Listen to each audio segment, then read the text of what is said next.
Hello and welcome everybody to the Hidden Cup number 8, and I'm really sorry about my voice. It's still quite early in the morning, so it's gonna be a little bit rough. Hello there, Rafifi, bonjour, monsieur, hello there. Thank you so much for the follows, Bunnypoos and Nemecroft. Thank you so much, sirs. We do also have Ivy, bună ziua Ioana, mulțumesc. Hey, also, hello there, sir, and welcome. Thank you so much for picking up that first promotion. And I did notice we got Star Spank in the house. Salut și bună ziua. Cleozin, guten Abend, Weinherr, guten Abend, and willkommen.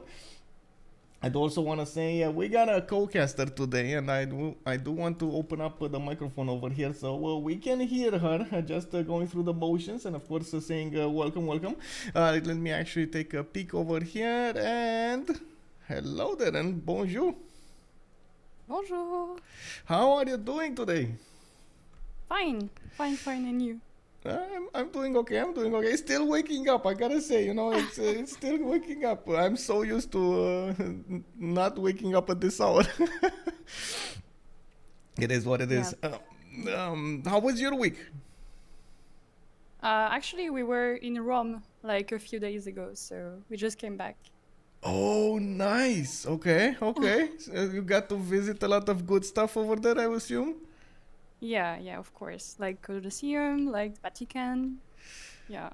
And the city is pretty wonderful, yeah. And then Civilization said, you know what, we're gonna put Julius Caesar in the game. Yes.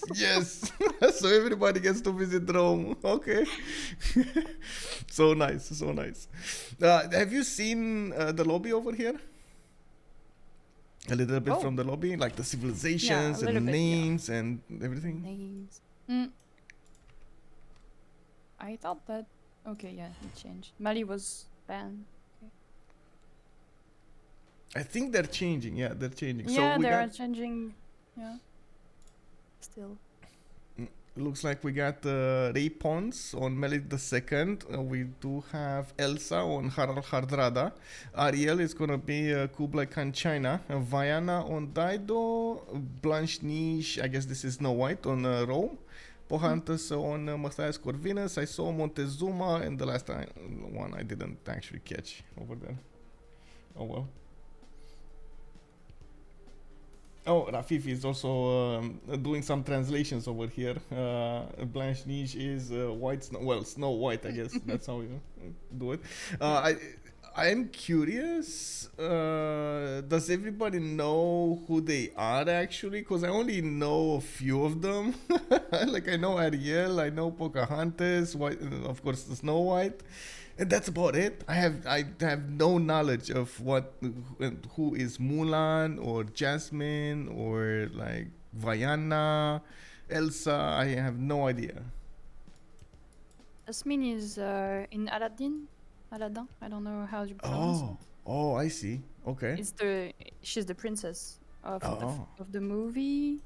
Elsa is like Frozen, the name of the movie. Meaning it was quite I think well known actually. Okay. I watched the two movies actually. Okay. And I think Vaiana is like the most recent one, but I don't know her at all. So yeah. We got Jasmine over here disconnecting. I don't know why. Oh well, hope she reconnects quickly. I do want to say something before we actually get into the game here. Please, no spoilers. So the idea of this game is to have them with hidden names. They don't know each other. They don't know, of course, who is going to be their neighbor. So they cannot react to what they know beforehand of the player. Maybe they know it's more like warlike or more sim-like, or can be prone to trades and so on and so forth. This information should be found out by themselves in the game according to the reactions of the players.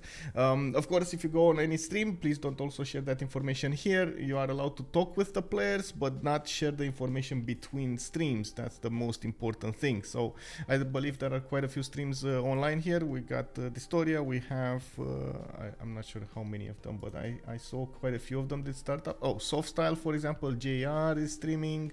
HK is also streaming the other the semi-final. So there are quite a few of them open up. Also, Saipong, Michael looking a bit tired today. Did the match yesterday go on long? No, actually it didn't go that long, and I did get to sleep a little bit earlier than usual. Well, I gotta admit, I did install a new game a few days ago. I don't know if you guys saw, what was it? COD Warzone, I believe, DMZ. And me and my friends did play a little bit, but I did get to sleep my 8 hours, so I don't know.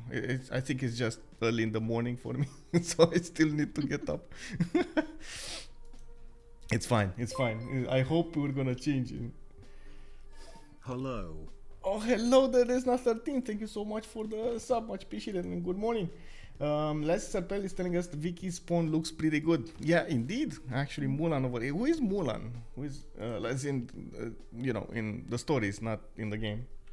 Mulan. Yeah, Rafifi told us a little bit in the chat. Mulan is a Chinese girl that hid as a boy in the army. Yeah, it's pretty. Yeah, it's a pretty nice story. Okay, movie. I see. You should watch it. So Michael. this is a new one. It's a new no, movie, it's not. It's not new. It's pretty old, I think. Really? It says 2020. The last one, maybe. Oh, okay. I see the last one. Okay, I see. I see how it is. Yeah, you know how they like to rehash the movies, so yeah, it's fine. They remake them. I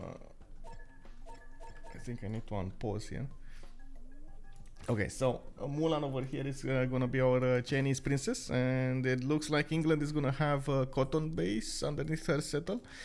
She's also gonna benefit from some fish, some whales, and a pretty good harbor. That's gonna be a +5 with some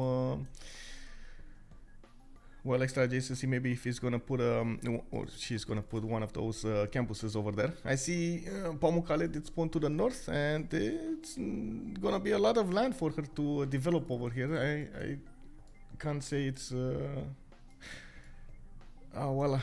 no, I can say actually this northern one, this desert over here definitely is bad. She's gonna be forced to settle the southeast. That's gonna put her right in the face of Aztec. Oh well. We'll see if Jasmine. Continent split? I don't think so. Continent split? No. Yeah, no. That's one big continent. No geothermals to look at. Yeah. Oh well. It is what it is. We do have some inlands though. There's gonna be some rivers for her to settle, and I'm pretty sure she's gonna try. So at least that. And we don't know yet how the political view of the game will be. That's one of the major things happening in the HiddenCup. You don't know who's gonna be allied with whom. They're gonna ally according to their position on the map, according to who they think it's gonna be much easier to attack or much harder to attack. So we're gonna need to see how this situation develops in the game. Okay, what is this?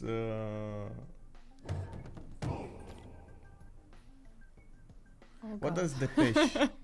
What does depeche mean? Hurry. Hurry. Okay, so Ray Pons is asking everybody to hurry up. Okay. So we got see the yes. I don't have the references though. This is going to be hard. I can translate, but I don't know each individual. So yeah. It's all good. So Raipons is telling us that she something. Yeah, she wants to the light. Yeah, I don't know why. To see the spectacle of the lights or something, or the fair of the light.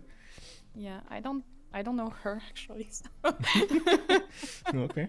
Well, we do have Jasmine coming up with Tenochtitlan on one big continent. She might actually get to. No, she's not actually. Let's be real about this. She's never gonna settle the eastern continent, and it's gonna be China over there, and it's gonna be Hungary, keeping those mountains clear of Aztec units. We do have Scout coming out from that city, and it looks like I'm actually a bit surprised she settled in place and didn't go for one of these olive tiles, but I guess if she improves them, it's gonna be a good one anyway, a good tile to use. Extra food coming up from feudalism, extra production coming up from BBG, extra production and so on. Oh my god, somebody's spinning, please no pins. so many pins at the same time. Everybody's spinning. Wow. You can see in the timer over here, it just slows down considerably at some point. Anyway, we do have him benefiting from iron, and I see horses, third ring, quite a few mountains to use, and the one big continent is gonna give him those 4 amenities, 4 extra damage. Maybe we're gonna see him opening up, her opening up with commercials, and we're gonna see what kind of merchants she's gonna get. Maybe the +1 amenity will be a good one. Also, Rafifi is telling us that the previous movie, and I'm thinking he's talking about Mulan, was in 1992, and the wiki chan says 1998. Okay. Raypons isn't the one that was in a tower with long hair. I played the Kingdom Hearts 3, but I've always forgotten the story. Oh, really? So wait, Raypons over here needs to be rescued by somebody? That's what's gonna happen? Okay, well, we'll see where Ethiopia lives. Looks like Joe Borg and England are gonna be chopping block for Aztec. Yeah, we're gonna need to see. Oh my god, Phoenicia over here to the south. Again, desert on the coast. That's not gonna be good for Phoenicia. We do have him with 1 city to the northeast, and that's it. 1 city to the west, and one or 2 islands he's gonna get to settle. Oh well. We might need to relobby here for Jasmine. Is she's desyncing anyway. One is Vaiana. Who is Vaiana? Anybody know? No.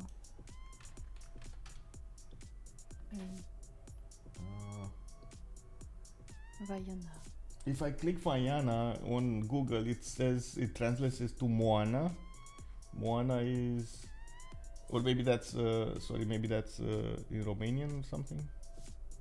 Moana, daughter of Chief Tui, embarks on a journey to return the heart of goddess Tefiti from Maui, a demigod, after the plants and the fish on her island started dying due to a blight. Yeah, Mohana is her English name, and in French is Vaiana. Oh, I see. That's why it translates it automatically. Okay, I see. Okay, that works. Flashy feeds, hello there, sir. Do you know who plays who? No, that's actually one of the tricks of the game here. We don't know who is who. And I do want to quickly give a message here. To relobby for Yasmin.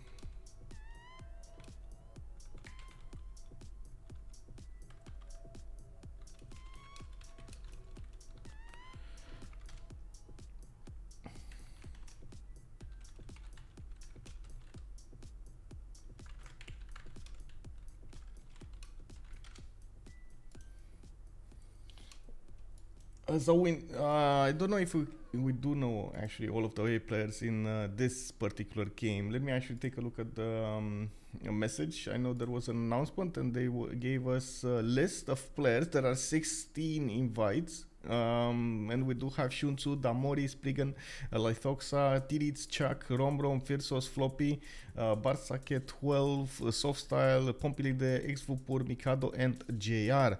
They're going to be playing, of course, under pseudonyms. And as you can see over here, we got the Princess lobby, and on the other side, they're going to have the Merchant lobby, Le Mecenant or something. That's the Merchant. Yeah, the bad, I don't know, the bad person. Oh, I don't know how. Really? The villain. Oh, the villains. Yeah. Oh, Yeah. I see. So it's not the merchants, it's the villains. No, the villains. Yeah. I see how it is. Okay.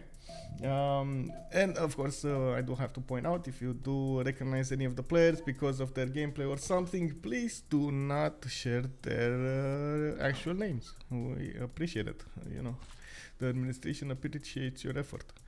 Let's see Coming up next, we do have Kublai China with 2 base. I do see he's gonna benefit from some pastures here from the south, sheep and the horses. Does have a 2 base to the north and more cities. Oh, I really liked actually these cities between the mountains. Very nice with extra bananas, 2 bases, so many good campuses. So nice, so nice. Horses to the east side, iron 2 turns out, and it looks like we might see that how to say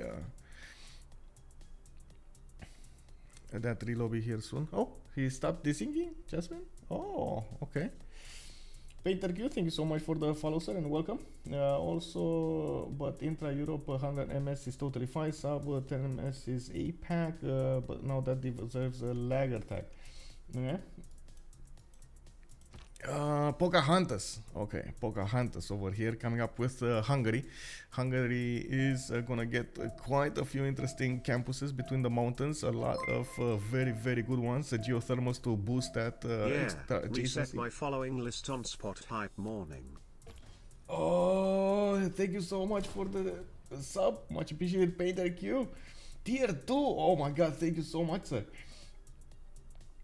Ethiopia has a good positioning here. Is this no ally game? We don't know about who's gonna ally who. So they are allowed, as far as I know, at least 1 ally in the game. They cannot do military alliance. They can take 1 city-state, if I'm not mistaken. And we're gonna need to see what the political landscape is gonna look like in the next 50 turns or something like that. Menashe Koblik feels like few players got much more territory than others. England as well, you know who to thank. Well, I don't know who to thank actually.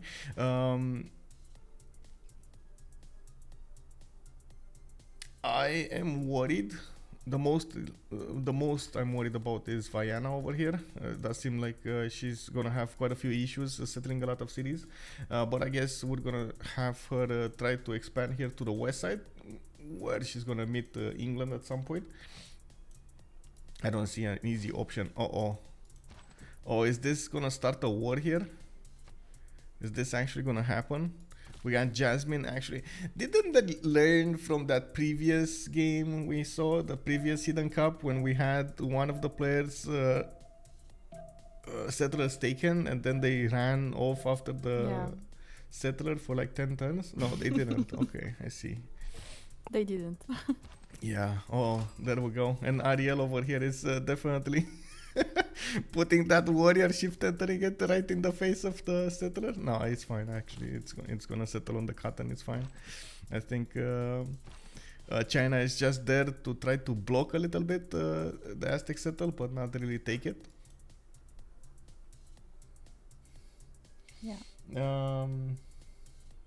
Don't call him. Okay, he'll get triggered. Who? Apple. Bonjour, monsieur. Bonjour. Bienvenue. Coming up next, we do have Rome again with a problem. This is, oh my god, memories, man, the memories. A Barbarian scout is right next to that Roman settler, and it looks like Snow White settler is trying to get away from it, but yeah, it's being hunted down. The Barbarian scout is getting in there. It looks like there's also a Norwegian scout from the east side, and Rome is going to benefit from some fish tiles. He does have iron tile in the third ring in the south, and it looks like he's going to go for the horses over here to the south as well. We're going to need to see when he's going to get to settle that. Bonjour, Ayotun. Hello there. Also, April sharing with us that he definitely loves this lobby. We need to see the princesses getting their A game going. Also, if you kill their hut, the barb scouts will take your settlers though. Yeah. I think there's no more hut, so... Oh no, maybe this is the hut actually. I don't know exactly which one was the hut there.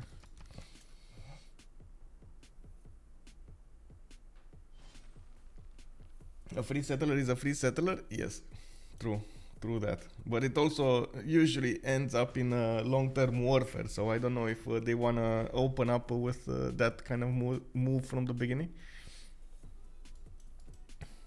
In the southeast, we do have China. And we got Norway coming up with those holy sites. And I do see he put a +3 next to his capital, another +2 over here next to Bergen. He's gonna have relatively early pantheon here, and I'm actually quite curious what is he gonna go for.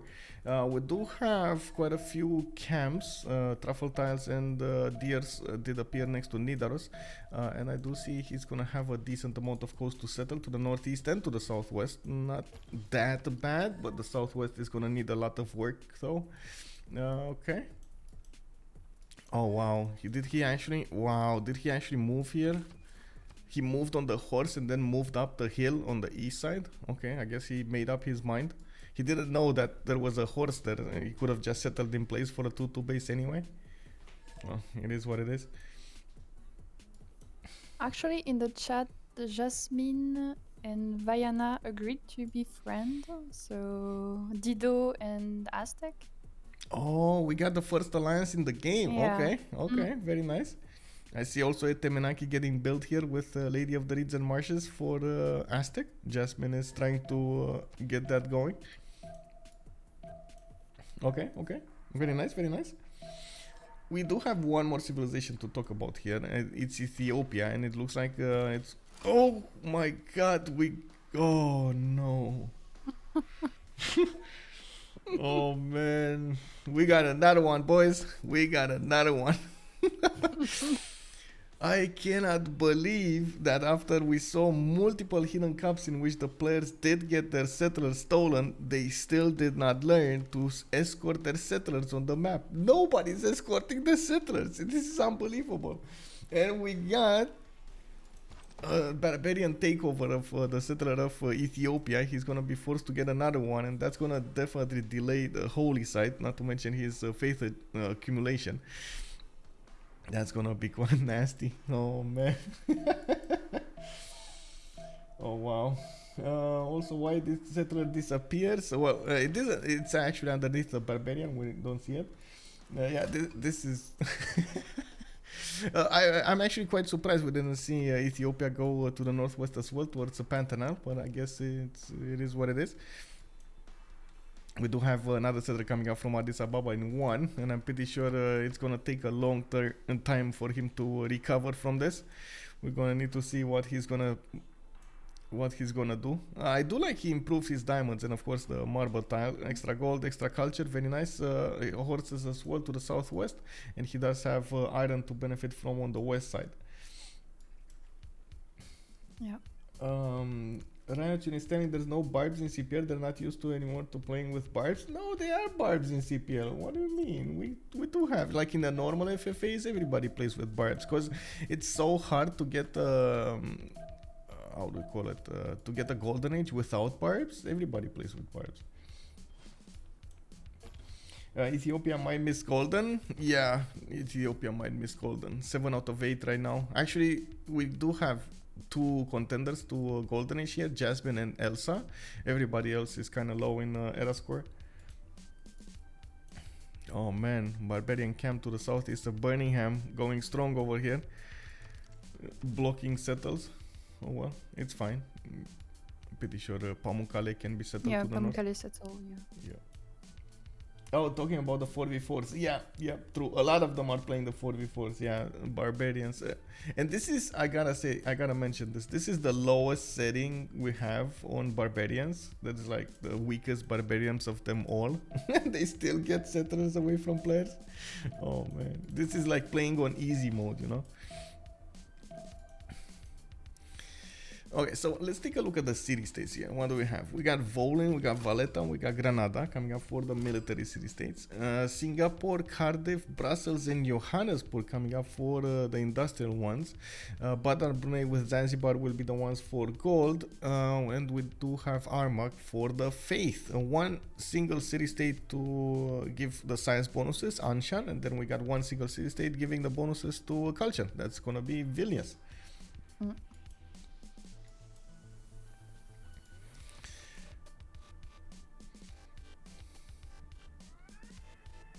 I don't know if I can put, I do have 1 second. What was the one I was looking at for? The poll was the one with multiple options? No, this is actually 5. Oh, I can put the predictions, right? I can put predictions with more than a few of them. Let me see. Who will win? And we do have to talk about each and every one of them again, of course. Okay, let's see. Mulan, it's first. Second is Jasmine. Third is Pocahontas. Snow White. Or Blanche Niche, or what is Niche? Vaiana. Ariel. We got Elsa. Oh. And then we got Raypons. What is Raypons, by the way? Or is it? You mean the pronunciation? Yeah, the pronunciation and the character. Who is her? Who? Yeah. Réponse. And I don't know. Like earlier in the chat, I think someone said that it's like a very. I don't know her. I mean, I know that she has a very long blonde hair, but it's pretty much the only thing that I know. Oh. So. Okay, I see. Yeah, it's the same pronunciation as a réponse in French, which means answer. It's not the same spelling. But it says on Google it's a Rapunzel. That's how. Yeah, the English Rapunzel. Name. Yeah. Okay, and it says a naive and young girl is locked up by her overly protected mother. Her wish to escape into the world outside finally comes true when she meets a good-hearted thief, Flynn. Wow. Okay. Interesting. So her mother keeps her locked up until a thief comes? What? Okay. It is what it is. Do we have any pantheons on the map? So Lady of the Reeds and Marshes coming up from Aztec, religious settlements for Phoenicia. I'm not so sure about this one. I would have loved to see a lot of cities coming up from Phoenicia, but I just can't see them. It's just, oh man, probably gonna be another 4 and that's about it. We got China with fertility rights. He's gonna get a free builder and some extra food coming up from the wheat tiles, from the rice tiles. Oh my god, look at the 5 food tiles over here on the rice. Very nice, very nice.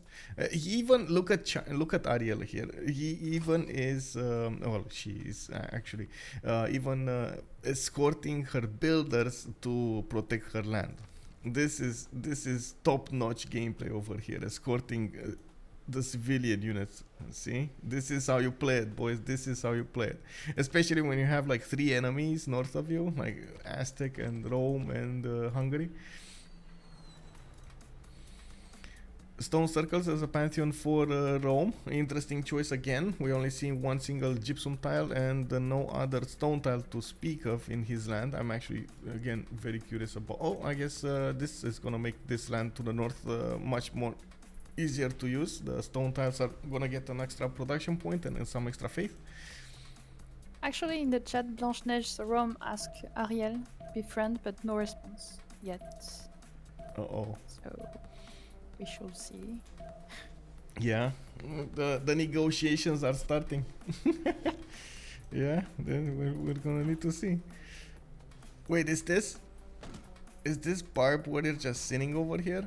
Wow. Okay. Well, at least he's not gonna get to heal. That's a good thing, right? The Barb Warriors don't get to heal, so he just actually needs to get hit a lot of times.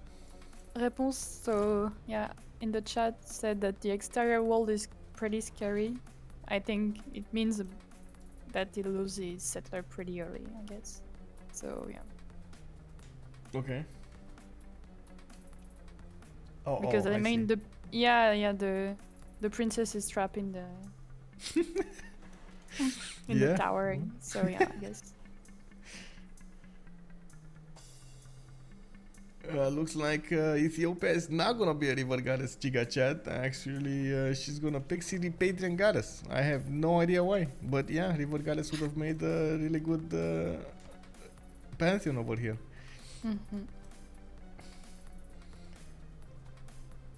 how much faith Ethiopia is? Ethiopia is now doing. Let me actually switch the screen over here. They're still pinning. 5 faith of 10. That's a total of 5 faith of 10. Not good. Oh, okay. Not good, yeah.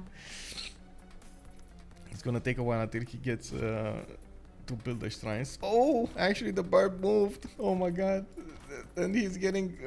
can you imagine if Snow White actually gets this settler and then runs away with it? Oh no. Oh man. Well, it's gonna happen. Norway did go for God of the Sea as a pantheon, and this is gonna be amazing. He's gonna have so many good tiles to work from those resources. And for example, this one, this city over here on the oil tile is gonna actually be amazing when he's gonna get all of those coastal resources built, improved. Of course, he's gonna get all of that extra production. Of course, with his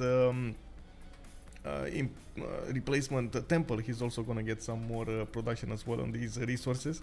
Very nice, very nice. I can't remember actually the name of the temple though. Norway, what was the name of the temple? It was the Stave Church. There we go, the Stave Church. +1 production for each coastal resource tile in the city, and +1 faith for each resource improved on the land. Very nice. A settler in distress, indeed. Yeah, we got a settler in distress over here. I think it's gonna be fine. Ethiopia is gonna get it back. She lost about like 7 turns, I think, or more. Oh my god, and it keeps on moving. Okay, well, let's see if Ethiopia is gonna take it this time. It's right in the face of that warrior. Yes, we're watching that, Rambling Man. Hello there.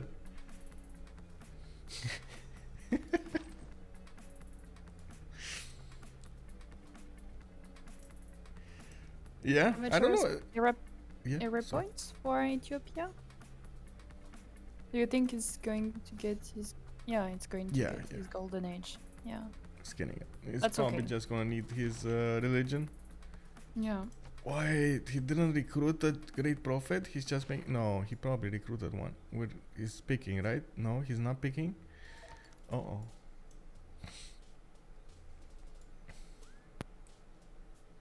Well, that's a big boo-boo over here. Actually, he's asking for help in the chats. Oh, he wants... he wants help from Rome. To attack. He wants to make sure he's gonna get that warrior back. Probably. That's not gonna happen. No, I'm pretty sure Rome wants to snipe it. No? No. Okay. Oh, okay. There we go. Okay. There we go. He got it back. And Rome just got out of there. Okay. It's fine. It's fine. Yeah, exactly. If Ethiopia low rolls, Rome could have gotten the settler. But it looks like Rome was actually okay with this. So it didn't actually try to do it. He just got out of there. Okay, let's see what's going on here. God of War and Plunder coming up for England, starting to work those trade routes, going for internals. Magnus is getting plugged into London, and I do see he started improving some of his coastal resources, getting the Royal Navy dockyards. I also see we got 4 more turns until the next era, and Victoria did get her golden age. We only have Rome actually with a serious problem getting the golden age, and this is surprising. He's not off in a corner. It's quite surprising he's not getting that golden age point. Oh, he didn't open up with campuses, so no +3 from there. It looks like it's gonna take a while to get all of those cities worked. And looking at him, tech site. No, he's going mining and stake workforce. Oh man, that's okay. That's gonna be a normal age enjoyer, Rome. Mm-hmm. We do have Ariel also with some issues next to him. Yeah. And he did open up with campuses. 15 out of 19 for him. That was a +3. That was a splendid campus over here. A political philosophy coming up in 2 though. And I think that's actually going to be the first, maybe the first new government. I see Jasmine is also 2 turns away from getting that. And Temenaki is going to finish next turn in Xochicalco. I remember Justice crying about Etemenanki, because you rel yourself, it takes so long to actually build Etemenanki, and you spend so much production into it, and it's so bad, and yes, sometimes it's not worth, and so on. Yeah, but man, those tiles look good. It's just, you know? I agree. Yeah. I love building it. Yeah, exactly, right? You just love to watch your cities. Right? Yeah, Why are you exactly. playing this game if you don't love to watch your cities?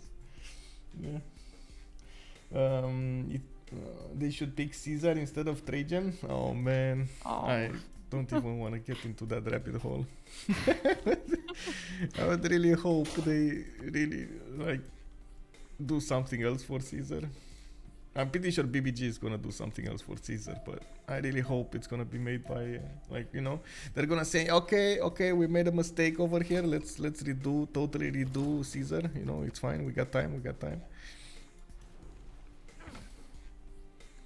Anyway, Erascore, 16 out of 19 for Ariel. Still Blanche is 13 out of 19, and I really want to see if Ariel is gonna pick up the first government here.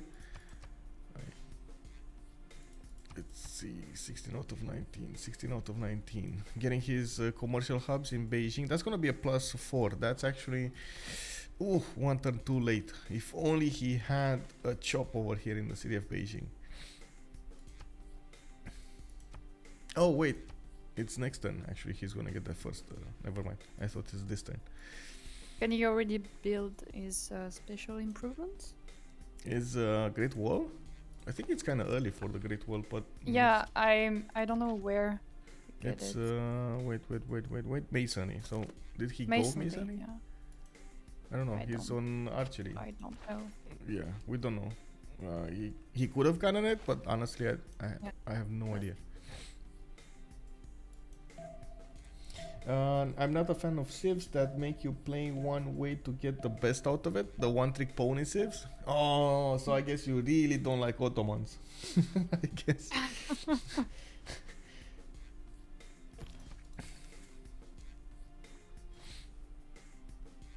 Okay, this is the turn that Ariel did get that. Okay, so he's 18 out of 19. It's fine.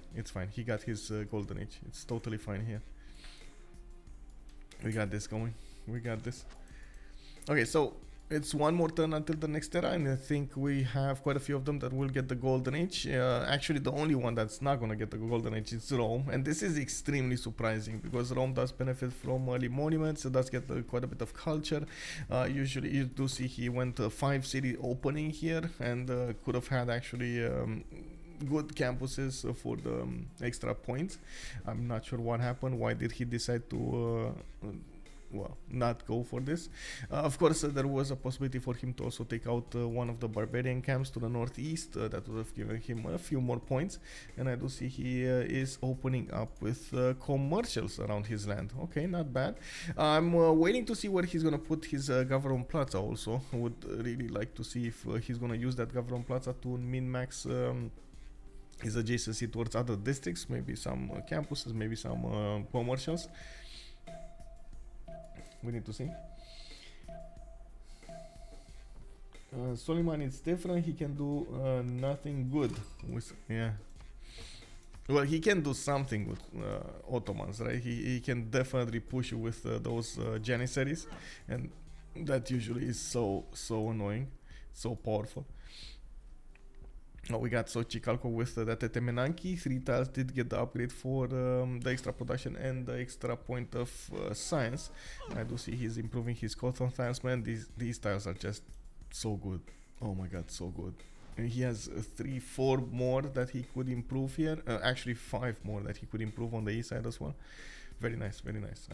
This actually made Aztec land so much better overall.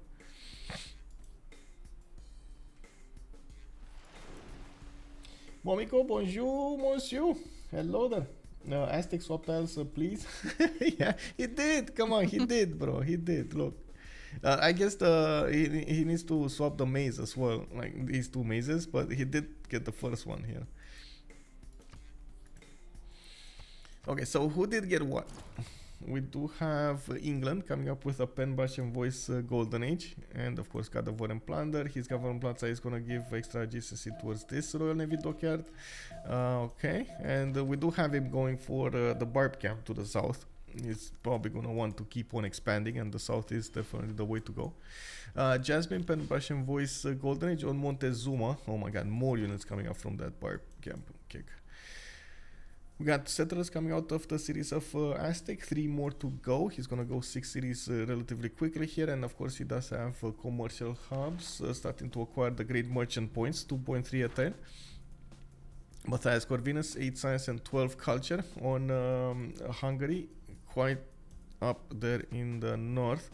Wait, Matthias, holy sites? What? River goddess? Okay. I mean, I definitely wasn't expecting Hungary holy sites here. Commercials, yes. Holy sites, no. What's his religion? Catholicism, work ethic with stewardship. He's gonna go for shrines and temples, provide him the production equal to intrinsic faith output, and then +2 science and +2 gold for each campus and commercial respectively. Okay. Wait, is this? And he did go for a monumentality golden age, opening up with 18 faith a turn in this era, 31 production, trying to go for Temple of Artemis from Sejet. Okay. Okay. Can we get a show of hands over here who actually was predicting this to happen? Did anybody see this? Pocahontas going for the secret monumentality opening. Tooth Bias is saying we are witnessing newness and not greatness. Yeah. In a Hungary opening holy site, I'm pretty sure who know who it is. I have no idea who it is. But I guess there is a player that prefers to go. Last time it was already this, no? Last time they were already in Hungary that opens holy site, no? That open holy site, no? Was it? I think so. There are some, I think there are some players that like this. I guess. Oh, okay, I see how it is. Well, I hope it's gonna work out for him. Definitely we hope. And now we know actually who got River Goddess away from Ethiopia. You know, we thought Ethiopia did a boo boo here, but no, it was actually steal. Hungary did steal that pantheon away from him. Rome coming up with those 5 cities, did not get a golden age, normally enjoyed. He's getting multiple commercials, and I see he did settle that northern Setia city towards Volen. He's gonna get to improve all of those stone tiles for some extra production, and of course some gypsum here. I do have a lot of commercials coming up. Okay. To the south, he also has an exploding volcano, Vulcini. It's erupting right now, and it looks like it did improve a few points of science here and there. That's very nice. Yes, no spoilers. Yes, we agree. No spoilers. Vienna, 10 science, 22 culture, 4 cities opening on Phoenicia. I like this government. I think this is the first government plaza that actually gives bonuses to more than one district. I like this. Please, more. We got the campuses coming up from Byblos. Looks like Motonui is going to get an audience chamber. Wait, why is this called Motonui? Is this like a name from the book or something from the movie? What is Motonui? Motonui.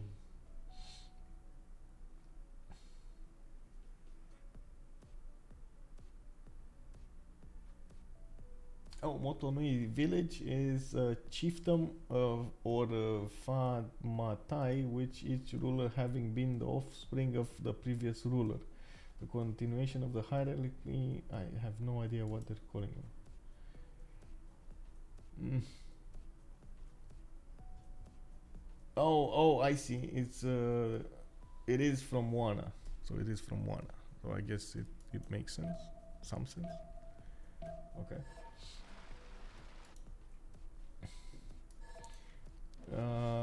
China making horse with no city-states nearby and Aztec for settling him. Yeah, and I see also China did get some walls over here to the south of Beijing and getting his audience chamber and putting a fifth settler to the northwest. This might start up a war. I don't know. Maybe it is gonna be for Aztec, or maybe it is gonna be for Rome. We'll see. We'll see. Looking at what's going on over here, we do have also Ariel with a pen brush and voice, golden age, 14 science and 25 culture. I don't think it's gonna be an easy way for him to go against Jasmine, 16 science and 19 culture. Not to mention we do have Jasmine with pretty good production over here, 51 versus 50 of Ariel's. We're gonna wait for that to happen here. Elsa, we got Hardrada with 37 production, and I do see 31 faith a turn, going for more cities for the moment. He did get a dominant religion, that's Confucianism, choral music with pilgrimage, getting the culture out of his shrines and temples, and you do see he's spending his faith on more settlers here. Not bad, not bad. I don't know where he's going with that one, honestly, because all of the land to the west looks like really bad. I don't know why he's going there. And Temenonki is already built somewhere else, so... Yeah. Does he not know this? Or she does not know this? Oh my god, it's gonna take me a while to actually refer to her.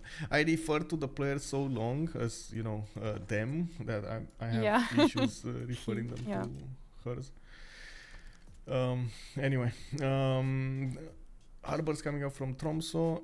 Looks like it's gonna be only a +3 here. Coming up with that holy site, giving the extra adjacency. A bit surprising he didn't put that on the coast entirely. Oh well. I do also notice we're gonna have to see another city over here on the oil tile. This would have been the one that I thought he's gonna put, much better than this one, because he does have extra coastal resources there that he could improve. This one to the southwest is just not gonna be good. Anyway, Raypons 11 with a 17 culture, 4 cities, starting to catch back up. He did go for Taoism as a religion, feed the world, and lay ministry. And I gotta say, in this situation, actually, it makes sense. He's gonna have a lot. He's gonna need a lot of food and a lot of population in his cities to make up for the plains that he has. So that's the plains tiles to have only one food on them, unless they're rainforest, so not that good when it comes to growing your cities. You do have more holy sites coming up, and with the pyramids he's gonna get an extra builder and an extra charge on all of the builders after that. Viana is saying, well, what is this? Vous pouvez bouger votre guerrière? Is asking about the war. Warrior? No, move your warrior. Oh, move your warrior. Okay, guerrière is warrior. Can you? Okay. Yeah. Okay. Where is Viana? Viana is Daido, and he was asking, who was he asking? Was he asking Rome? Was he asking Aztec? Who was he? I don't know. I also noticed China is actually putting some units in the north rather, and just made one single horse. I like this, by the way. This, you know, we've had these talks for so many times in the stream. It's good to have at least one unit of the classical era, so you actually get stronger cities. That's it. One unit, it's fine. Like, you just get 26 defense strength cities, and you're gonna be fine afterwards. Just like you would have galleys and so on. It just makes your empire much more much harder to actually take over. So it's pretty good. Flashy Feet's also calling out the 3 people with exact same stats, and Rome, Ethiopia, and Hungary. Yeah. Also SF613, hello there, sir. Hungary is stewardship plus work ethic. Indeed, yes, we do. We do have Hungary over here with Temple of Artemis, also getting Sejet with campus. That's going to be built quite fast. He is benefiting from a Pearl of the Danube bonus on those districts. You can see how he did prioritize building them across the river. So he gets the extra production towards the buildings in them, and of course for the districts. Quite good. Wait, they're still resyncing? I don't see a resync. Yeah. Jasmine is saying that he can't move. She can't move. Oh. And Viana too. Oh, I see.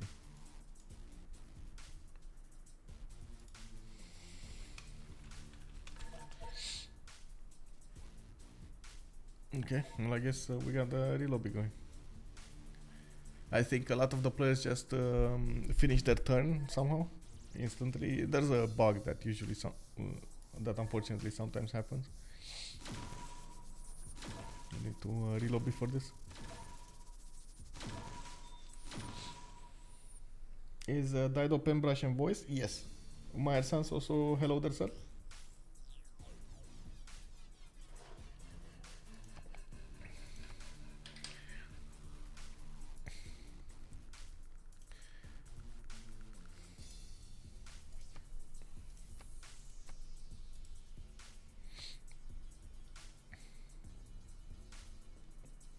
Okay, give me a second so I can pull up the links and give the links to.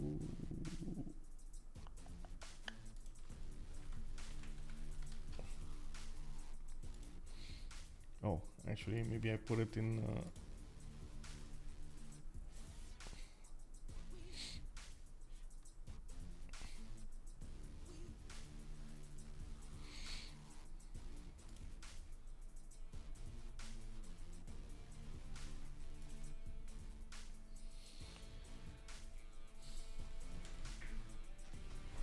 Okay, they're joining.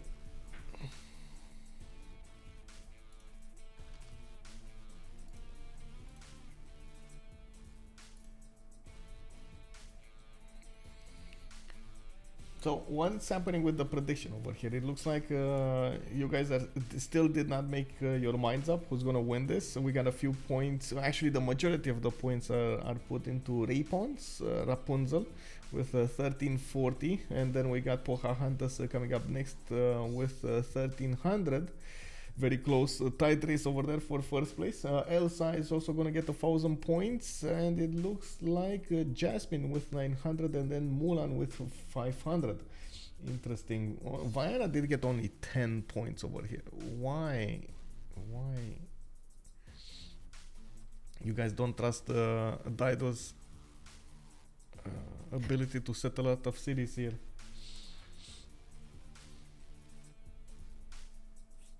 Yeah, there's a prediction going on, by the way. You can predict who's gonna win this with channel points. Of course, there's gonna be only one. Actually, wait, there's gonna be 4 winners, isn't there? Because we got this is the semi-final, and then we got the final later on this evening. When the top 4 players from both of the semifinals are gonna be joined in one big game, and we're gonna have 8 players over there, the best players out of these semifinals, and then the winner. This is the trick over here, and this is the extra information that I found out a few days ago as well. We're gonna have all of the winners of the previous Hidden Cups, and I don't know what they're gonna do with the Malm winning more than one and Historia winning more than one and so on. Maybe they're gonna just go down the list and who was second place or third place or someone. Getting into the finals of the Hidden Cup. So we're gonna have all of the winners fighting each other in of course the Hidden Cup way. They're not gonna know who they are. And I understand the game will be around halfway through December. In that way, I'm not sure exactly the week, but I guess it's the same week in which we're gonna have either the tiebreakers of the CWC or more games going on, or the finishing of the CWC, I guess. Group stage, finishing of the group stage. The Hidden Cup All Stars, yes. Oh, that's actually a question that I have for the admins over here. What? How to?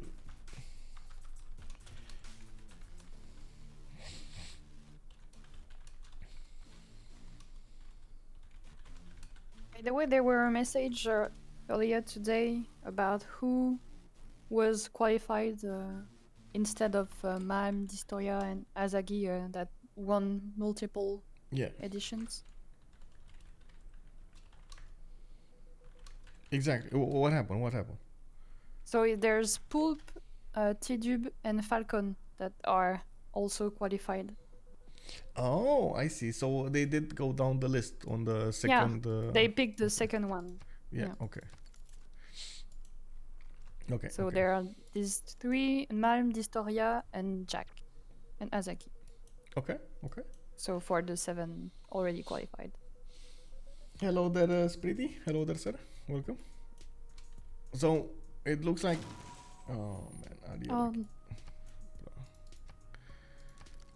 I am really curious of their mods right now.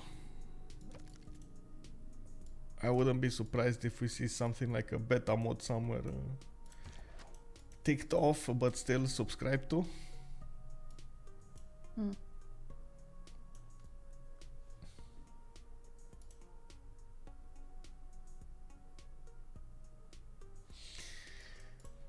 So how was Rome? What did you get to visit? We visit the Colosseum the first day and a little bit of the city, and the second day we visit the Vatican and the Sixtine Chapel, and Nice. the third day we just visit the city and a few smaller visits. Yeah. And for food, what did you get for food? What did you do? What did you? I know you have like totally different tastes, so you're more like on the Asian we ate cuisine so and much, something. so much pastas and pizza. Wait, really? You actually ate pastas and pizzas? Okay. How was it? I can't believe They were it. actually very nice. Yeah. They were Okay. pretty much they were pretty much always very nice. Yeah. We drink quite a lot of wine too. Mm-hmm. Italian wine is pretty good too. So Yeah. it was nice. Nice. And how was the weather? I guess it was fine because most of Europe was okay-ish. Yeah, it was actually pretty fine. They expect rainy day every day, but we didn't get any rain pretty much, so it was quite nice. Oh, I didn't know actually Rome expects. Well, I guess it's because it's almost winter for them also, so that's why. Okay. For them, it started to get a little bit cooler. Yeah.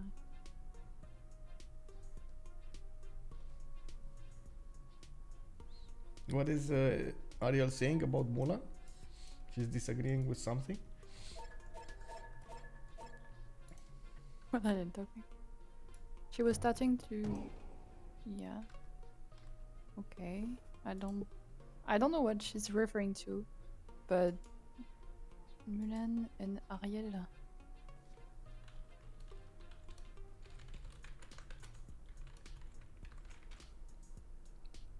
Oh, yeah, indeed, you're right. Actually, Icelook did put up a message earlier today. Hazagi, Pulp, T-Tube, and Falcon in place of the Distoria win, Hazagi win. Well, the multiple Distorias wins and Hazagi wins. Yes. Cool. And Pocahontas is saying the creatures of the nature or something. What is this? I think maybe maybe a song of the movie. I think that's it's the song of the movie, I guess. I don't know it. Okay. I have no idea. I haven't watched this. Like, these are all cartoons that are past my quite old, childhood. Like, all of them. I don't think I caught any of them, actually. Frozen was made after my childhood ended. I guess I know Snow White, and that's about it. That's it. And Ariel, I know Ariel. Yeah, that's it. Nothing else. So anyway, we didn't catch those on TV. We had other stuff to watch. Anyway, let's come back to the game over here. We did go through them, I think, entirely, and saw their points for their golden ages. Or did we? So Dido did go pen, brush, and voice. Okay, we got him with more settlers coming out of the series, another 2, and of course with religious settlements he does get extra production towards them, and also with the harbors, with the Cothons. I wouldn't be surprised if we're gonna see some of them being put on the islands over here. They would be protected from the elements and from their opponents. We do have Aryan coming up with a pen, brush, and voice golden age on Kublai China, and now he's going for his markets. We do have actually probably Aztec is gonna pass this Marcus Licinius Crassus, so he gets a chance to recruit the one giving extra amenity, an extra amenity. That's gonna be an extra point for him. We got Elsa, Monumentality Golden Age on that 40 faith attempt. That's a decent amount of faith coming up from Norway at the beginning, with so much gold potential from his her harbors. We have +6 over here, another +7 in the capital. Tromso did get that +3 and working on Great Bath. I'm still quite surprised we don't see a city over there on the oil tile. I guess he just didn't trust the lack of production in it. Well, sure. Where is the settler that was going south? It's going. Okay. Oh, this is the point of discussion, right? Isn't this the point of discussion? Like, Phoenicia is saying, like, please don't settle on my side, and yeah, well, that's not gonna happen. Yeah. I have no idea why Sarpsborg did get over here, honestly. Like, maybe they want to trade or something later on, but I think that's extremely problematic here. That city is just a bit too hot to handle. Vicky killing CS. Is she? I don't know, because I see. Wait, what's CS? Oh, Valletta. Oh. Wait, really? Wow. Okay, that's a very far away city state. Vicky does have, Mulan over here does have a very good opportunity to actually settle all of this coast because of the desert to the southwest of Carthage. That's just not gonna be good land for Carthage to settle. And even if she does manage to get some cities on the west side, Carthage, of course, talking about Dido, it's gonna be hard to get a fleet out there. He can't reinforce with the main cities, so still England is gonna have the advantage. No, I think Vicky over here is well set for the future. I really like how England is England's empire is shaping up. Oh my God! Look at Johannesburg. This is unbelievable. We got all 6 tiles of Johannesburg's borders with those droughts in there. Wow! Wow! Wow! That is so bad. I don't think anybody wants Johannesburg. This is another surprise for me. Aztec is not using his Eagle Warriors to try to get some builders, free builders from city-states. Usually you see the players playing Aztec, trying to bully as fast as possible the city-states so they can get advantages.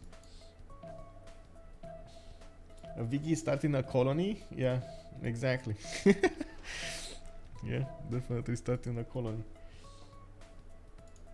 So did you guys last move vote over here? Yeah, looks like Elsa got 3,900 points. Elsa, who is Elsa? You guys are putting a lot of points on Elsa. Isn't Elsa gonna fight Vicky at some point? Is Mulan? I think they're gonna fight. I think they're gonna fight in some part of the game here.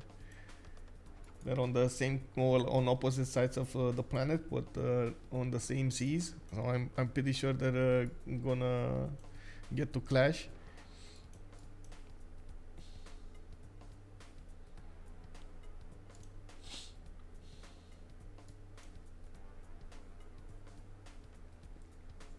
I like how 3 naval civs are on the separate seas. Yeah, yeah. Can we look at if Ariel has a friend? Can you click on Ariel? Yes. On her part. Yeah, sorry. We need to wait I mean, yeah. for the update. I have a wonderful electronic invention I want you to see. Yep. Oh, Rome. Yeah, Rome. Okay. So not Aztec. Interesting. And Aztec for settle him, and he for settle Aztec. Well, I guess the mountain range kind of sets the tone, sets the borders over here. I wouldn't Maybe imagine. maybe Aztec is still friend with Daido. Oh yeah, for sure. Jasmine did say, yeah, friends with Taido. What do we have on Victoria? Victoria friends with Norway. Oh my God, really? Friends with Norway? Well, that's a surprise. And oh, look at, oh, that is so bad. Still gonna go down, but yeah, it's okay. needed to sacrifice a boat there. Well, it is what it is. So, I mean, yeah, it's pretty much only the two remaining are Ethiopia and Matthias. I don't know if they're friends. I don't, honestly, I don't think that, oh my God, they're actually friends? They're actually friends, yeah. Wait, Matthias Corvinus stole Ethiopia's pantheon and then Ethiopia made friends with him? How does this work? He doesn't even see the cities. Wow, okay. I guess Hungary over here is quite lucky. Yeah, he's getting a lot of settlers out, by the way, Hungary. He's already on 246 cities with another 2 settlers coming out of his lands. Can settle another one to the east of Miskolc, and he's gonna put one to the northwest. I'm curious to see exactly where, but I'm guessing it's gonna be this 2-2 base over here to the west of Pest, while he's getting a lot more faith generated from his holy sites and put down a few campuses. Very good old campuses, by the way. This is gonna be a plus 5 over here next to Eger, and to the north he's gonna have another plus 5 next to that volcano. We're gonna see where is he gonna put that from. On Ethiopia's land, we do have campuses as well. Finished pyramids in Addis Ababa. We got audience chamber coming up in 3 turns, and got Stonehenge. That's gonna allow him to get a 3rd belief. A defender of the faith is gonna be his belief. Yes. No, I'm quite surprised for defender of the faith. I mean, it's quite early. And he's pretty much alone, so yeah. Yeah, I'm also surprised about his opening here, but honestly, we haven't seen Ethiopia in so long in the games that I expect anything at this point. I'm also surprised he never put a city to the southwest. Yeah, I guess I was expecting this one, yeah. He got scared of putting a city there. The Barbs just scared him out of that land. This is like one of those you see in the movies. Oh, we cannot go through that rainforest over there. It's like off limits. Don't go there, boys.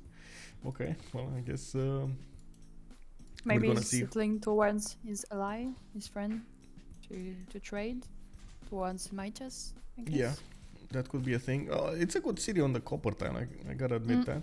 I can't say it's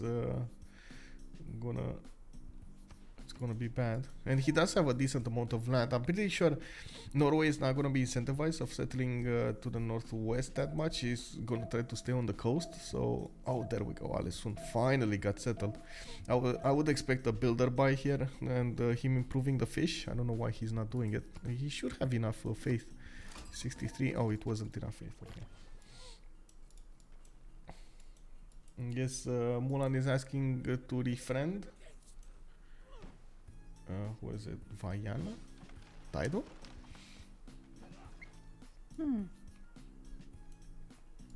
Wait, did Norway actually get a longship in the face of Phoenicia?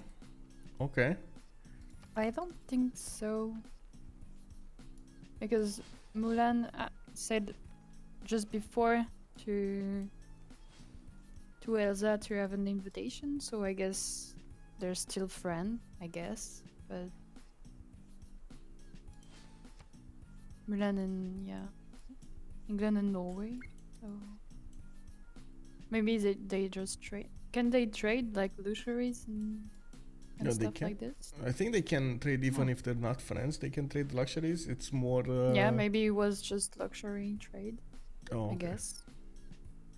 Yeah, Mulan is still friends with Elsa. Okay. I did notice somebody going for Colosseum, and looks like Aztec did build his entertainment complex. Well, one of the other reasons is, of course, for the unique building, Tlachtli, or something. We don't need to see if that's gonna help him out. Get Colosseum here. There's only a few tiles, 2 tiles that he can put down, and they're already improved. The maze. Yeah, it's quite sad to Yeah, destroy those tiles. Oh no. yeah, to destroy the maze tile. But Hanging Gardens also got finished over here in Xochicalco, and we got quite a few builders coming out. Liang establishing in that city center. He's probably gonna get the extra production on each of the floodable terrain tiles. That's definitely gonna give him a good land to use.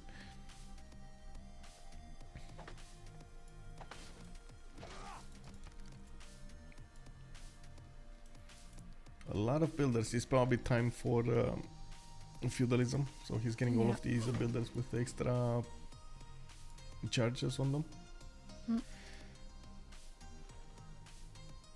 Rome, how is Rome gonna catch up? 23 science and 26 culture, still in a normal age, and he's starting to get a few more settlers out. I do see he also is starting to acquire the great merchant points. 9.2 great merchant points a turn with stone circles. Interesting. That's a lot of great merchant points per turn. Wow, that's a lot of great merchant. Did he get a project out or something? 9.2 great merchant points a turn. Wow, okay. 1, 2, 3, 4, 5, 6, 7, 8, 9. Oh, I see. Okay. Audience chamber did get finished in Roman's capital city. He's working Magnus internals and only has 3 of these traders at the moment.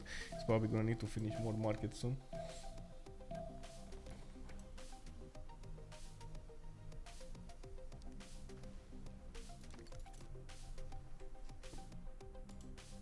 are they all Magnus internal trade routes?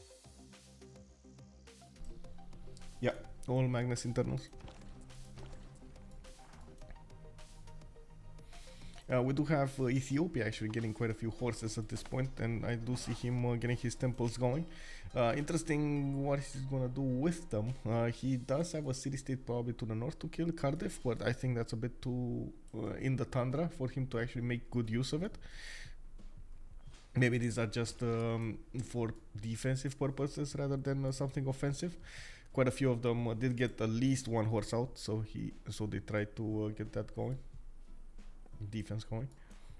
Great Path did get finished in Tromso, giving that land actually a lot of faith per turn. Look at those 3 faith tiles. 5 free faith tiles. Very nice land. Not a lot of production on it. That's kind of a bummer. And again, I'm a bit surprised he's not improving this land. It didn't get more builders. Alessund still doesn't have a lot of production to work. Tromso could definitely be better here.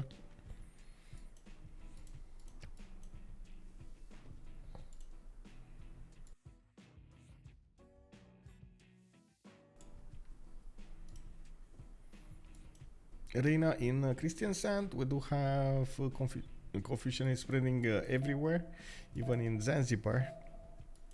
Sarpsborg might actually be a good city to trade with or through.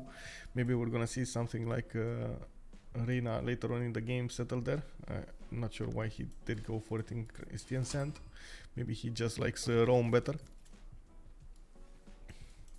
Oh, I really like Ariel's wall, by the way. We're gonna have so many culture points and gold points being generated from the south here. If she's gonna manage to... Yes? When culture is coming from this improvement? That's a good question. I'm not sure. Chat, we need some help. When is it coming? It's +1 culture for castles technology. We need castles. Right, okay. Thanks. Yep. Castles. Yes, it is. Aztec, it seems like it's going for Colosseum, but seems like he's not. Like, he's the only one that actually built an entertainment complex here, but he didn't go the next step and actually put down Colosseum. Didn't put down Colosseum anywhere. We got Pocahontas, that's Hungary, putting down Apadana. This is very interesting coming up from Hungary. Is he actually gonna try to go something like culture here? Culture victory? I would really doubt his chances of getting that culture victory, but I do see him going amphitheaters and quite a few wonders. He's getting his science up. He does have the faith to actually generate some rock bands later on in the game. I wouldn't be surprised.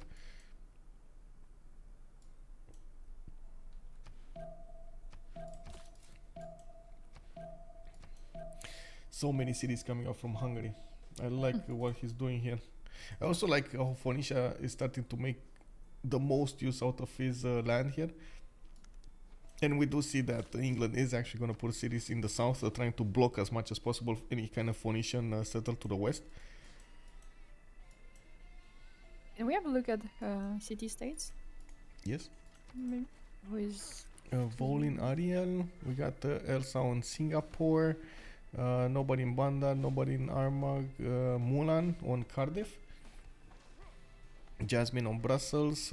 Jasmine also on Johannesburg. Got 2 cities. Snow White on Zanzibar. And Pocahontas is the one keeping hold of Anshan. I think actually not that many players know about this. Oh, I see that, and then actually 6 of them do know about it. Okay, never mind. There is a possibility for Hungary to take over Singapore here for the north. He's going to need to build a lot more horses if he wants that city. That's a 40 strength city, and you do see it has quite a decent military.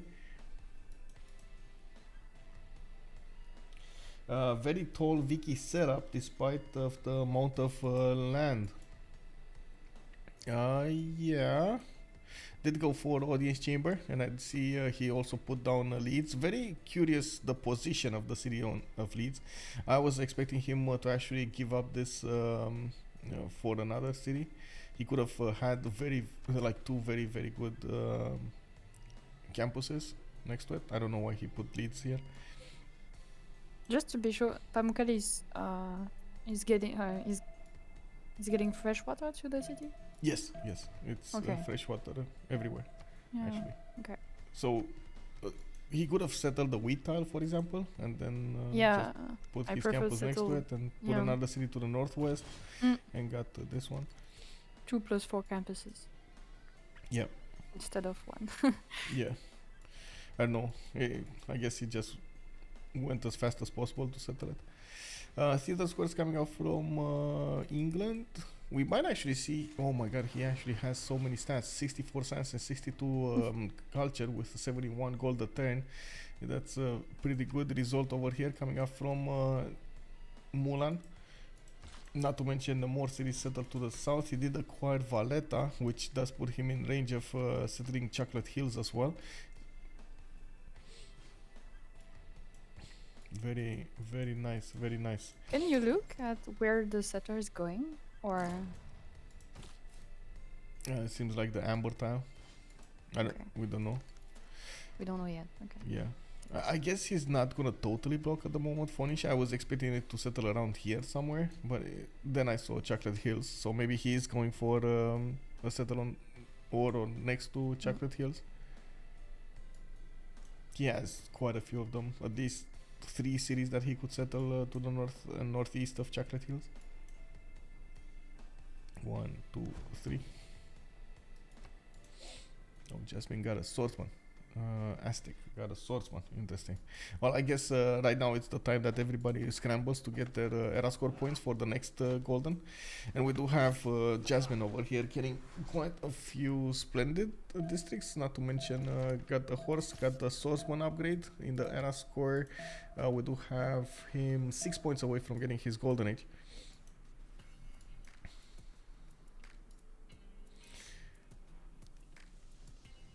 How's the red coat continent split? That's a good question. Let's see. This is not gonna be red coat, but on the other side he can actually red coat Ethiopia.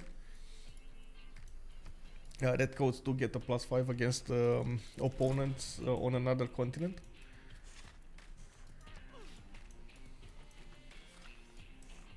Oh man, I really like this Great Wall. Really like this. Where is he on the tech side? Ariel is 4 turns away from getting castles. And I see him trying to get the Great Library from the city of Beijing. Extra book slot and of course the ability to get boosts.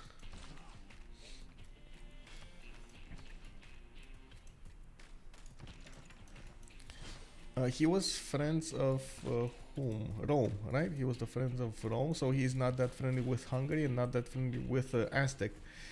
Can't really give Aztec that much land though, and I guess this is gonna be their borders for the remainder of the game unless we're gonna have a war between them.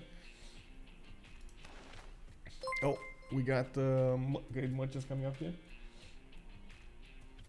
Rome is gonna get to pick Marco Polo, and then Aztec needs to pick the next one. Did he actually get the extra amenity merchant? Oh, it didn't come. Oh, it did. It did. Oh my god, and it was Coleos recruited by Rome. He snatched that away from Aztec. Very nice. Salahaddin, thank you so much for the prime, sir, and welcome.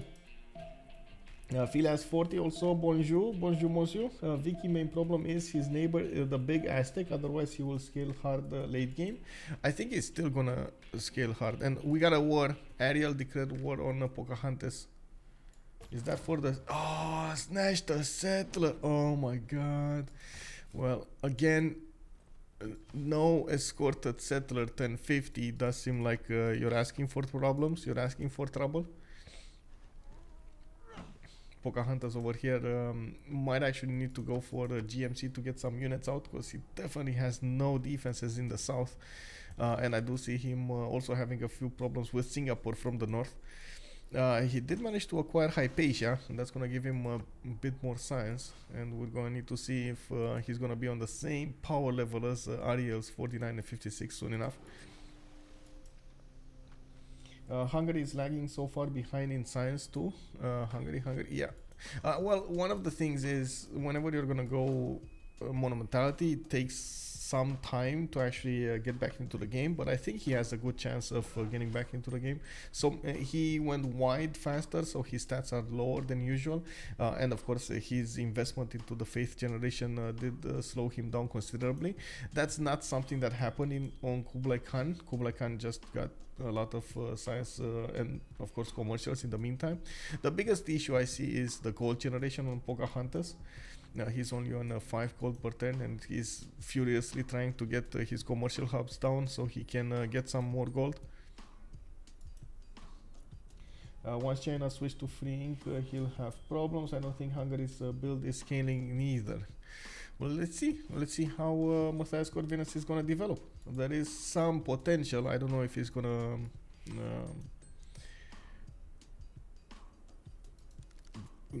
make it through. Oh, finally we got actually Norway. Yeah, finally.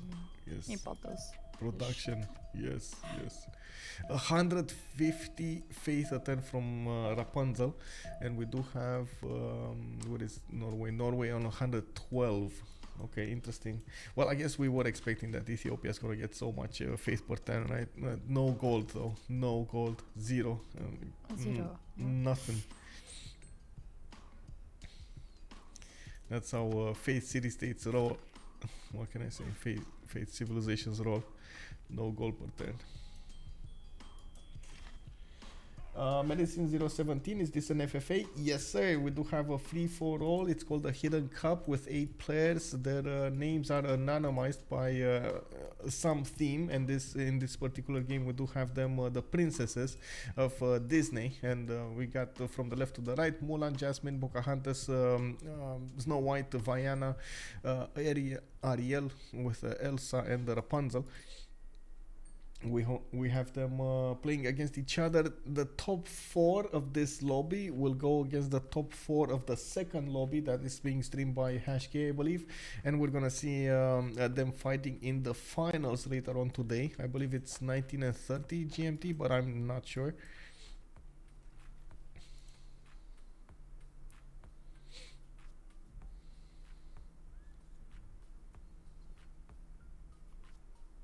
I think it's 8. Yeah, 7 GMT maybe. 7 GMT. Okay. I mean, So 8 half for an me, hour but earlier than I was. I'm a little bit confused right now. Yeah, the change of the hours. Yes, the change of the hours. Yes, yeah. We're only well, you're +1 now, and we're +2. Romania's +2. Mm. Yeah, it's fine. I'm not the biggest fan of the placement of Aksum on that flat land in Ethiopia's land. Ethiopia. Wait, Axum. Yeah, to Oh, this one. Oh, right. this Yeah. one. I mean, Yeah, I there's guess. still some hills that Yeah. are, that would have been better, but Yeah, true. I think he just got it for the cocoa. He wanted really badly some extra gold because he's -2 right now. So he wants that chocolate to give to his people, made them, happier. happy. Yeah. Yeah. It definitely has more cities to settle to the north, and I Yes. am sure he's trying to stay clear away from the coast. He just doesn't want to give free cities to Norway Or England. or England, yeah, for that matter. And look at how England is just slowly building up his empire on this western coast. It's just getting everywhere. Hey, we got the Golden Jet joining us. Hello there, sir, and welcome. Thank you so much for the follow. Nasi Sarpeli is also calling out Monumentality Hungary. What can you expect except Irel? I don't share that opinion. I don't think he's gonna be totally Irel here. Like, he's gonna be slow on his development. I don't think he's gonna be Irel. Like, we got the same problem coming up from Menelik, right? They're on about the same stats here. 53, 55 versus 48, 66. Just like the difference is probably just the culture. Both of them really struggling with gold. We do have also 3 more turns until the next era. Let's see what's going on here. We got Mulan 50 out of 50 points. That's exactly what he needs for the next golden. We got Jasmine 64 out of 63 going for golden age here. With he stayed on 6 cities. This is very surprising, by the way, from Aztec. Gave time to Hungary to actually settle him from the north, and he's going to be forced to settle a few non-freshwater cities to get some land over there. Jasmine is in a bit of trouble, and I do see him not only recognizing this, but actually doing something about this. He's getting encampments down, and this means one thing. This means war. Yes, finally, we got some moves. We got Pocahontas, 53 out of 52. Hungary is gonna get his golden age, and got photo settled by China with his own settler. Can you imagine? Oh, that's disgusting over here from China. Ariel is just gonna put a few horses to defend his land to the north, and does definitely need to hurry up and get an encampment down, because he's gonna need it. Oh, he did get one from Longxi, and it looks like he's working on encampment training projects to get the first one of the first great generals. Okay. We got Blanche Niche, Snow White, 47 out of 38, getting his golden age, his first golden age, because he actually got a normal age this time. 56, 36. Vienna 48 52. Pembrasian Voice golden age still needs 4 more points to get there, and let's see, is he getting there? Burnt going for Petra. That's gonna take a while. We got this industrial zone. This is only going, this is the industrial zone. No, oh yeah, it is. Oh my god, it's only a +1. Oof. +0 actually. Yeah, 0. Yeah, he's gonna get an aqueduct here and a few mines, but still, it's bad. He did get this one though. That's a +2. And going for campus research projects, probably trying to snatch one of these scientists, but that might be an extra point. Okay, 50 out of 52. He just needs 2 more points. Okay, maybe he's gonna get it. It looks like he probably can get it. We got Ariel 4651, still 5 points away from getting somewhere, and I do think he's gonna recruit at least one general here, at least one great person. I don't think you get enough points though from one single. He's getting two, no, from one single encampment training project. He's also gonna try to get a merchant here. Looks like it's gonna be Arena of Athens, or at least he's gonna try to get it. He's still building up Beijing's Great Library. It's in 3 turns. That's at least 2 turns too late here. So he definitely needs to try to chop something, and I don't think he has time or nor the proper production to chop, proper tiles to chop. Elsa 58-56. He did go for a golden age with 2, 4, 6, 8 cities and more settlers. Another 2 settlers coming out from his land, going for Great Lighthouse for that extra era score, and of course the benefits that you get from Great Lighthouse: more gold and more speed on your boats. And Rapunzel 58 out of 50. I actually really like to say Rapunzel. I don't know. I find it funny. He did manage to get his golden age points.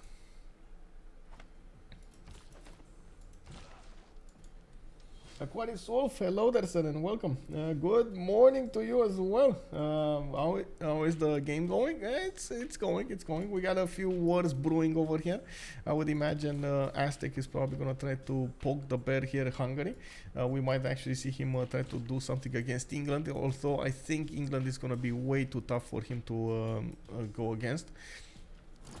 Then we got China also did declare war against Hungary, snatched a settler away and settled Changsha with it. Now we got quite a few of these horses getting in there, and they're all trying to scramble to get the golden age points. Ariel is 1 point away from getting there. Did recruit a few great people here. Still needs... Is this the last turn? Yeah, this is the last turn. So whatever he needs to do it now. Vienna just declared war on Pocahontas. That's Dido on Matthias. Maybe they're trying to figure out the city states or trying to do something here. Get some more vision. Some of them might get benefits from this. So Vienna did get 55 out of 52 points. Okay, Rome did get it, Pocahontas got it, Jasmine got it, Mulan got it, Ariel is 1 point away still.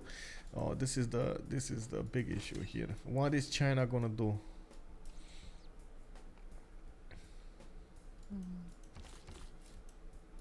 Can he get it?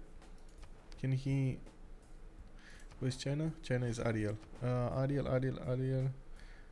Volen. He doesn't have the goal to levy Vol... What? Oh, he only had 50 in the back. No. My God. That's 1 point from missing a golden age. 60 gold. He was missing 60 gold. And in the meantime, he's trying to attack Miskolc, a Hungarian city, which is starting to get some defenses up. We got a horse coming out of that city center. We got another horse coming out from Sejet, which is also building Oracle. Elsa is also calling out for an alliance with Mulan. Elsa, Norway, and Victoria. This is actually quite, I gotta say, unbalancing to the game. We got the 2 major sea powers getting an alliance here. Norway on one side of the planet and England on the other side of the planet. They're gonna make so much gold between each other if they can set up trade routes. Yeah. And they can. I'm pretty sure they will be able to.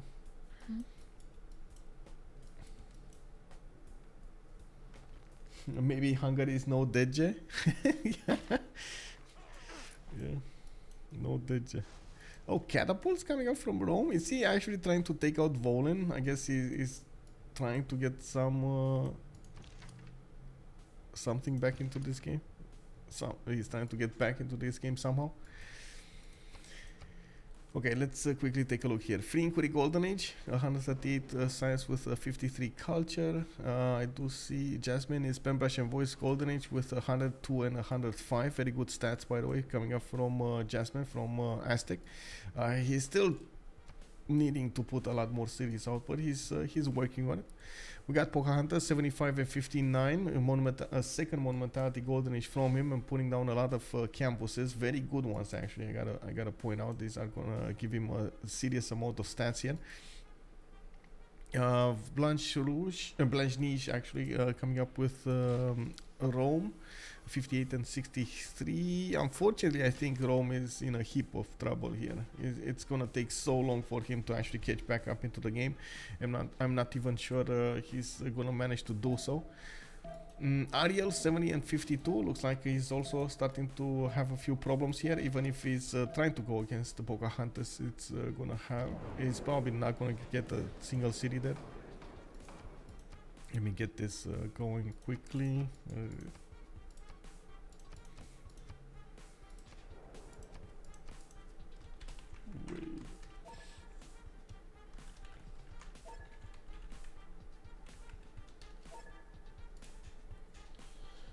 Hello, Daitsuke. Good evening, sir. Good day to you, sir. By the way, China has castles but didn't upgrade coursers. Yeah, did not. It doesn't have gold. Doesn't have gold. That's the major problem there.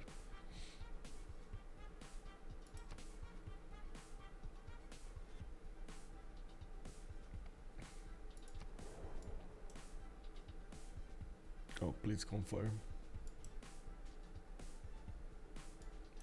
Yeah, the wall tiles are starting to get that extra culture in there. Very nice, very nice.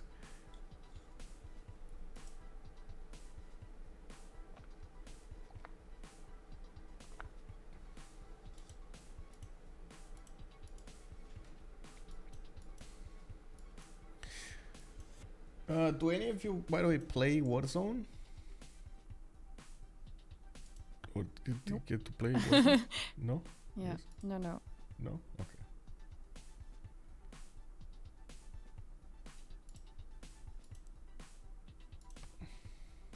Well, just gonna submit and hope for the best here. Yeah. Okay, he did go for B in those options. It's fine. Oh, Miss Gold, she's gonna get the walls next time, and China is just gonna, well, be forced to watch that city rather than do anything against it. Maybe he's gonna try to pillage some more to the north. We're gonna need to see what's going on. He did get a serious amount of gold, and maybe this would be a good time for him to get courses going.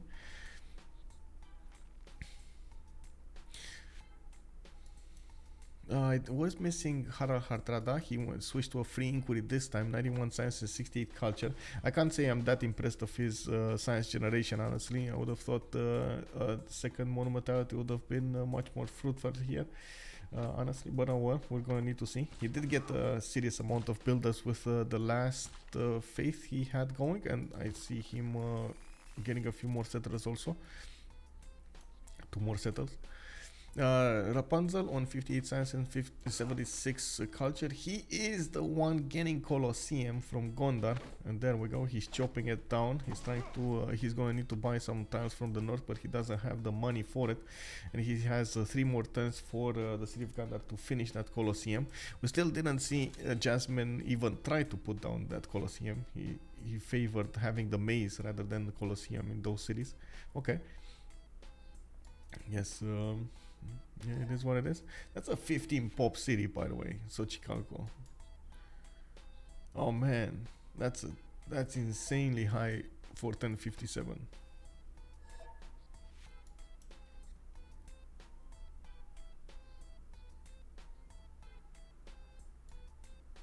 I mean, since the last modification of Colosseum, Colosseum appeared like turn 60, 65 sometime.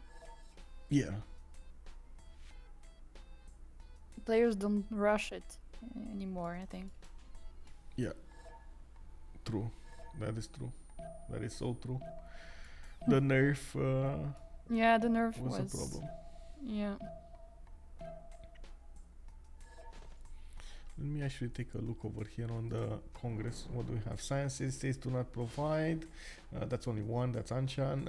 Rome did get a 20% faster population growth. Not bad. And Victoria did get a 2 Diplo points. There's a discussion over here between Aztec and Victoria. What are they discussing about?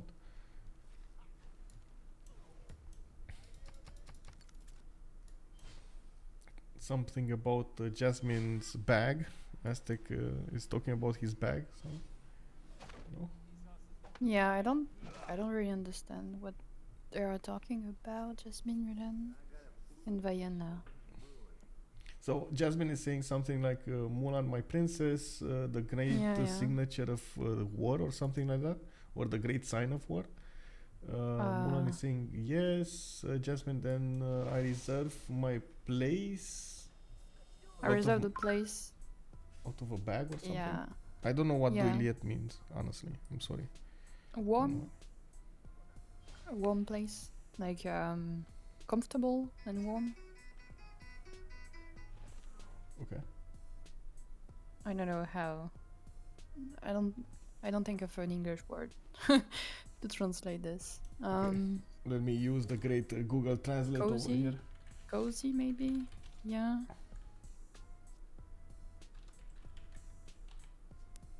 Cozy. Yeah, cozy. Oh, you said Yeah. it. Yeah, there we go. So it's cozy. But what is au fond de mon sac? What is?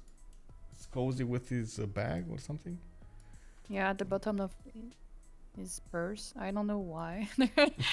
Yeah. Okay. I don't know. I don't know exactly what they're talking about. Yeah. But we should see. Yeah, in the future.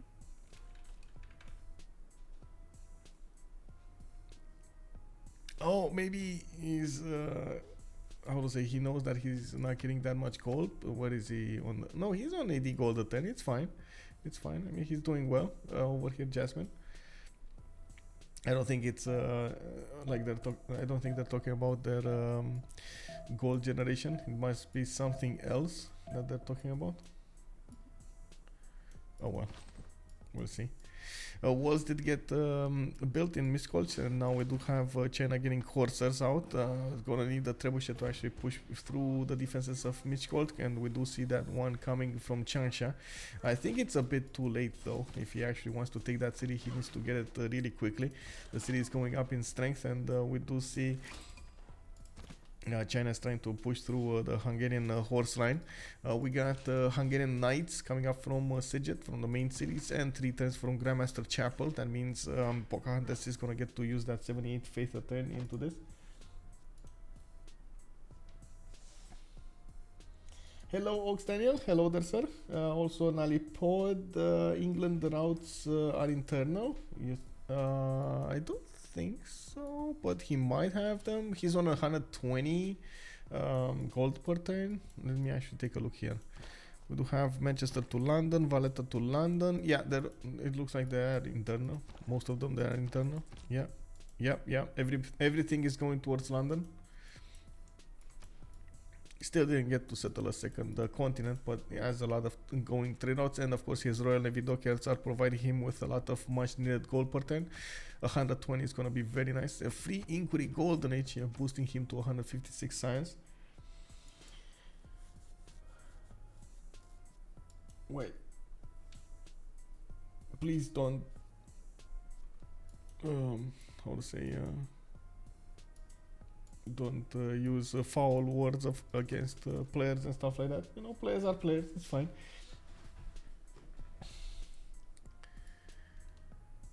Everybody with his own, I guess, persona. But there were a question about, is there a CWC game today? And I think there's one. There is a CWC game today with a big question mark on it. It's WCG versus Notice Me Senpai. They had quite a few problems scheduling. Whenever we do a schedule on the CWC, we do tell them from the beginning, because we need to get the game going at some point. And even if there are problems in the schedules, we do have like a default hour. It's always gonna be 1800 GMT on Saturdays.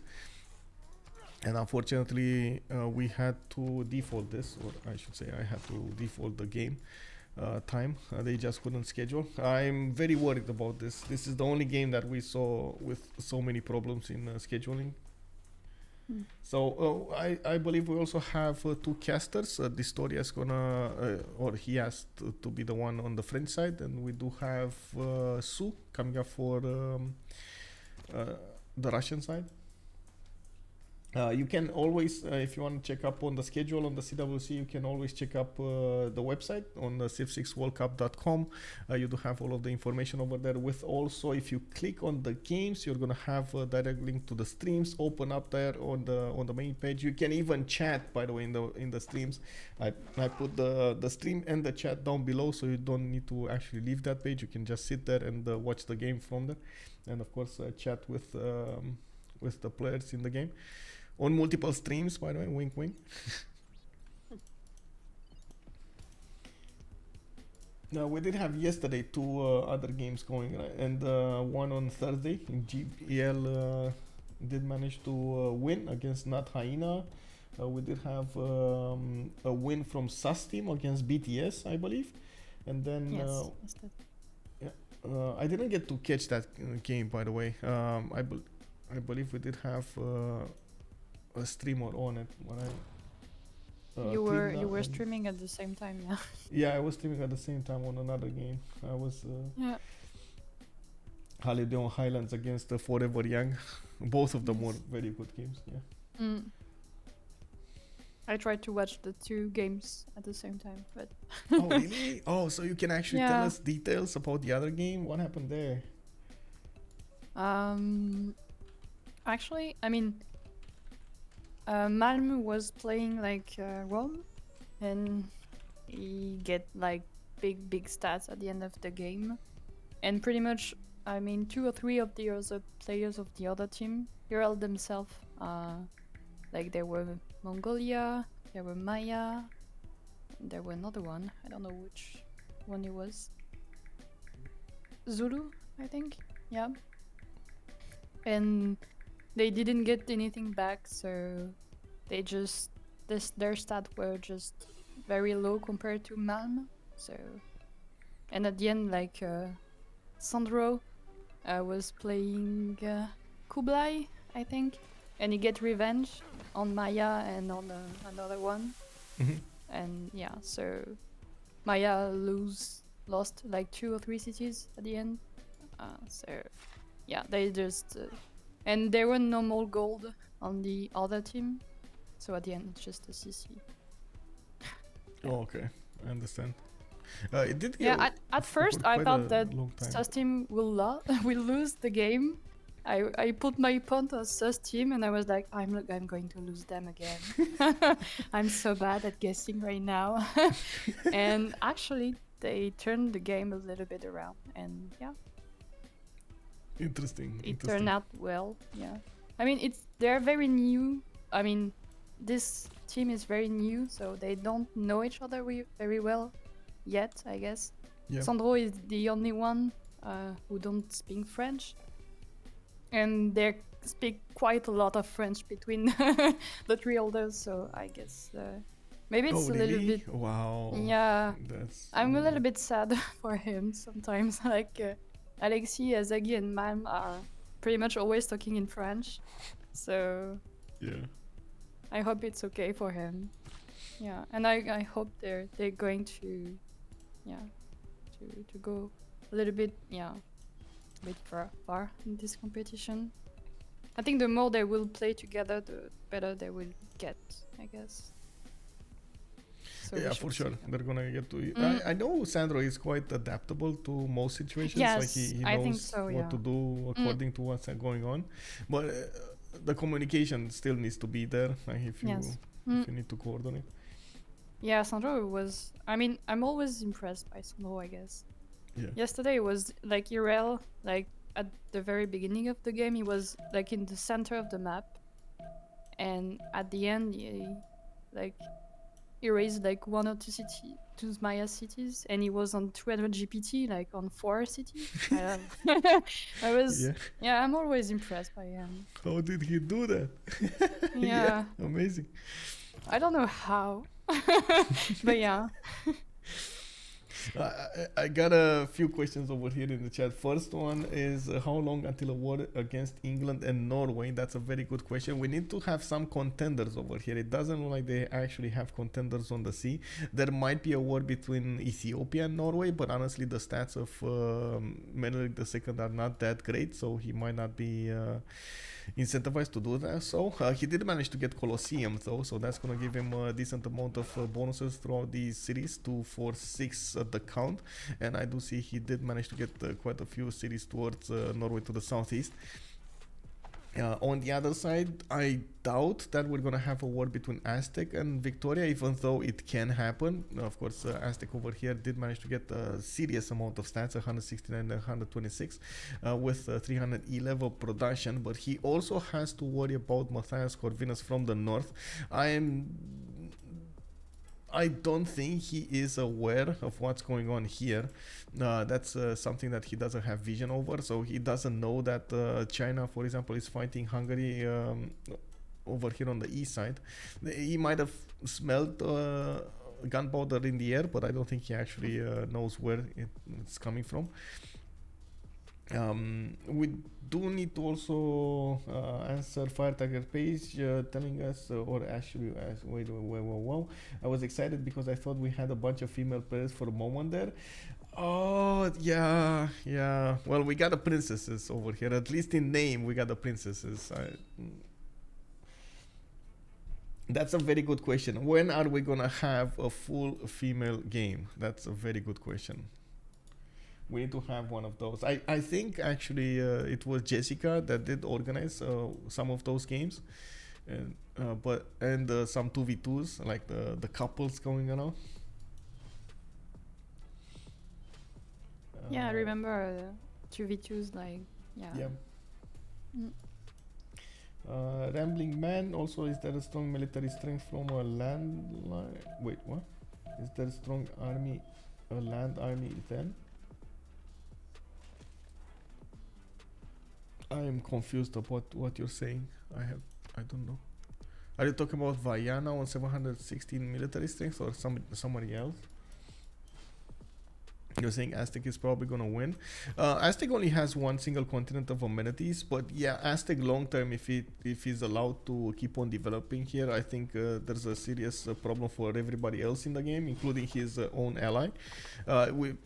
We've seen multiple times what Aztec can do late game, and if it gets to planes bombers, it's just unstoppable. You're just gonna see him punch through the defenses of his opponents extremely quickly, even with tanks. Now we do have a serious problem here for China. It looks like Hungary is pushing back with some of the levied units he got from Anshan. He actually got to move them so many times to the south. They're only levied for 7 more turns, and I'm pretty sure he can upgrade some of them extremely cheaply. 15 gold just for a man-at-arms. And I'm actually curious why Pocahontas is not trying to or is not upgrading them. I guess, wait, he has gold. He has the gold. It's 30 gold for a man-at-arms. Wow. Okay. Come on. There we go. We got one. We got one. He's gonna get the other one. He has the crossbows to work. He has a few knights that are gonna get to attack into Changsha. But then we got some crouching tigers coming up on the defense, and that city does benefit from Governor Victor. He's gonna get some extra defense. Not to mention he has intel on Hungary. I also noticed the Aztec spy did go in the city of Buda, so maybe he wants to take out Debrecen, which I honestly I don't know how Pocahontas thought this is a good idea. This is so hard to actually defend. Oh, Vaiana declared war on Elsa. Oh, really? Oh yeah, I mean. Oh yeah. He was like, how? I was surprised when I saw the city Salzburg being settled here. But honestly, he was even building a fleet. Like, I think if he wasn't building a fleet, I don't think Vaiana would have even considered attacking into it, because it didn't consider it a threat. But when you're even building a navy, I mean, you gotta go. You know, this is not working out. I'm sorry, this is a toxic relationship. This is not working out, bro. But that's so much boats from Phoenicia, just for one city. That's yeah. He wanted to make sure he's gonna get the win quickly, and he's gonna get the win quickly. I'm curious if he's gonna try to keep the city, but I think he's gonna have serious loyalty issues. We'll see.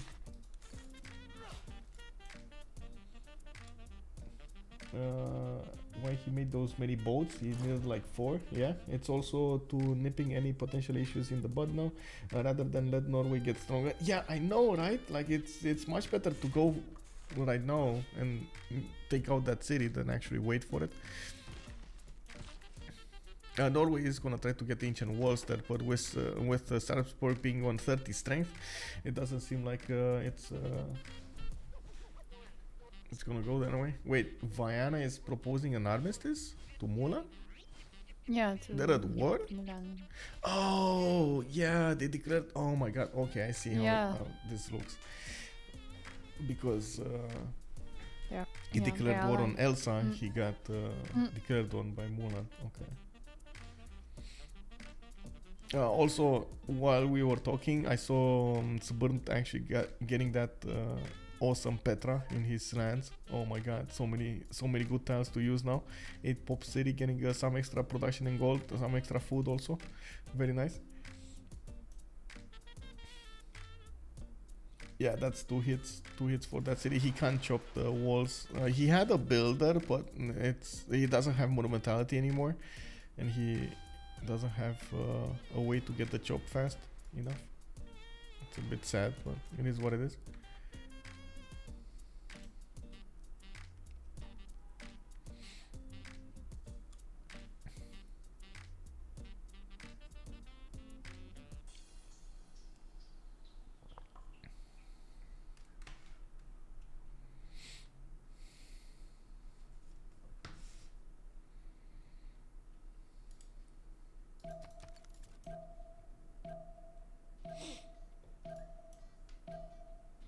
This has been a really intriguing game so far. Would like a bit more war shenanigans, but there isn't any clear winner yet. Yeah, we don't have any clear winner. On the score screen, we should actually take a look what's going on here.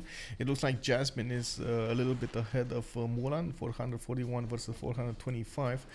We do have actually 452 against 435. City of Sarpsborg might actually go down this turn.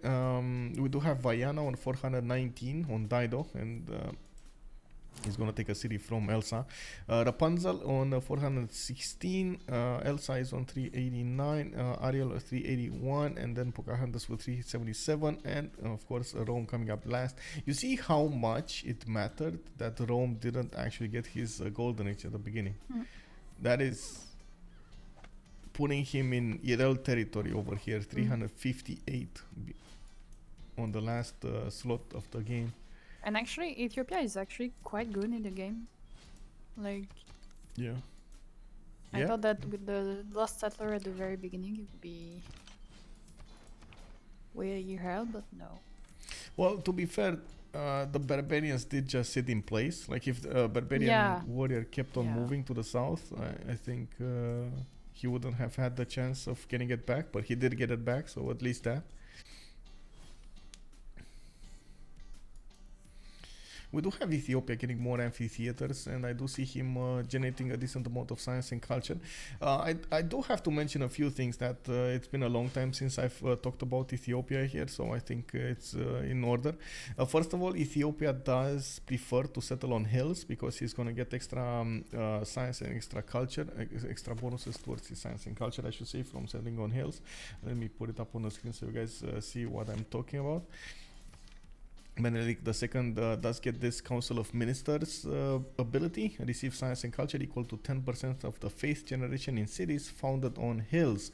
So he's much more prone to generating a lot of faith when he's settling cities on the hills. He's going to get the science and the culture, and that you can see how much this matters. He's on 337 faith and then 126 science, 140 culture a turn. Most of his cities are on the hills, so he's getting those extra bonuses. This is the one that I guess Pauline over here was saying, oh no, this is a problem, that's not a hill, and it's like, what is he doing with it? I don't like this, get it out of my face. No, I mean, actually the city is like generated 3 faith a turn, so it's okay. Yeah, at least 3 faith a turn and 15 gold. We gotta say 15 gold. That's a lot of gold. That's the reason why the city is there. Yeah. I guess. All of his other cities are on hills, Yeah. so they're generating a decent amount. All the main cities are on hills. That's Yeah. okay. I really like his faith pattern. Later on in the game, he's gonna get a lot of army out with that. He can actually get the rock bands and whatever he needs. I think it's fine. We're gonna need to see if that's gonna cover for his early beginnings. So we do have Salzburg getting raised. It looks like Phoenicia is going to get back his peace and quiet on his lower seas. He's also he did manage to get settled quite a few cities, 2, 4, 6, 8 cities from what I can see. Putting down his shipyards, and Vienna here is in a free equity golden age this time, but he definitely needs to go for a lot of campuses and the universities in them if he wants to keep that science up.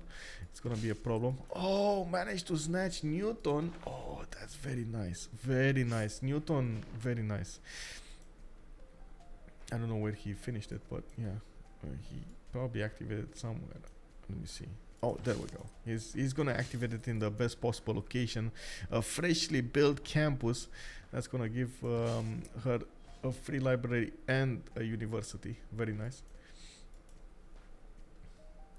I think Ethiopia has a very good position for winning this game. Ethiopia, yeah, but I would really like to point out Aztec Sim here. Aztec Sim looks stronger and stronger the longer the game goes on. The more war it's gonna be between Hungary and China, the more likely Aztec is gonna take the city of Debrecen, and he's gonna get another city there. He's already on 2, 4, 6, 8, 9, and from what I can see, he can get another 2, so on in 11. Getting Forbidden City, he's gonna get Terracotta Army. I think he is starting to generate those general points. He's right now on 12 great general points a turn, and I do see him putting down more of these encampments, 1, 2, 3 at the moment, with more probably coming from Chapultec and Cempoala. Is there any new luxuries in Debrecen or Aztec? Don't think so. So this one has a silk tile and a coffee tile. I think he already settled on silk somewhere. Yeah, he already had silk. So coffee he has, he has both. Okay, yeah, he has both. Okay. So yeah, you'll need more than just Debrecen. Yeah, it's just the city, the extra city. He's also getting military engineers out. This is gonna give us an idea where he wants to go. And okay, well, you see the encampment. It's right in the face of Hungary. Well, what can I say? Mulan also put down Forbidden City from Birmingham, and I think it's definitely gonna be Xochicalco who's gonna finish it, 3 turns away from getting that.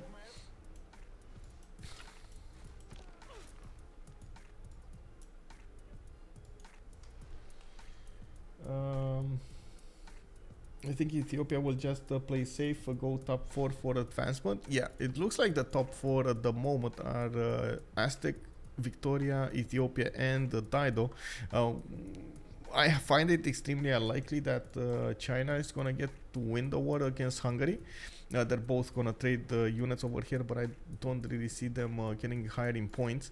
And I guess the only one that could get higher in points is Elsa. Even though I do see him with at least one more city location here, I don't really believe he's gonna get that much higher in points.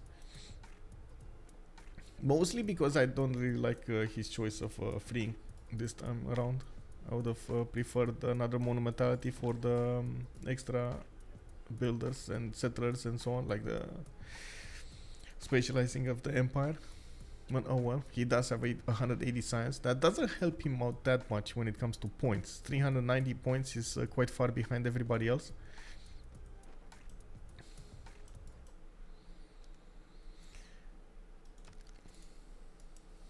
I think he's missing a little bit of builders to improve his land. It's quite, there's a lot of unimproved tile. Chillbrains 96 is telling us that points rather meaningless. In the normal games that we get to stream, I definitely agree with you in the 4v4s, but this is an FFA, this is a free-for-all, and the top 4 players do get to go into the finals, so they need to somehow get the points to be in the top 4. Now, how are they gonna get the points? That's totally up to them, like if it's gonna be military, if it's gonna be through simming or something like that. We're gonna need to see what's gonna happen. So it does matter how many points they have. That's the only problem over here for him. So if Norway goes for more science, he needs to somehow get the benefits out of it. Maybe go against Ethiopia here, maybe do something against to take down the Ethiopian points. And I guess Waldia is gonna go down here. Mulan just saw it happen. We got also Norway getting a set. Where is he going with this settler? Wait, does he actually want to go somewhere else? I don't know. That's so weird. Anyway, we got Norwegian traders already trading cap to cap, or at least city to cap here towards England. They're getting a lot of gold generated.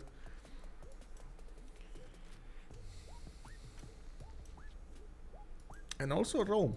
Rome is the big mystery here. Actually, Rome is not the last slot anymore. It's actually Elsa.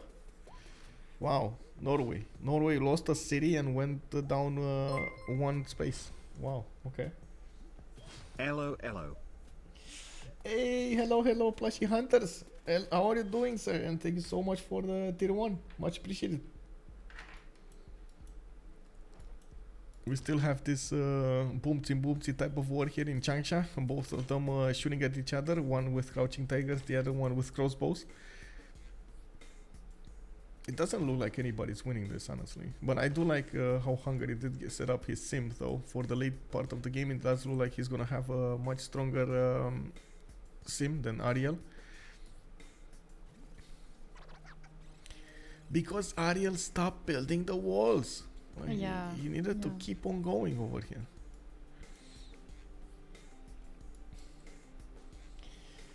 We're doing great. We're doing great.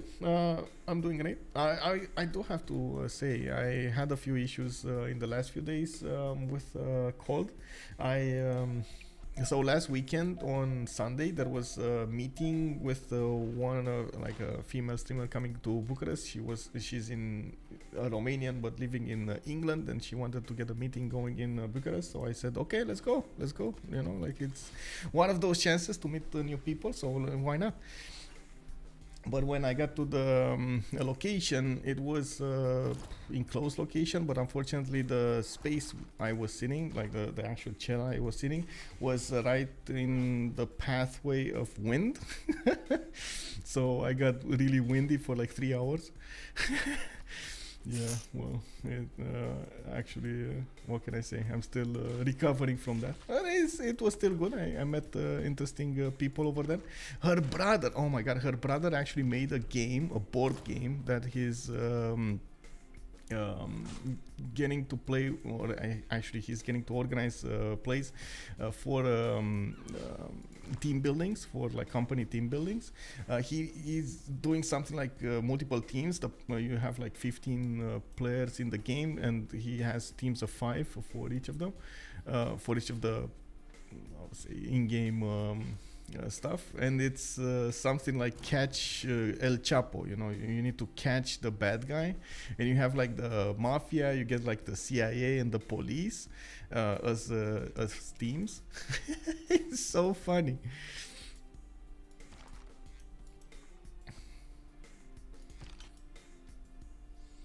I wanted what? I wanted feed pics? No, I didn't want. What do you mean I want? Oh my god, bro. No feed pics. Yes, no feed pics. Yes, no. That's why I got a call, because I didn't get feed pics. Definitely, 100%. Yeah.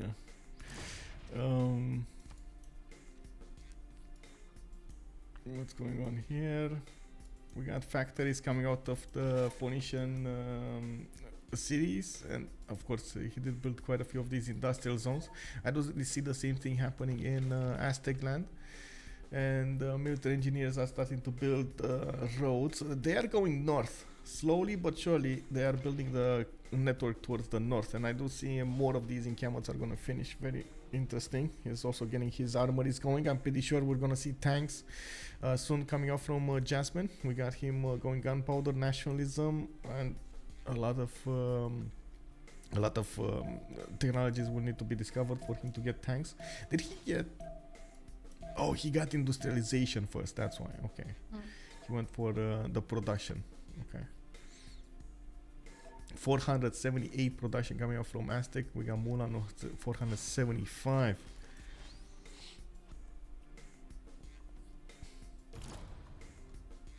Oh man, that picture.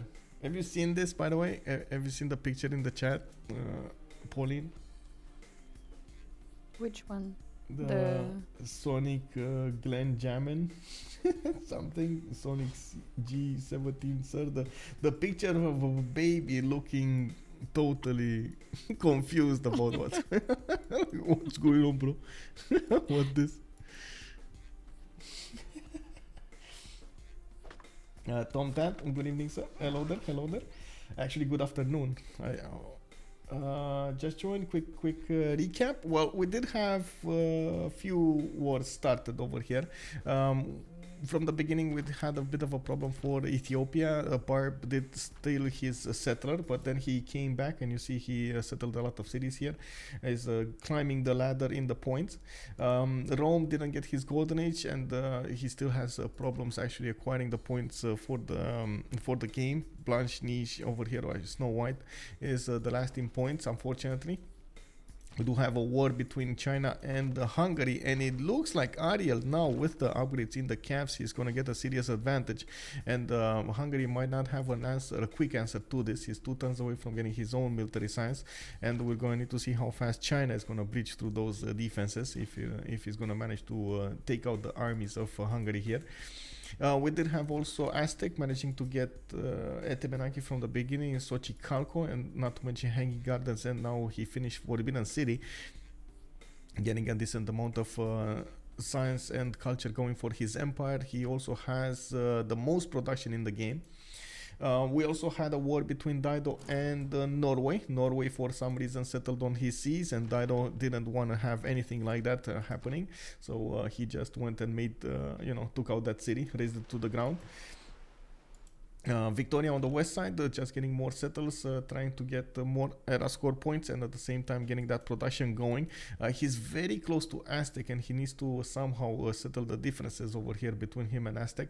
At the moment, it's actually looking like Jasmine is very, very, very, very likely to get the most stats in the game. He already has 250 science, 173 culture, and a good amount of gold, 96.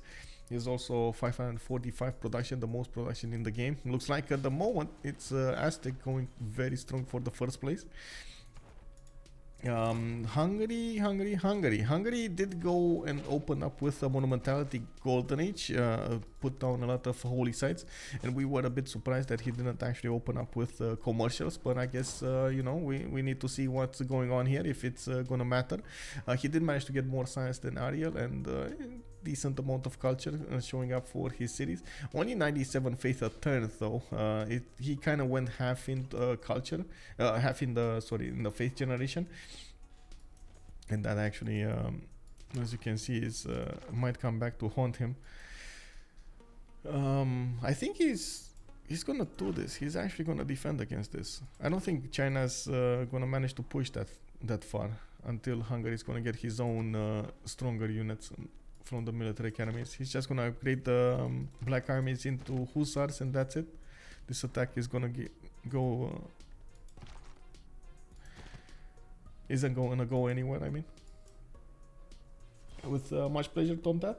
Also flashy feeds, high production, eat Norway. Yeah, eat Norway. That's the biggest thing over here. What's gonna happen between Rapunzel and Norway? They're starting to touch borders over here. They even split Tsingi de Bemaraha in two. And I think we might see England try to take out Weldia. Ethiopia, I'm not sure if it's gonna be... Wait, why is it... why is Mulan asking Rapunzel to respond?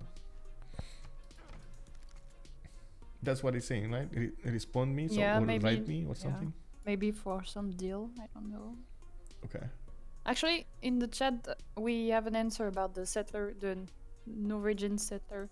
He's going to settle a city to the north of Sheffield to trade with England. Oh, I see. Okay. It's a really bad city, though. It's a total of 0 hills in his third rings. 0 hills. What is this? Wow. Well, I guess he's gonna get the extra production from the amber tiles, at least that, but it's only 3 tiles. Oh, okay. They're talking, yeah, they're talking about the one coastal city of Ethiopia. Okay. Yeah, what's the point of the city? And yeah. Oh, okay. And he's also saying. Yeah, to start trading with someone to have more than 3 GPT. Oh, 3 pieces d'or. That what it means? 3 gold pieces. Okay. Yeah, exactly. Well, he does have 43, so he's underestimating his economy right there. He's spreading some misinformation. Okay, I see how it is.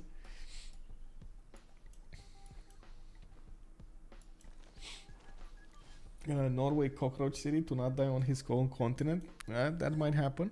Norway over here did start up really strong and then fall off favor at some point. It's a bit of an issue, but oh well. We'll see. Ethiopia, I see, is putting Oromos through Norway's land to see what's going on here. He's definitely trying to discover all of this land. He's gonna get the vision on most of the cities of Norway, and he can plan out of an attack at some point.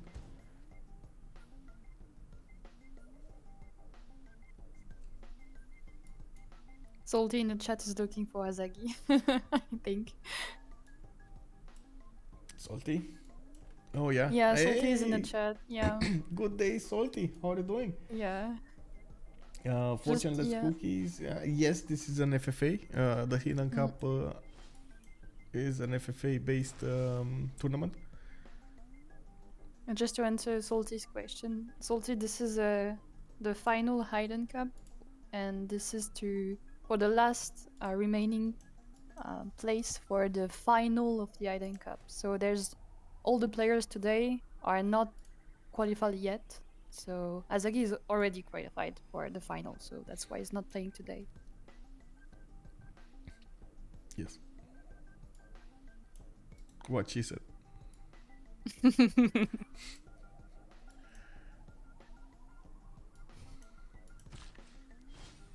Now we do have more military coming up from Aztec in the north, and one of the biggest questions is he gonna get a general?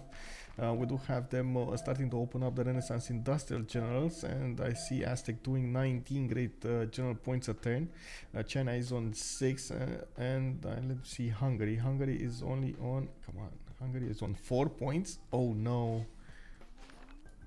He actually needs to get a lot of encampment training projects to get this, and it looks like he is trying to get those encampment training projects. Yeah, 115. He's gonna have a serious issue actually getting the points for a modern one. It's gonna require so many great what I should say, projects. A lot of projects. Too many projects.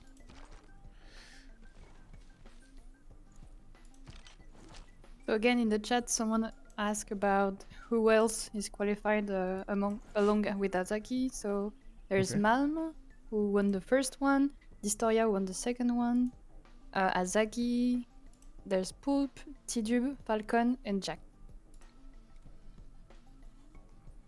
Yep. And the winner of today's HiddenCup.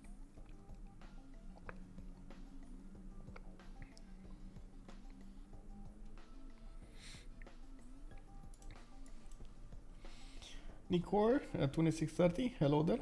sir, how's the game going? Who's winning? I think at the moment it's Aztec with the most points in the game. We do have 4 of these, like the top 4 are gonna be the quote-unquote winners of the game because they're gonna go into the finals. So we do need to see who's actually gonna keep on these slots. Jasmine, Mulan, Rapunzel, and Viana are currently on those slots, with Rome actually catching up really quickly. Looks like China, because he did spend a lot of production into the war effort, he's falling off favor. Pocahontas, also the one he's warring, also falling off favor here. They're spending a bit too much into the military, and they're kind of yelling each other out here. Elsa and Snow White are also having a few issues getting the points necessary for the next goal. Even though they're not spending their points, their production points into a military, they're still not actually getting enough to come for the top 4 over here. What's this about this observers? They're asking for a break. For a break? Okay. Yeah, for just sure. a break. That's fine. But Viana is saying that he has all of the ocean to actually make his first. It's fine.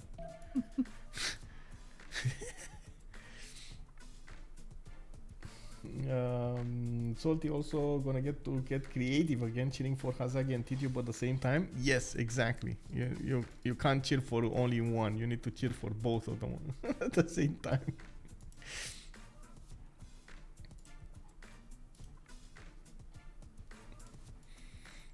Also, I did notice something extremely funny in the channels of recruitment for the next squadron. It was, let me see, Eins Vai said that his qualities are, he knows his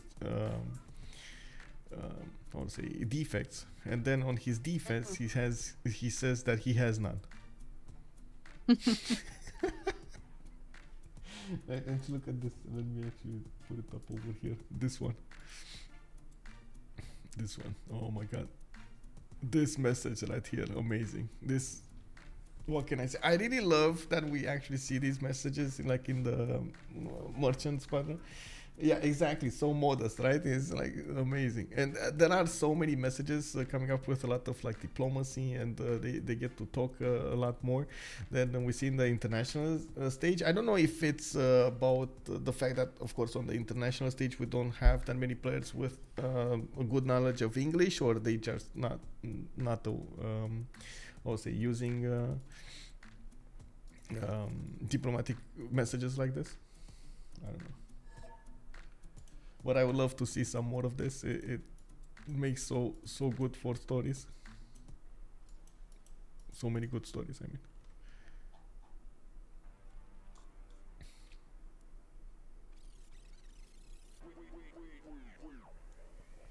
So now we got pause for like the next 10 minutes or 5 minutes, or I don't know. Yeah, I'm going to get a coffee. Okay. Rome is indeed coming back from the last spot over here. He's 5th place right now, and looks like he's trying to get up there. He's really lucky that China and Hungary did start a war. Maybe we're gonna see Ethiopia also fight Norway here. It's gonna give him a chance to come back.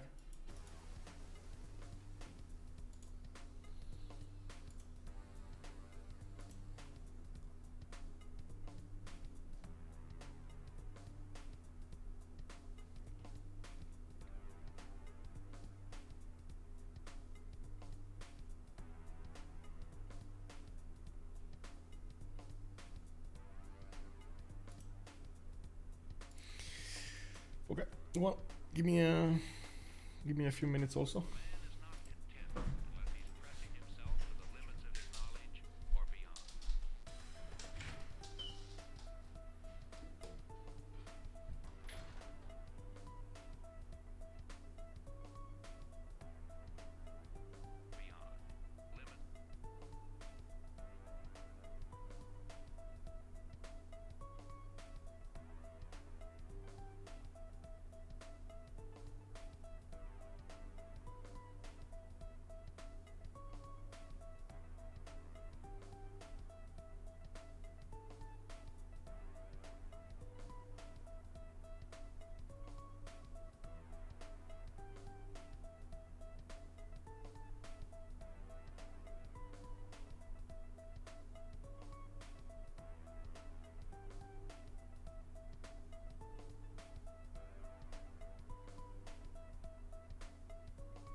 Okay.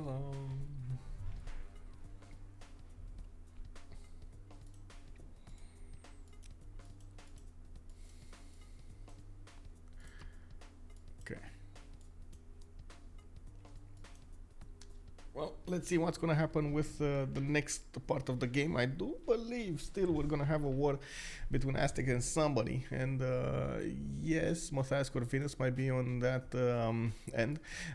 His only opponent in the game, actual opponent in the game, will be England. Actually, I don't think Hungary does have a chance of pushing through the defenses of China, or even getting a few extra points because of those defenses. It might be the other way around. Actually, China has a bit of a chance to pillage some of his tiles, but I don't think cities are going to be taken here. We're going to need to see if Jasmine is going to want to use that war ability of his to get some extra points here. With the next engineer, I'm seeing England doing projects. Next engineer is Leonardo da Vinci, getting those extra 3 culture points on the workshops. Actually quite a strong one if you have a lot of industrial zones. We saw England doing projects. England is doing, yeah, industrial zone projects indeed. You know, he's also trying to get Venetian Arsenal coming up from Sheffield. And one of the big things here is he doesn't have a land army to speak of. So again, Jasmine has a good chance of taking these cities, just raising them to the ground and taking away points from England. We're going to need to see if Jasmine is going to want to affect the game like that.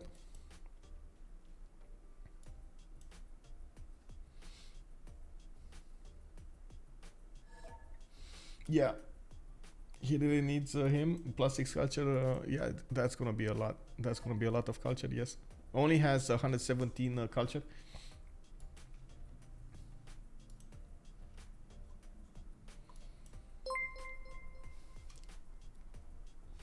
Good afternoon, all. Hey, good afternoon, the Loon 75. Hello there. Thank you so much for the prime, sir. Much appreciated.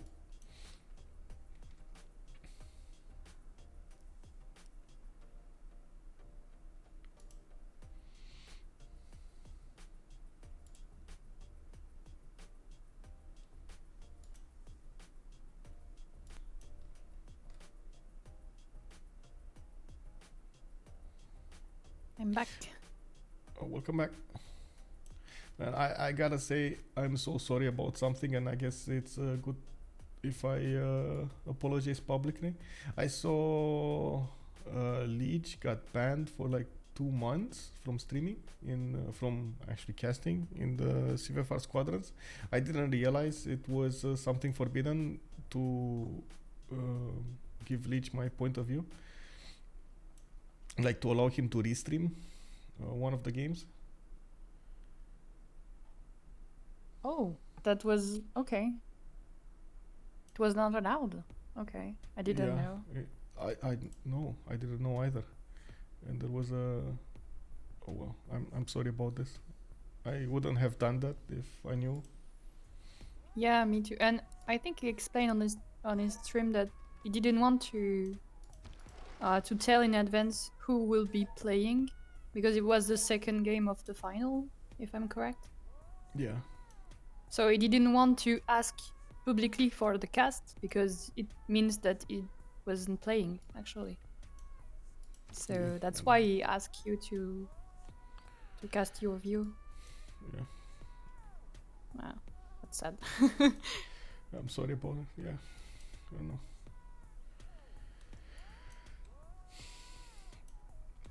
I mean, usually in.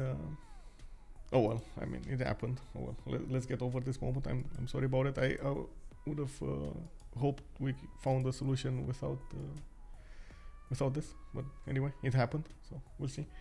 I do understand, though, we will have the same thing happening in the CWC. We don't allow 2 streamers of the same language to stream a single game. It just mixes a bit too much the language, like the viewership. But at the same time, we do allow any streamer to restream. Like it's not something that we ban. because they always, like, we understand that they can always get the point of view of another streamer, and it's, if it's Twitch allows it, we can't do anything about it.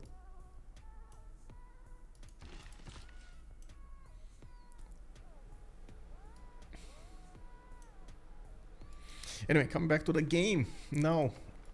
We got 3 questions that we need to answer. First, is Ethiopia gonna do something about Norway? And of course, if England is gonna try to attack him here and take out Waldia.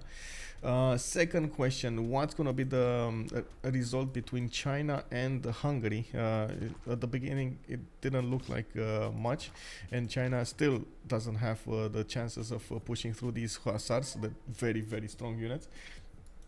Then we do have Aztec Jasmine that has so many stats and looks like he's getting up for war. I don't know what he's gonna use this military for, and I want to find out. This is like, I can't wait to actually find out what Aztec is gonna do with his military. He has the most stats, the most production in the game, the most culture, almost the most culture actually. Whoa, Rome, 200 culture and 200 science. How did this happen? Wow, okay. Well, he's coming back. He's coming back into the light here. Rome is getting a decent amount of advantages. Might even take over Dido at some point. Okay, well, this is happening.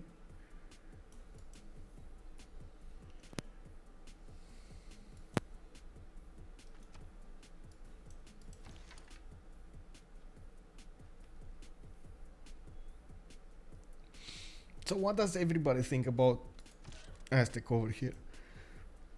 Is he gonna try to take Debrecen? Is he gonna attack England? What is he gonna do? What is his plan here?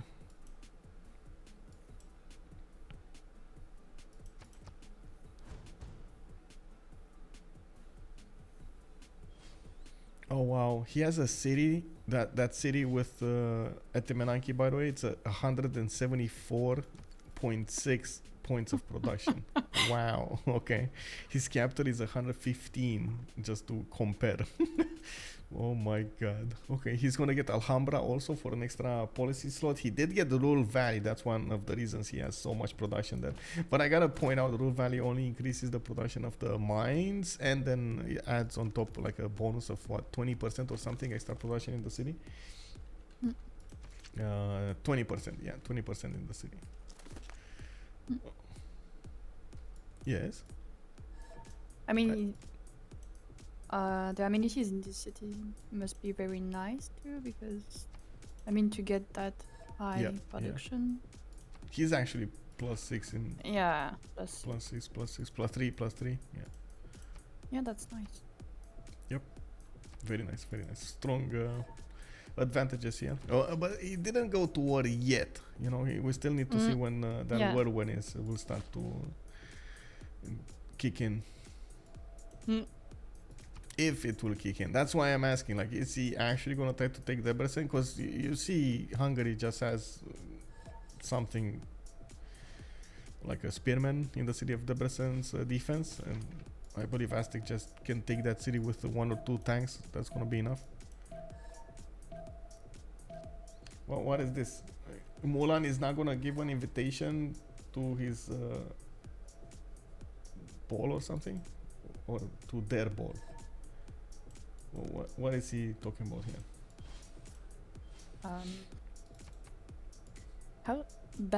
How do you translate this? Like, this is the ball, fair, right? Is the dance? I mean, dance party, yeah. dance evening, yeah. Yeah. I don't know to who he's talking to.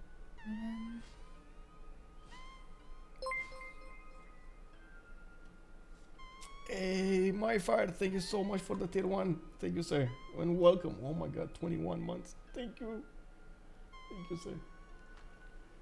You don't know who's Viana, I guess? Yeah, I mean, he's talking to Viana, I guess, yeah. Or Jasmine, I don't know. I mean, at the moment, Aztec doesn't have any units in the face of England, but I do see Phoenicia. No, actually, no. Phoenicia was the one who attacked his ally over here, Elsa. So I guess maybe Mulan is trying to be a bit defensive about this. protective of Elsa's reputation over here.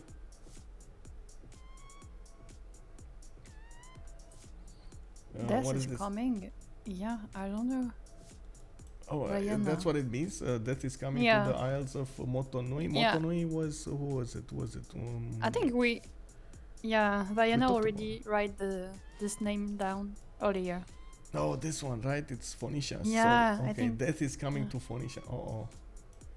Okay. Ah, yes, just the capital name. Yeah. I don't know. And where is Newcastle? I think he's talking about Newcastle. Just Newcastle, this one. La frontière de Newcastle me fait vraiment plaisir. What is this? The frontier of Newcastle is, or is at Newcastle.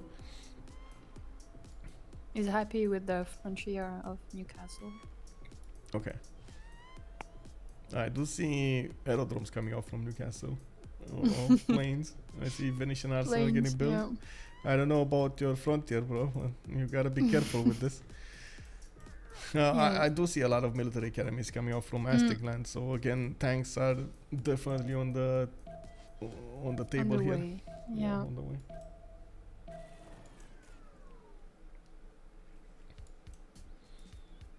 It looks like Hungary did get a lot more units to work with, and let's actually finish this. Autocracy, nobody's coming there. Position. Actually, profit. Let's go profit. Autocracy, profit.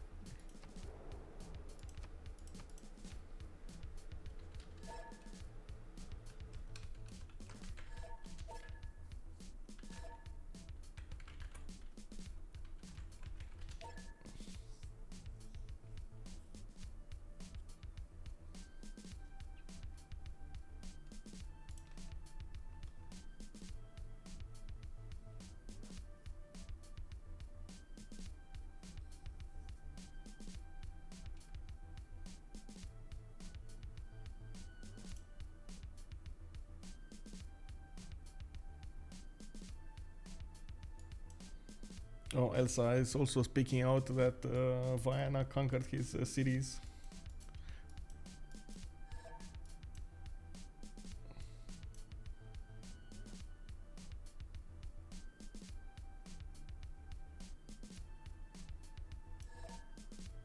What is he saying about Snow White?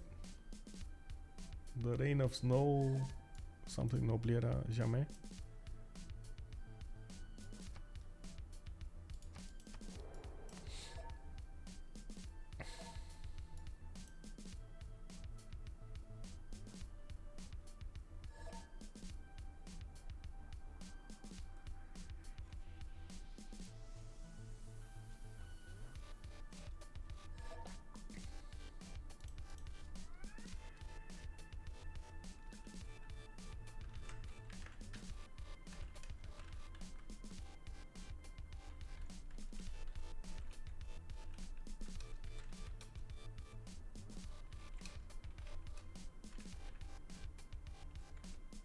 Oh, okay, I see. So Vienna did respond to this, and he was saying that he was a bit too upfront with those boats that Norway built on the coast, on the west side. So Salzburg was a bit too dangerous to Phoenicia to let live. Didn't want to go into a long-term war. And on the other side, Mulan is saying,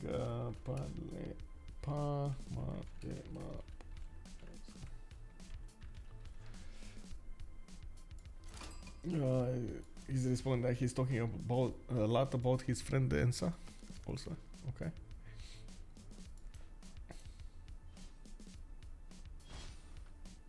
What is this La Reine? La Reine de Ninja.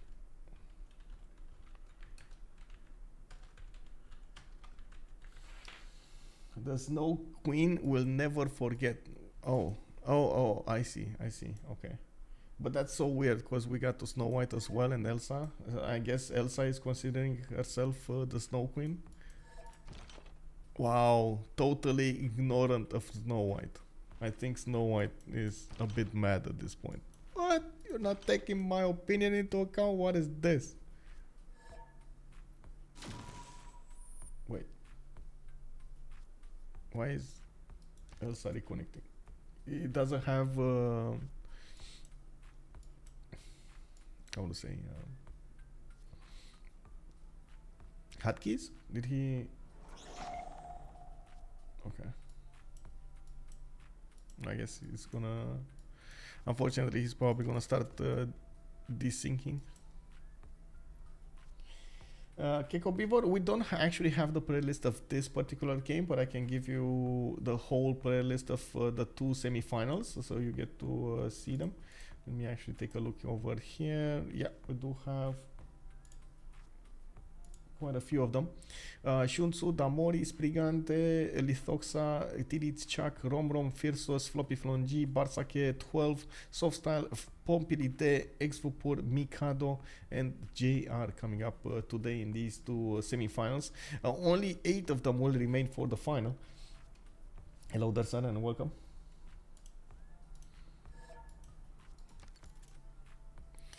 We got campuses coming up from Adva, Dava also. Rapunzel is going to try to get more science, and of course we do see he did manage to get 250 science and 229 culture, definitely overwhelming Elsa to the south. Oh.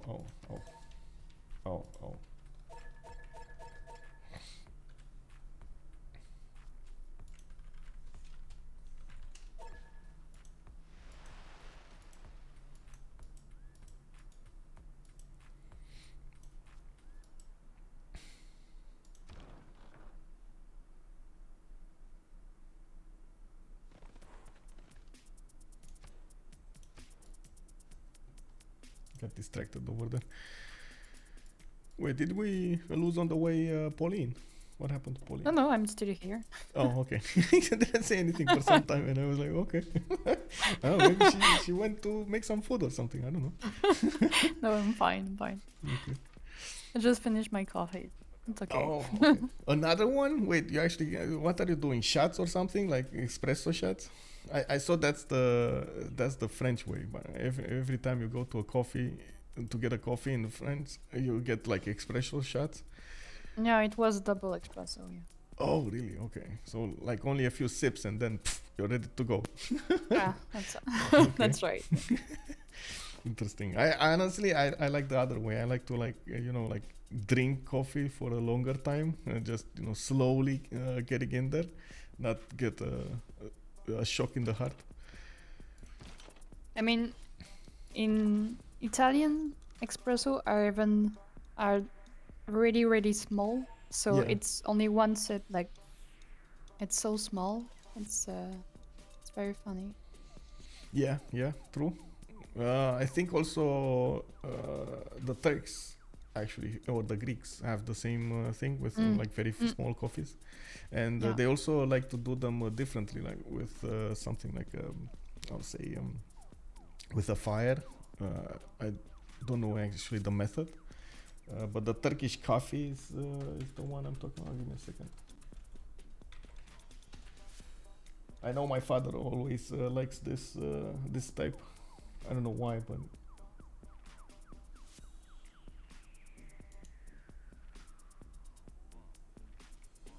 yeah, it's give me a second. I'm gonna share it on PM. There you go. It's a certain way of doing the coffee.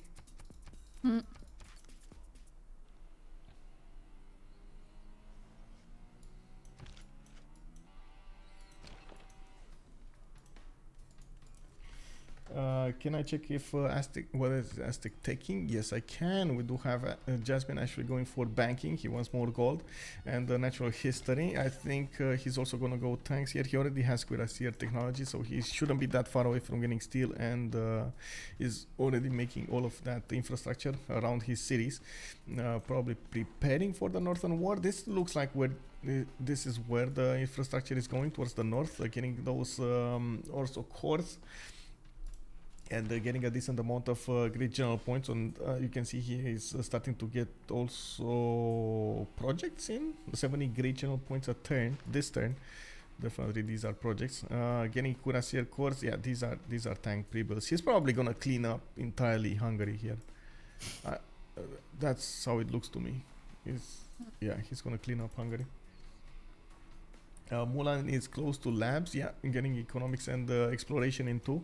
I even if he's close to labs, I find it extremely unlikely that he's actually going to be higher in stats than Jasmine. We already have Jasmine 372 science with 129 culture. The fact that Mulan did manage to get Leonardo, you can see how much it mattered in the culture screen. Now we do need to see if Aztec is going to get to his own labs at some point.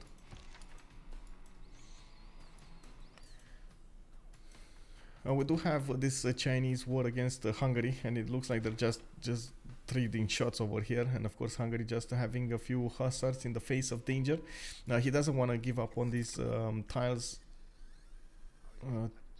to not allow the city of Miskolc to get attacked over there. Maybe with some bombards, it can slowly grind down the walls.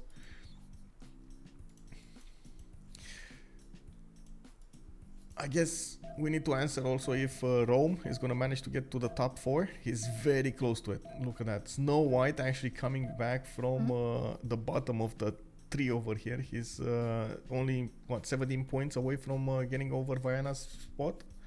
That's Dido's spot. And Dido doesn't have anywhere else to settle. Like maybe, come on, get another city. Like a city for the, come on, you have night tiles to work there. Like, get something. You get more cities, bro. Oh no, he's not getting those cities. He's actually working more. Why is he building frigates? Is he trying to get like a fleet or something? Oh, and I do see he built, what's that wonder called? Yeah, this one. Hui Teocalli. He's getting the extra production and the extra culture in the lake tiles. Has quite a decent amount coming out from that.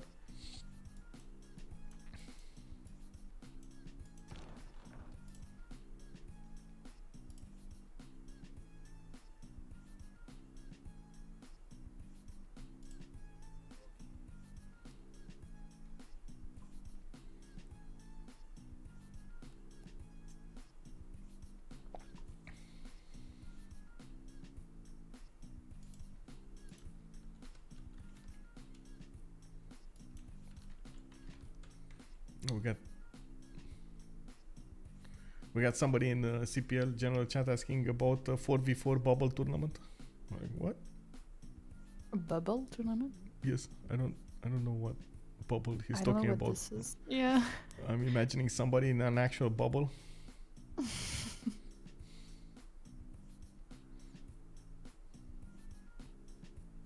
But I can't help this. I need to share this. Give me a second. Yes, this this. Let's get this going, boys. Let's get this going. Bubble tournament. Let's go.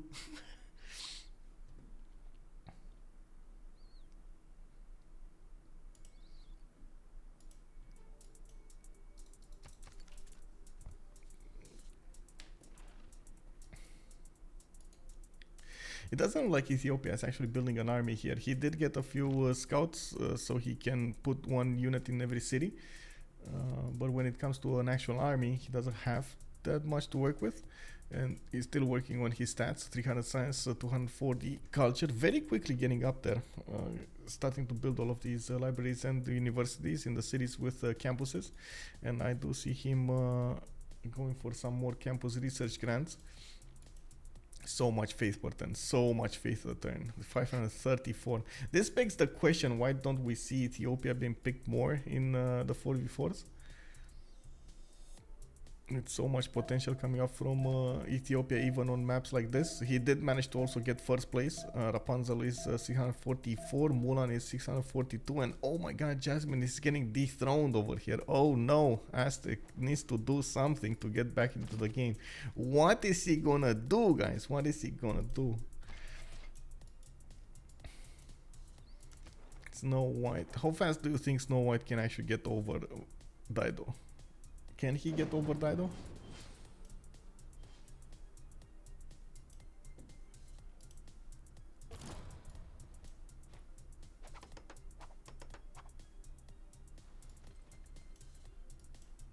I think he can.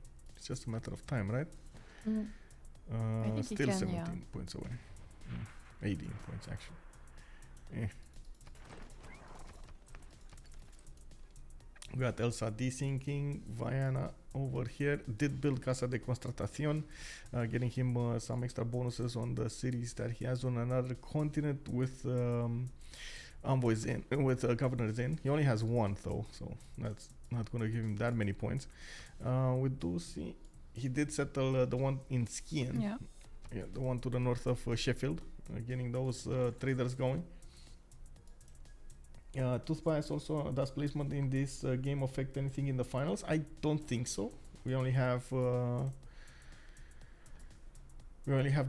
first four going into the finals, and that's about it. I think being first, you maybe get to choose which civ is going to be banned. Maybe if you actually win the semifinal. Oh. I don't remember correctly. Oh, I thought they're just asking everybody and then they're making a list of the responses or something. I don't know how many choices they have, like 1, 2, I mean, or 3. this is this is for the actual semifinals. I think they gather like votes and for the 8th civilization that will be banned. But I think for this final, it's something different. We should ask, I mean, the organizers, but I'm not quite sure. Okay. Do we have any organizers in the chat over here? Maybe wink wink, April, maybe Ice Look, maybe, I don't know. That would be a great question to answer over there. How are they actually getting the bans in the final? I know they had 8 bans in this one, right?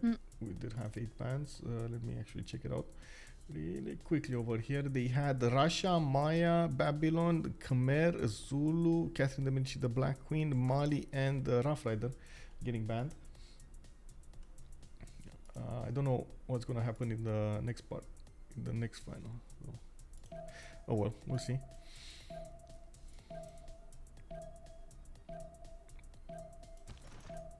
So we did have also Newton getting picked up earlier. It was on, was it on Dido, I think?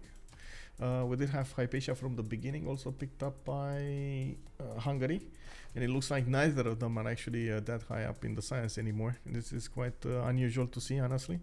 Well, it is what it is. We do have Jasmine on 375. Coming up next, Rapunzel with 303 and Mulan 297. And of course, in the meantime, Mulan did manage to get a decent amount of culture generated. That's going to help him get much faster to fascism. He also does have the first aerodrome of the game over here, going full top 3, going for the Potala Palace. And let's actually take a look over here. He's 9 out of 20 points coming up in the diplomatic screen. This might be a victory for him when it comes to diplomacy. If he does manage to get the Statue of Liberty, I don't see him building it though. Did anybody build it? I don't think anybody built Statue of Liberty. So that's still 3. Those are still 3 points that he could get relatively easily. Maybe he's gonna try to synchronize it with the next World Congress, which is coming up in 16 turns. That's usually how they go. Oh my God! Wait, is Hungary oblivious to this, or he's just ignoring this is happening because he knows he needs to defend against China? Oh my! Can you imagine seeing this in slow motion happening against you? Like you're stuck in a IRL war on another side of the empire, and from the other side you see, from like the totally opposite side, you see an opponent just getting up more and more and more units, and you're like there, and you can't do anything about it, and you're gonna know you're gonna lose your cities in a certain time. Yeah, It's I mean, quite heavy. Debrecen is also the city with the diplomatic quarter, so Yeah, that's kind of sad if we lose it. true. Yeah. All of those politicians over there. Oh no, Yeah. they're gonna Oh. die. Oh, what are we gonna do? So sad. Oh, Wait, it's- war started. Wait. He's not even gonna yeah. wait for tanks. It's just wow. Oh yeah, yeah. Okay. That's It doesn't care. Yeah. that's it. Well, Jasmine over here just taking everything. He got really annoyed. He's not the first place anymore. Rapunzel over there getting the big, how to say, the big purse of the game, the best purse, the most expensive purse. How do we? By the way, set this up. By the way, how do we? What's important as a differentiator between them? We need to ask Pauline because we have no answer to this. We as guys, we have no answer to this. What's the differentiator between them? Like, is it gonna be the clothes? Is it gonna be the purse? Is it gonna be like the car? What's the differentiator Between what and between the women of the? oh, I don't know. Okay. I honestly don't know. Yeah, I don't know them enough. Okay.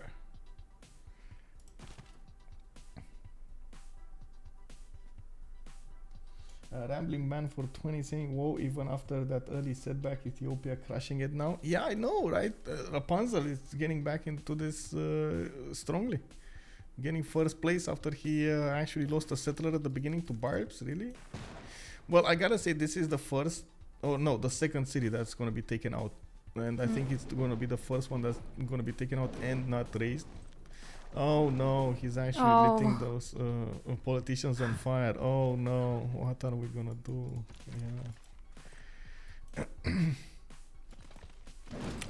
Still in one turn? I think I saw that Matthias is still in one turn. That could have saved the city. Yeah, he could have, but he didn't. He could have, yeah. Well, it looks like nationalism also coming up in 4 from him. And Aztec here does have a few bombard corps working for his side. I'm pretty sure he's gonna need artilleries if he's gonna encounter steel walls. Sorry.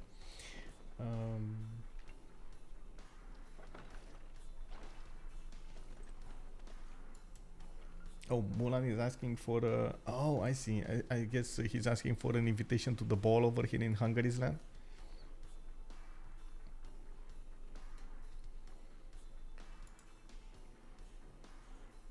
Saying, envoyez-moi un invite pour un bal, s'il te plaît, s'il te plaît. Yeah, send me an invitation to like a dance party. I don't know how But translate this. Wait, isn't in French you always call like a party a fair? Like even if it's like a birthday party or a dance or whatever it is, it's a fair. In fête, yeah. Fête, yeah, fête. Sorry. Yeah. Like the generic word. So why are they calling it a ball? What was this? What was the difference? Bal is more to dance and like an older world, I would say. Like, I mean, you're just pretty much just dancing. Like, it's not like it's not like a party. Okay. Was this les joueurs terminant premier de leur lobby auront un save en plus lors de la draft pour la finale, alors que les quatrième auront un save en moins?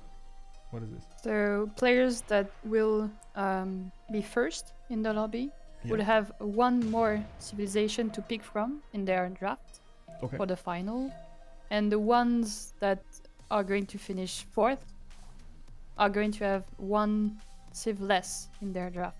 Oh my god. You know that this is like random drafts for each player and so that answer a chat question earlier. Yeah.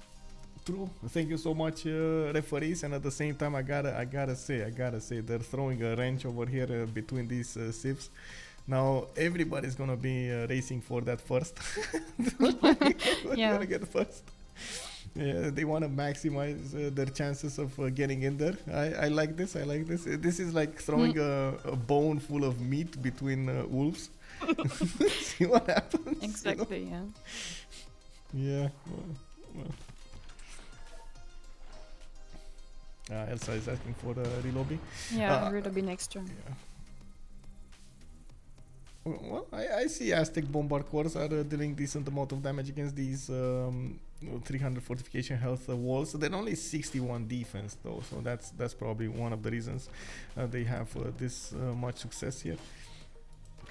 But now we do have artillery cores showing up, and these are definitely gonna chew through the wall defenses much quicker. He also has observation balloons to use. That means he also has aerodromes to put down. I don't see them being built here. Is much more concerned about the gold generation than anything else. Trying to get banks here, and we're gonna need to see how fast he's gonna actually take out Hungary.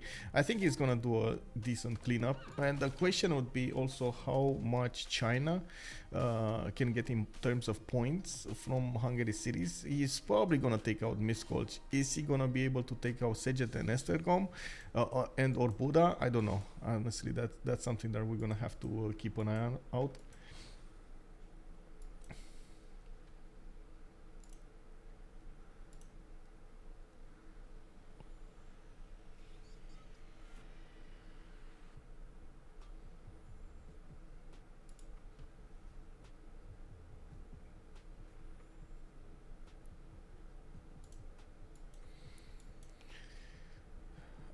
I also want to see how Norway is going to try to get out of this. He's trying to get more stats up, not getting also quite a few encampments up. I think he's quite worried about Ethiopia from the north, who is doing the exact same thing, getting a lot of encampments down and his production up. He does have 570 faith to work, Rapunzel, while Elsa only has 200. Massive difference when it comes to the stats, the science and the culture. But the gold generation is with Halar Hardrada. They are both in reformed coinage, and Rapunzel just cannot upkeep an army. It's only 82 gold per turn, while Elsa does have 450. Massive difference. Massive difference. I mean, all Rom's spies are in the Norway territory. Yeah. Like, I think there's 3 of them. I think. Yeah, this is the direction that Rome is going to take. So you think Rome might actually split apart Norway's territory, and Ethiopia maybe can come join the Fed? Okay. Yeah, maybe. Yeah. Okay. I mean, now they are actually they won the first place, so. Yeah. Well, I'm pretty sure Rome wants to be fourth at least. Yeah, right? So fourth. Elsa is there. Elsa actually got to fourth. Wow. Oh. Okay. That's a surprise. I don't know, but it actually managed to get to fourth and even toppled Dido, who took away a city from him. Wow. Okay. That's very interesting. Yeah, that's a big change up. So I guess we're gonna have a relobby here really quickly. Give me a second.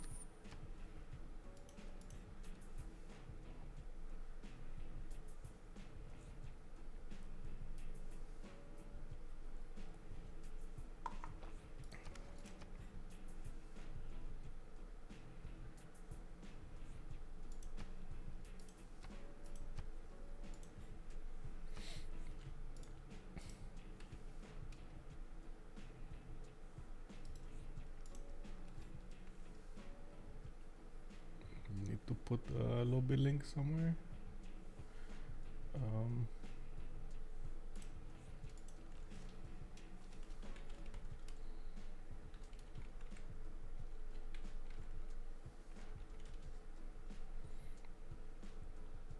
There we go.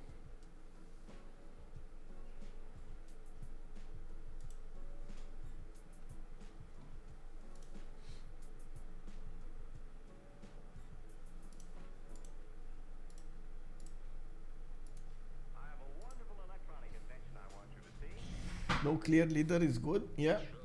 Doji Roj. Good for Rome, bad for Rome's opponents. Indeed.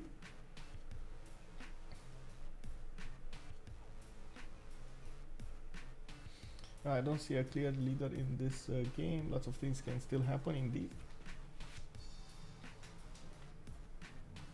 So I think I need to turn on the lights here. There we go. It's starting to get dark outside really quickly now.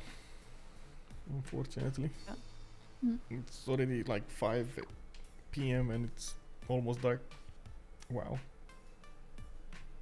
And we're still not at the shortest day of the winter. year. Yeah. It's 21st of December, I believe.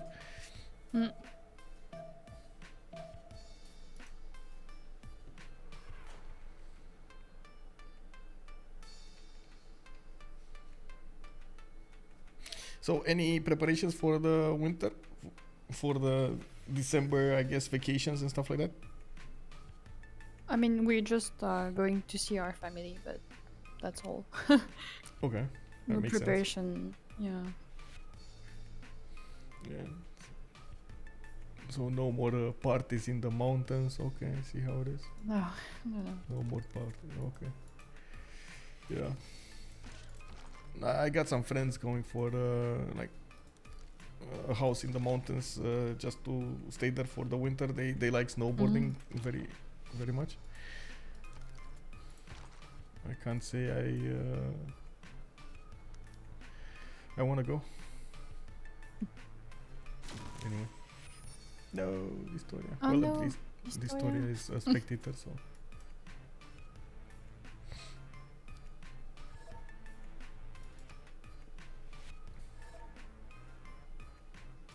I think they just want to go, right? It's fine.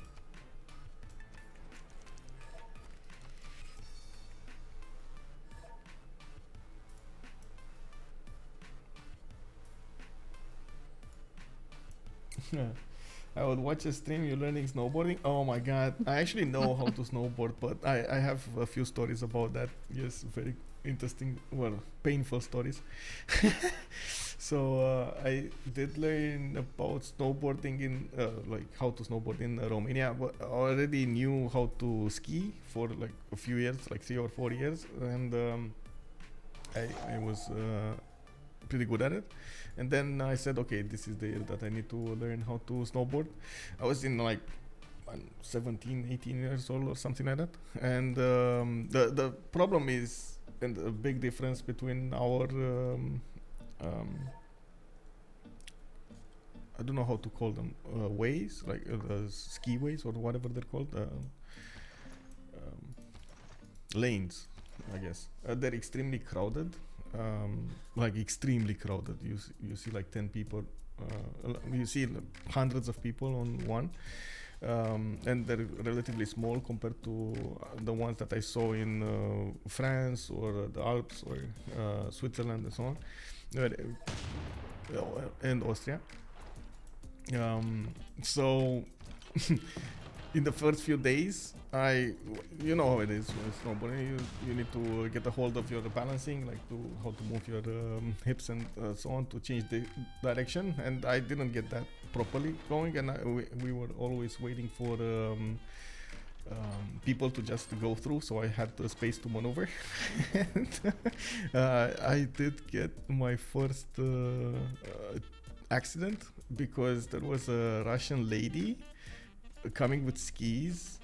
She saw me from like miles away, like she saw me from hundreds of meters away, never actually made left or right. She just went directly in. I was sitting on my knees to wait for something to clear in front of me. And I was watching how this lady was coming directly at me with full speed with her skis, and just went into my knees with the top of her skis. I was like, oh my god, no.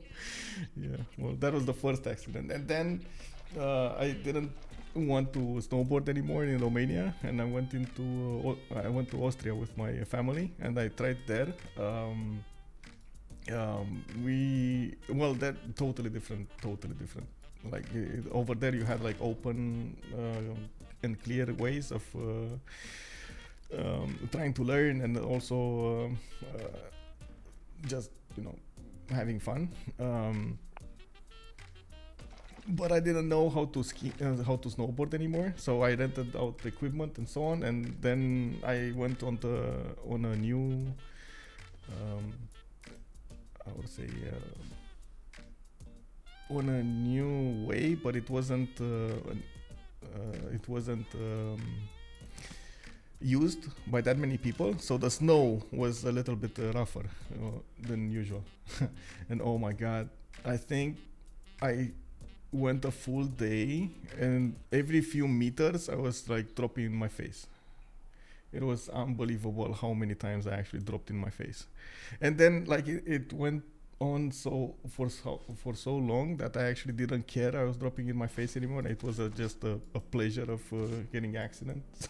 But then I just kept on going, pam, pam. You know, okay, get up, get back up, pam, again, get back up, pam, again, and so on, until it was all good. I learned how to do it, how to keep my how to go left, right, how to keep my equilibrium and balance. It was good. And then I went on top of the mountain and came back down multiple times. So the next few days were awesome. The same problem. I mean, I still had problems sometimes with the balancing act. I still was going down, but it was sometimes just, you know, a pleasure. I was just making accidents at a higher speed. It was fine. No trees were in front of me, so it was good.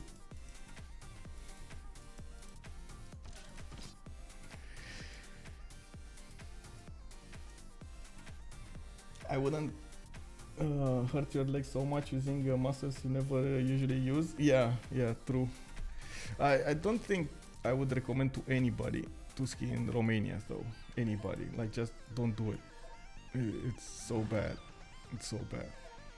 Like, if you wanna go and have like a vacation in the mountains, just, you know, rent a villa and stay in the villa, or maybe walk around, let's visit a few stuff. But ski stuff, no. Romania is just not prepared for this. It's so bad.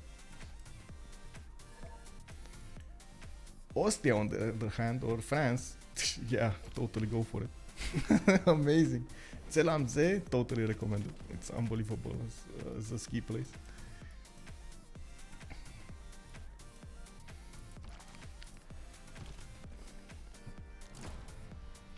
Look at that. Groovy is in the house, and he's also born from ice. Oh, there we go. We got another one born from ice. So you are a child of Elsa. That's what you're saying, Groovy? You are a child of Elsa? Or Snow White? What is it in America over there?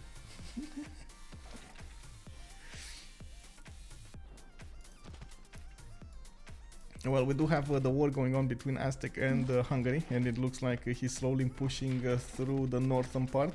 I do see Pest did get also taken after he took Debrecen. Iger is going to be next, and he's pushing really quickly for Buda.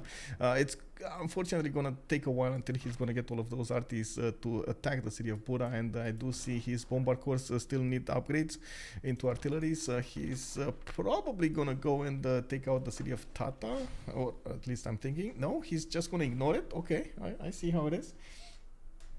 Oh, Groove is going to give us a link in Discord. I see. Complete GoPro of a terrible record. No, not that one. Sorry. Places to see. Clinton Resort. Oh, I see how it is. What is this? So I guess this is shit. Okay. I share this with you. Share this with me. I share this with you, bro. Let's see. Simply the best, bro. Look at that.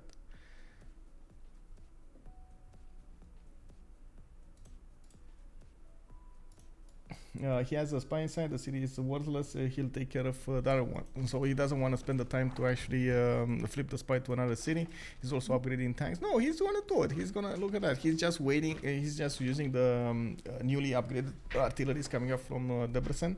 And the ones that did already take out the city of Pest are going towards Buda. He also has some military hardware coming up from Iger. And this is the moment that we need to ask also Pauline if she has some funny stories to share about snowboarding or skiing. I mean, it's been like 10 to 12 years since I didn't ski. So I was used to skiing when I was quite young, but then my dad hurt his knees a lot skiing, so that's why we stopped getting to ski in winter. So it's been a while, and last time I hurt myself quite, yeah, so I don't think I would ski soon. Okay. Yeah, this is not, yeah, my last memory is not good. So I You mean, a were little bit like skiing or you, like snowboarding? someone like a man that was taller and bigger than me didn't stop and just went directly to me. So I didn't remember. The only thing I remember is me like waking up in the middle of the snow without any ski on, and my parents was so scared. So I don't Oh, think I I will see. ski again. You got a hugger. I see. You got a hugger. Yeah, it happens. Yeah, it happens. Oh, thank you so much, Armada Siracusa. 5 gifted subs over here. Thank you, thank you. We got JR, we got the WSG, we got Sepchimo, Spartacus, and Venice just subbed. Thank you so much. Oh, I got coming back to that subject. I have a story to tell from my perspective. I when I was skiing and I was going with some friends in the mountains, there was a pathway next to the skiways. Like it was connecting two of the big skiways, but it was so small, like half a meter wide or something like that. And we used to you had to jump down with the skis and to get there, and you used to. Use it to connect because usually it wasn't walked on, even if it was relatively well known, it wasn't used. So me and my friend were trying to use it as much as possible to get the speed going, you know, we were using it as how to say entertainment. Unfortunately, at some point even though we were extremely fast. Like we were skiing at very high speed. There was a family in front of me that popped up after a corner. Father, mother, and daughter in a line. Like they were all in a line. The father could get out of the way. The mother saw and with big eyes got out of the way, and then the daughter just froze in place. And instead of me going to I didn't want to hit her, so I just went into the into the tree next to her. Imagine just seeing somebody in front of you and then splat next to you into a tree. That was me. I almost lost my skis because there was a cliff to the right side, not very steep, but still a cliff. Yeah. What can I say? I didn't. Well, we got our lessons learned that time. We shouldn't go there. But anyway, it was funny. Yeah, well, honestly, I did hit it with my, how to say, with my shoulder. Yeah, I did hit it with my shoulder and my arm. And it didn't hit. And you know how it is when skiing, you get like a lot of baggy clothes on you. And triple layers and so on, so at least that took a lot from the initial hit. Michael the Menace kicked double. Yeah, what can I say? You didn't have that much, unfortunately in the Romanian ski paths, you don't have that much fun. You just go from the left to the right, and it's you almost all of the time need to wait for other people to get in line. And just to give you an idea, you have there's a waiting line of about for an hour or an hour and a half just to get up there. And it's always like this during the day. It's unfortunately an extremely long time. And you get like the whole ski path is maybe 10 minutes long from top to bottom. And you just wait another hour and a half to get back up there and so on. It's so bad. So we had to make the most out of the little time we had.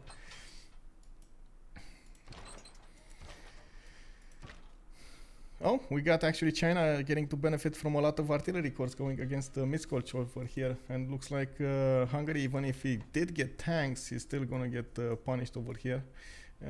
Tata did get taken down, the city to the north of Hungary, and it looks like Eger is also going to go down. It's under siege right now, with Jasmine having some issues in the gold. No, he doesn't. Actually, he has 200.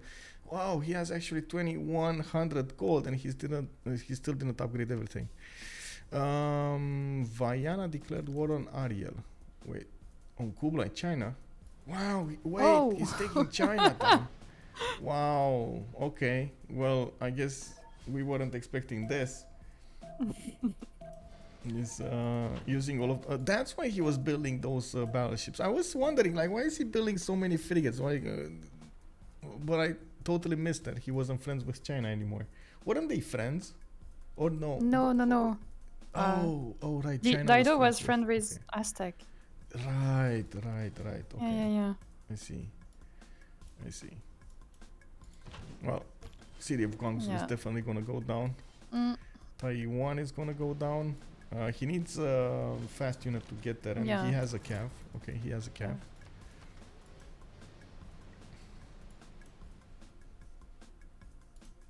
We're getting there.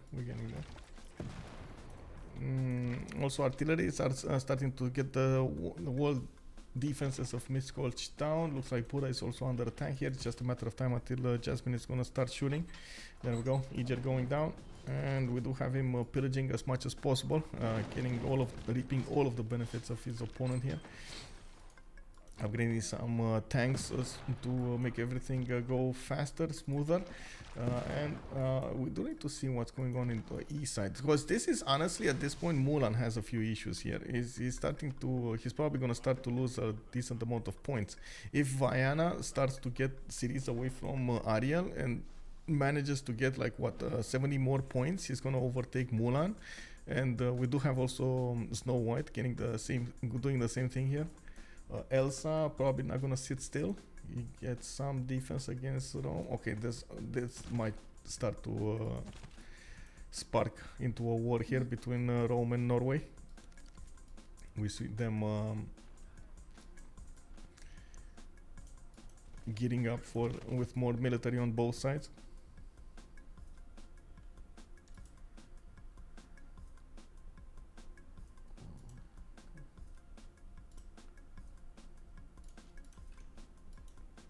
I see more wonders also coming up from Rome at the moment. It's trying to get as many points as possible. Man, Machu Picchu is just insane. Have you ever seen Machu Picchu in real life and where it was?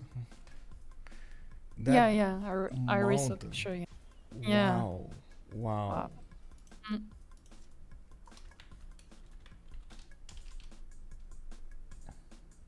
That's just... I don't know how you would ever live there. Like, oh...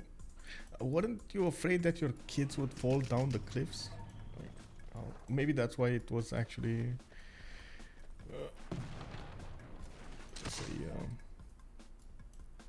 abandoned at some point.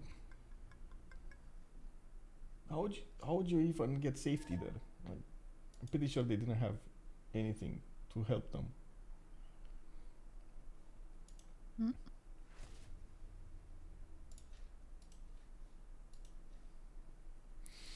Anyway, we do have Aztec coming up against Pura. It's gonna be a total takeover here. Miskolc barely gonna taken out by China.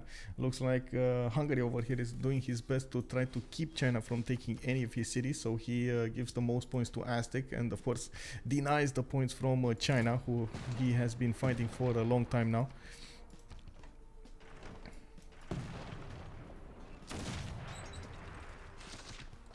Oh wow, I can't believe those are still alive, the field cannons.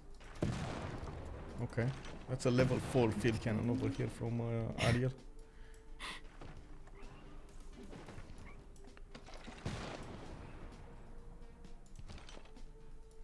Buddha is probably gonna go down.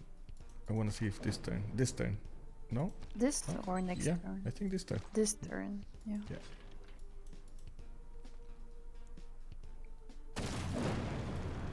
Yeah.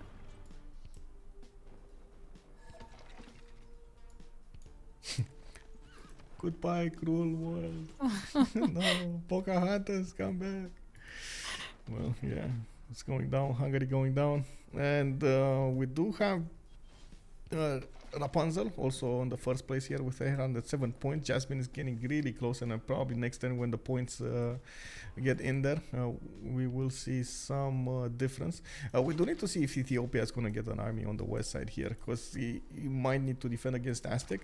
Also, I gotta say, this is the first city that Aztec is getting from another continent, and he's going to start building up those advantages, those extra luxury attack bonus points on his side. This is going to be a bigger and bigger problem for everybody in the game.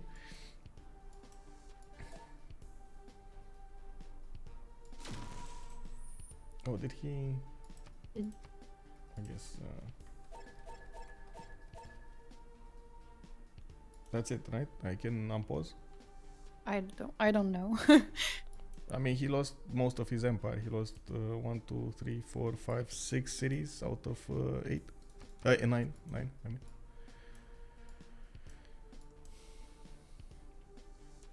You want to see some plus 24 GDRs? Oh my god, can you imagine that? Oh. Yeah, yes, please. Plus 24 GDRs. It's not enough that he's getting GDRs, he needs to have plus 24 GDRs, okay. Mulan did actually manage to get 614 science and 300 culture, getting more of these aerodromes on the map, and I do see he's recruiting a decent amount of engineers. I also noticed he did manage to finish that statue of Big Ben also, statue of Zeus and Big Ben. Interesting choices over here. We do have Robert Goddard coming up as the next engineer for the 20% production towards space projects, and I honestly can't really say I see England trying to go for it, but you know, he might. I do also notice Guangzhou is getting seriously under attack by Phoenicia, especially after China did manage to get the tanks. These cities did go up in strength considerably, and of course he did have steel walls to work over there as a defense. These Phoenician battleships do need to hit them quite considerably to actually take them down. And I do see Phoenicia is preparing himself with a tank army as well to go against China. Maybe they're gonna break China in half. I don't know if Aztec is. Yeah, he is. No, is he? Is he at war with China or not? I don't see him getting the options to attack units here. Yeah, he doesn't have options to attack units, so I don't think they're at war. He's just gonna clean up Hungary. Incinerating toilet. Not too late. It's fine. It's fine. We got a finals going on. It's fine. It's fine. We got more streams or one more stream during the next part of the day. In what is it? 1900 GMT, I believe.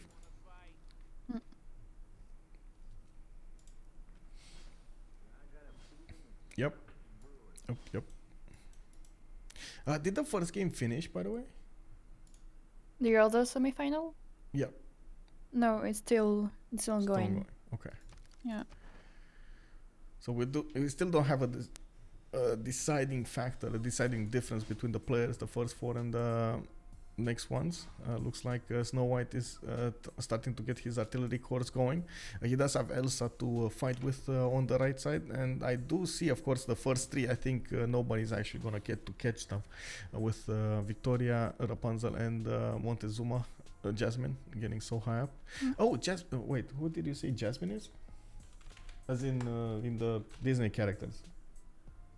She's the princess in the Aladdin. Oh, Aladdin Movie? movie. Oh, I see. Aladdin. I don't know how you pronounce it. Yeah, in English, Aladdin. Yeah. Yeah, Aladdin in French. Yeah. I see. asking for a recap over here. Okay, let's do a quick recap what happened from the beginning. I guess the first notable event, we did have Ethiopia losing settler to Barbs, and you do see that he managed to catch back up quite nicely. 412 science, 332 culture. He did settle a lot of cities, went for religion, and of course did manage to get his golden ages. We did also have Rome, that didn't manage to get his first golden age, and he has been playing a catch-up game from that point forward. Does have a decent amount of production right now with 930, and we do see him with a decent amount of science and culture.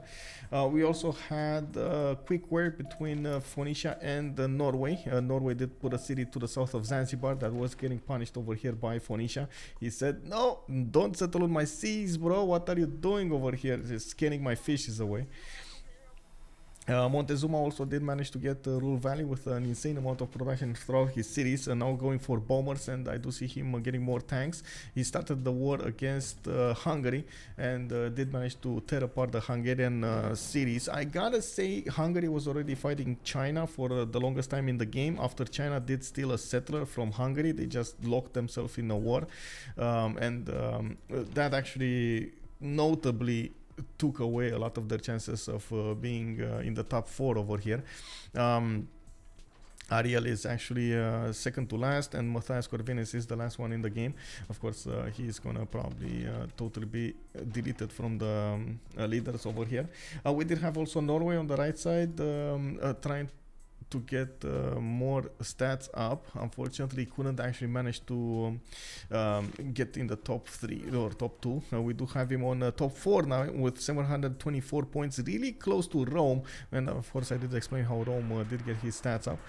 We do have them about to clash, and I do believe Rome is going to try to overtake the Norwegian Empire sooner rather than later, so he gets some stats from that. We don't know how Ethiopia is going to try to play this out, and we still don't know exactly what England is going to do here on the west side.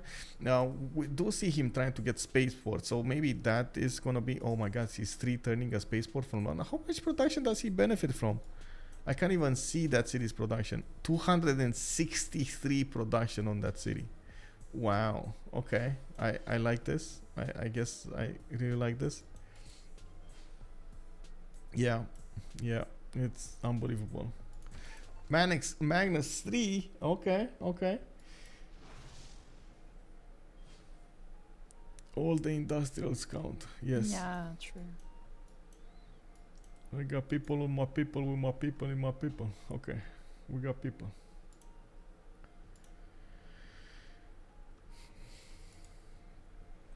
It looks like 2 more cities gonna be taken out. Estercom and Sejet are the last 2 remaining cities of Hungary, and I do notice Aztec bombers are starting to come online with the +5 luxury attack bonus on them. You can imagine it's gonna be quite problematic for whoever he's going against. We do have tanks from Ethiopia starting to appear to the west side, and he's gonna need to keep on buying them. Ethiopia does benefit from 537 faith a turn, but still he would need to actually get a lot of that faith ready up to use. Unfortunately, there's such a big army coming up from Aztec, and we don't know where Aztec is gonna go. Is he gonna go and keep going against Ethiopia, or is he gonna go towards China? I have no idea. This is the biggest question that we need to figure out. Is he gonna keep on going or not? Exporting, hello there, sir, and welcome. Also, Juju is my fave. Hello there. Thank you so much for the follow. Welcome to the stream. That Victoria Spaceport City, it's amazing, yes. And also Dodgy Rog, the March of the Aztecs. Yeah, when Aztecs keep on going. I gotta say, I'm very surprised Aztec doesn't get bans, more bans in these FFAs, honestly. Like every time we see Aztec, it's getting this, it's doing this. You would imagine you would see more votes for him to get banned, or are people just forgetting what is he doing? Jack the Ripper moved to WCG. Yes, he did get recruited previously in the qualifiers by WCG. I think he was on the SAS team or something, and then he moved. Yes, he was on the French SAS team. Yeah. at the beginning. Yeah. Yeah. And then Sustim repeated Sandro. Yeah, good choice. Sandro Games is doing Yeah, amazing. and Malm also too. Yeah, yeah. Also, Mal, good choice. And Alexi Kram. Another good choice. Man, have you seen Yeah. also the description of Alexis Krem? He has a lot to prove. It's the first time in the CWC with a lot to prove. Yeah. Okay, we'll see. We'll see. It would have been nice Mediac. to see him with his French team, but yeah. Maybe next time. Jasmine just declared war on Kublai Khan, China. So Montezuma is going south. Okay, we got our answer, by the way. Okay. Or was it Dido or was it Aztec that actually declared the war? I think it was Aztec. That's the first message. Okay. It was Because, Dido I mean, was already warring. Yeah, Dido was already at war. Yeah. He's tearing this series apart. He's probably just wanted to take Miss Colcha and Changsha, and we'll see. Also, Menjak, hello there, sir. Making a good point over here. If you do have a daughter, you better study up. Oh no, Disney princesses, yeah. Yeah, definitely. Oh man, I gotta say, it's unbelievable what they have on Disney Plus. As I didn't know they actually made so many movies, and their collection of like shorts and animations, and oh my god, it's just second to none. I don't think I ever saw that many animated movies in one place.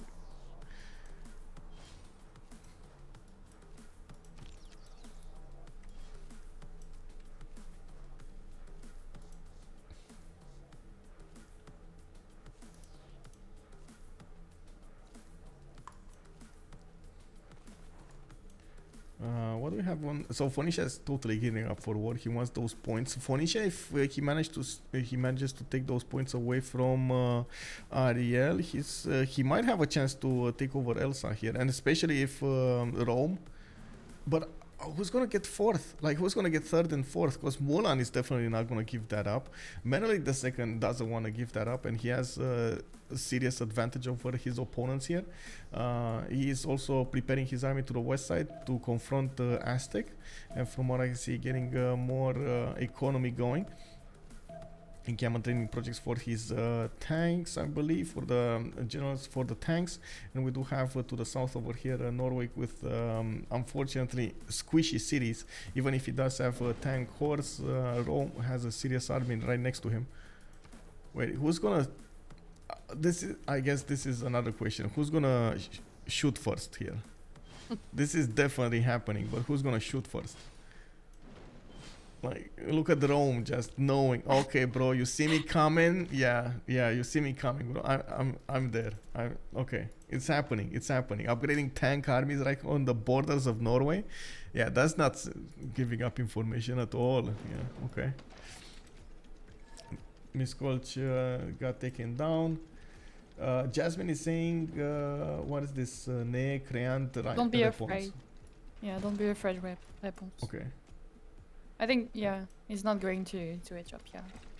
Saying that and then putting more units in front of him. Yeah, you know, it's just like he's just taking down Hungary. I'm just passing through it. Don't mind me. You know, just moving units. It's fine, you know. They're not there to attack you. I don't know about this, bro. The chat is saying that Menelik does not have any gold. Yeah. Can you? Yeah, he only has like 34 gold and he has 334 in the bank. But he's straight up buying his units with faith. He has 681 faith in the bank with 460 per 10. He just kept on buying and buying and buying units. Of course, he would need more gold. Yes, I agree. But yeah.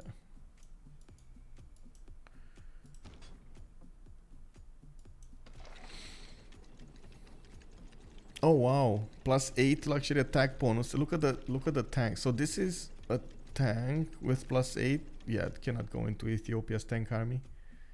It's dying against it. Looks like Ethiopia does benefit from fascism, and Aztec at the moment does not. How fast is he getting fast? Oh, 2 turns. Okay, he has it in 2 turns. Also, bombers reposition in Sejet. Like, this looks like he's preparing to attack Ethiopia. Not gonna lie. He doesn't need to, but he might. Like, he's already 100 points over than Rapunzel, right? Maybe he just wants to secure a place for his ally, for Daido. Yeah, maybe. Taiwan get taken down. Guangzhou did get taken down. We got Jiao Dong that's gonna fall soon.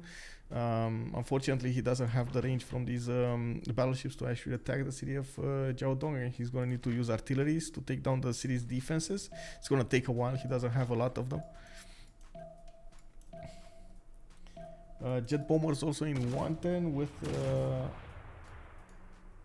Finarfield suggesting that he should go for China. Yeah, China. I think. I mean, he already declared war on China. I guess he's just putting bombers in every city there. He has 4 of them at the moment to count. All of them with +8, of course.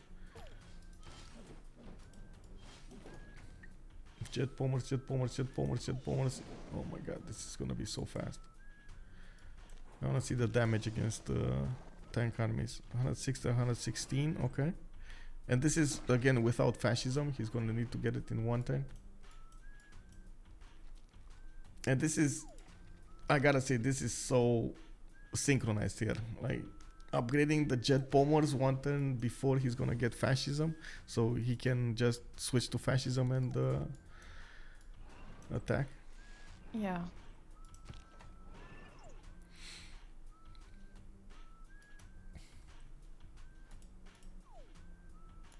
Aztec push is a charm, yeah. Yeah, definitely.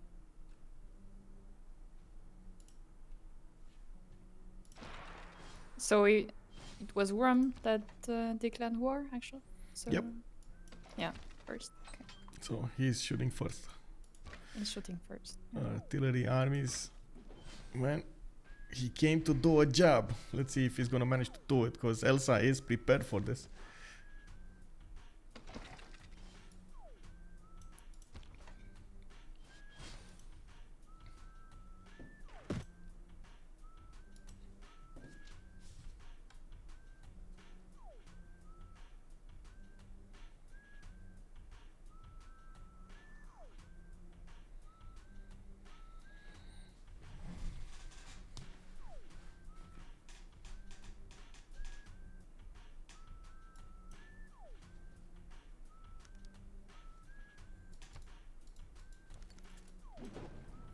But we're slowly starting to discover who the first 4 are. I'm pretty sure Jasmine is going to be one of the first 4. Mulan is also, with a very high probability to be one of those, is building his spaceports, and he might try to go for a space victory before everybody's going to concede here.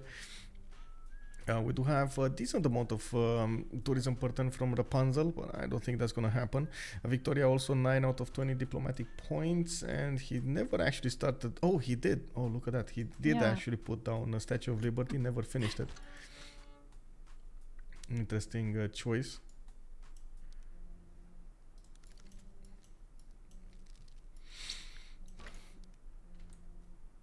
All of these Cav corps and Cav armies will turn into helicopters soon enough, and slowly the lands of China are being split apart. That's gonna mean more points on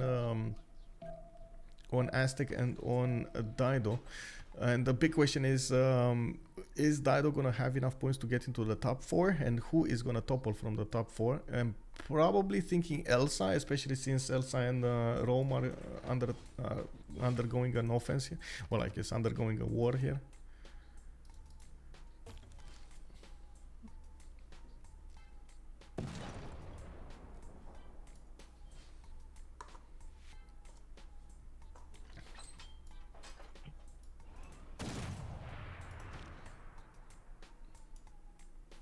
Slowly taking down the defenses.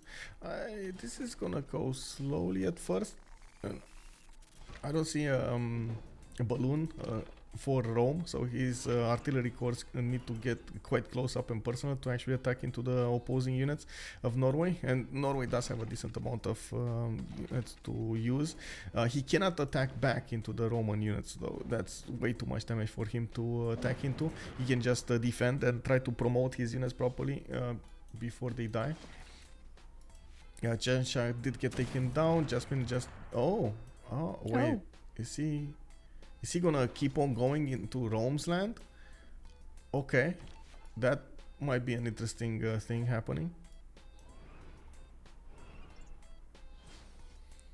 Vienna is saying Rapunzel and Mulan, are you united on the seas or something? Yeah, there may be some units in her own sea, I think. Maybe some scouts or things like this. Yeah. Okay.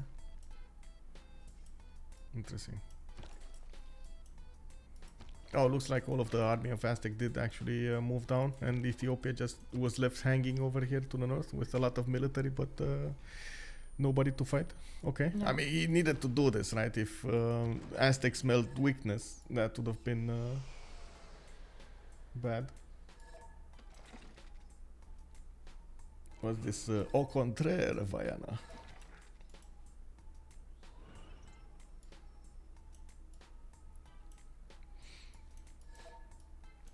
Wait, is Vienna a bit salty about what's going on or something? What's this? Dido?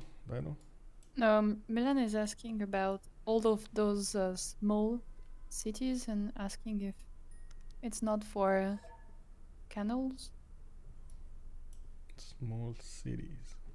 Yeah, all of those small Dido cities to maybe go through and go to England, maybe. Oh, that's not gonna happen. Yeah, actually, Dido said that this is not going to happen. Yeah. Yeah, not gonna happen. Unfortunately, the lake is not connected with KTY, and he already built. I mean, no, stuff. the south small ones. Oh, that this were- one. I mean, Those, just yeah, there's NTW. this one, Hmm. and yeah, the other one next to it. I mean, maybe they are just 4 points. I don't know.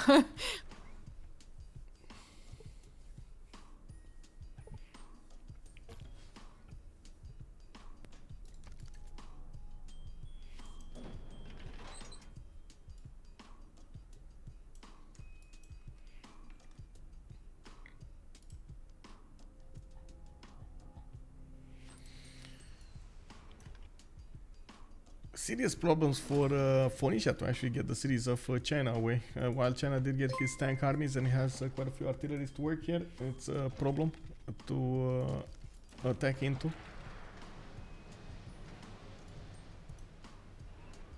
Oh wow, tank army actually survived the 7 hits from a battleships. Mm. Okay. Oh, actually, yeah. Yeah, Interesting. Aztec is Or is it tearing apart down? Rome's. Yeah. I guess he just wants to finish this, honestly. He wants to keep away Rome from actually getting there. Vienna is probably going to be the 4th one, by the looks of it. He's just going to give these cities to Phoenicia. And Norway is, well, not going to get any more points. Dido is asking Aztec to split. Yeah, to split China, I guess. Yeah. That you need a little bit of help. Yeah.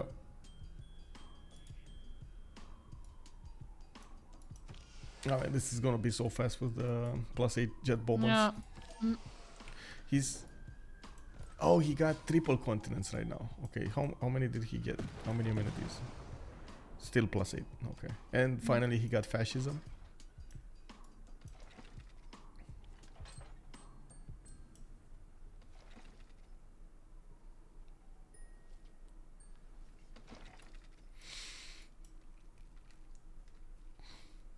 Now we don't know if it's Firsos. It's gonna be revealed, I believe, after all of the games are finished. So we don't know exactly who played in what. There are quite a few French players that really like to say woo, so I don't think you can make a reasonable assumption from it. Yeah, and it's also a game for the players to use like very common words or sentence that other players use. So Yep. yeah.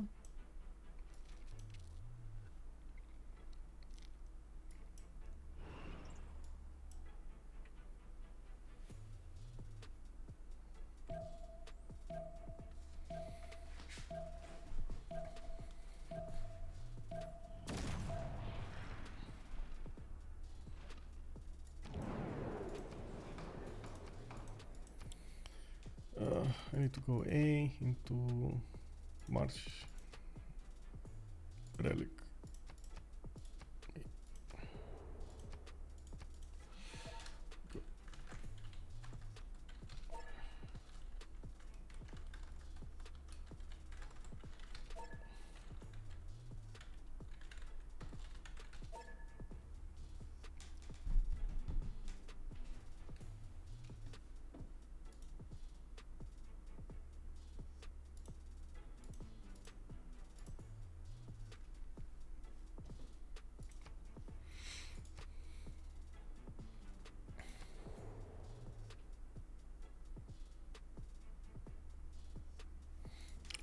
Let me get the juice going. Give me a sec.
Okay, so what did they do here? Yeah, first of all, looks like Phoenicia cannot keep those cities from the south. He got from China. That's a bit of a problem. Second, woods prohibits chopping of and clearing of woods. Artifacts, okay for the tourism, and looks like Victoria did gain another 2 Diplo points. He might be really close to a Diplo victory here, 13 out of 20, and I'm pretty sure he didn't get Statue of Liberty yet. It's going for Earth satellite as well. So he could be on 16 out of 20 points, one single Congress away from getting those. I don't think the game is gonna go that long though, another Congress. But looking at this, Vienna still needs 40 more points to get above Elsa. And I do see Rome over here, unfortunately has serious issues to defend against Aztec from the west. His majority of the army is on the east side towards Norway. And it doesn't look like he's making that much, that fast headway into those tanks.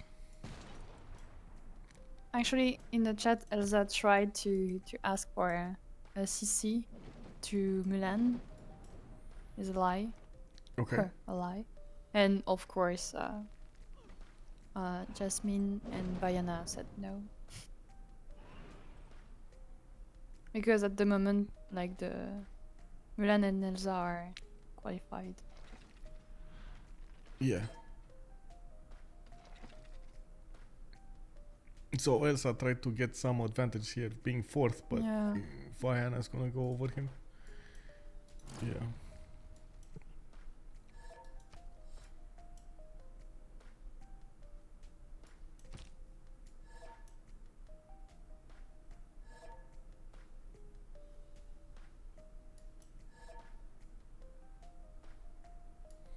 Clean push. Ariel over here making some fun that his cities are still alive and Viana cannot push that fast. Oh my god, look at Aztec just taking away cities from China, 2 cities at a time every turn. Easy peasy. If only Daido had taken Aztecs and protected the city in the stars, but yeah, the Forever War would have started. Oh yeah, that would have been a totally different game. And see how much it matters, those early moves, how much it matters. Like if Rome, for example, wouldn't have gone 4 cities and instead got a campus to get the Golden Age, oh my god, totally different game. Totally different game.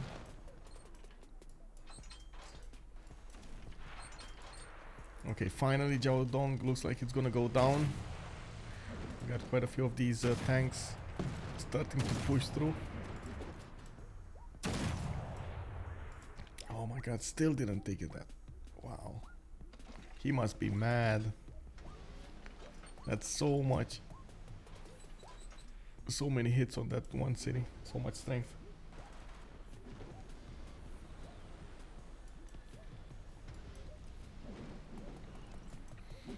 He also needs to take out these southern cities. Ariel did get a normal age, and I think Daido is in normal age of his own. He doesn't have that much loyalty to use, and he definitely needs to take out these high pop cities to deny. Oh, finally he took out that city. Okay, finally. That's okay. Okay, and now we're gonna need to see him go for Beijing. I'm really curious if Jasmine is actually gonna give these cities, Beijing and Handan. That might be just enough. Actually, in the chat, Daido asked for Beijing, and Jasmine said, Aztec said, okay. Okay. Okay. Cool. So yeah. What does Telman mean? Telman. Very pretty. Oh. Yeah. Okay. So Telmont is very. That's what you mean. Okay. Yeah. Okay.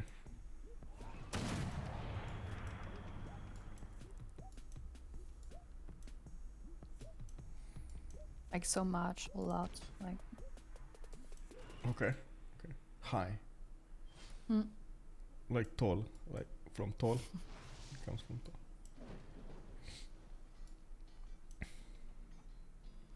Oh, I just saw Bolshoi Theater in Ethiopia, and he did get a few of these national parks going. Did he not get Pantanal National Park? No, he did not. Okay. He can't. He can't, yeah. He put districts in the wrong places. Yeah. In the south, Rome still fighting a very dirty war against Elsa over here, and it looks like he's not managing to push through the lines. Hamar is still alive, Kristiansand and Tonsberg are still alive, and he's getting pushed from the west side. Of course, Elsa is gonna get some help from Aztec. Whenever Aztec is gonna finish with the cities of China, he's gonna go against Rome. He doesn't have any other target to go against, and might as well just use the time to tear apart opponents' empires.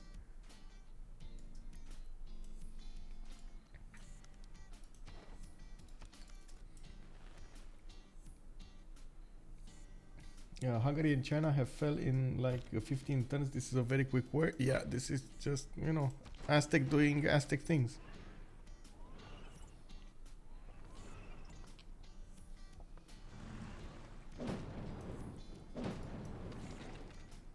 When he just push through Rome and then Norway too. Yeah, he will.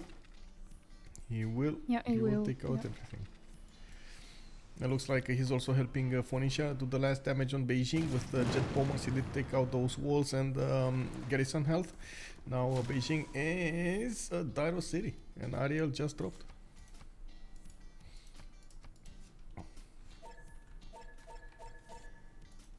He's dead. Well, I guess.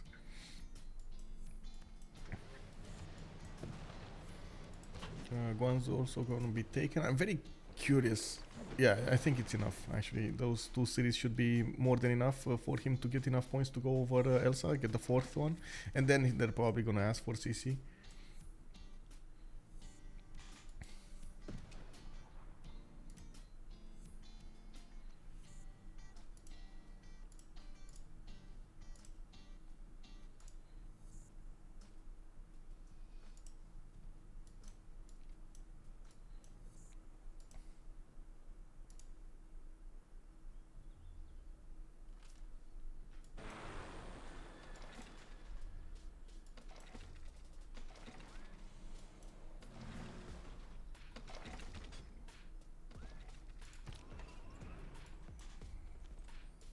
done. Next, Phoenicia repositioning some tanks while Aztec is starting to attack with the helicopters the majority of the units of Rome here in his mainland. He did manage to put the city of Aquileia under siege, and slowly he's gonna move forward.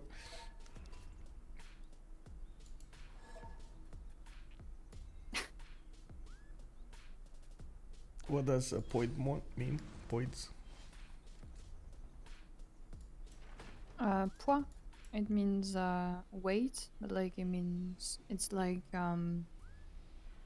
So you don't have to wait. That's what he's saying. No, weight like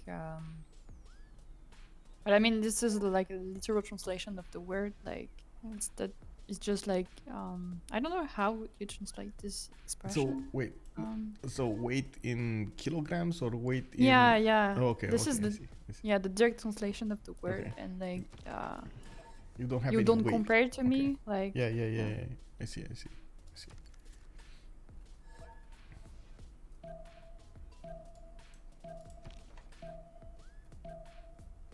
Plus 9 luxury attack bonus coming up from Aztec. He's getting more.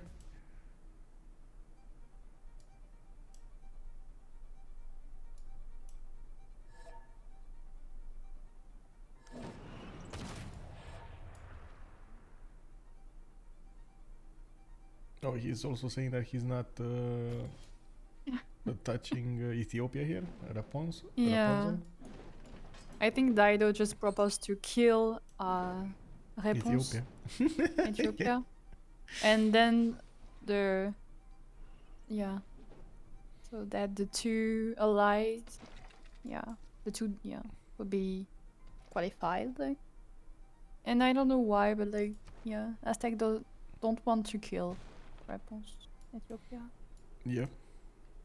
Yeah, it looks like now we got the top 4. We got Aztec, we got Victoria, we got Menelik II and Dido. Yeah. I'm actually quite curious if they're gonna CC now or keep on going. Handan is the last remaining city of China. We did have also Hungary's empire totally taken over here. So we're just waiting for a concede vote or maybe a reaction. Maybe, I don't know, maybe we're gonna see some news from somebody. We don't know. I see man had a project coming out from Mulan. Maybe he has something up his sleeve.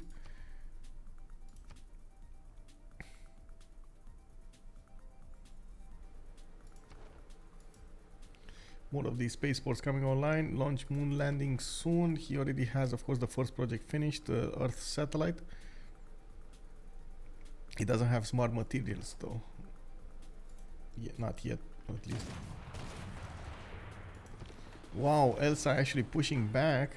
Okay. It's taking out the Roman artilleries.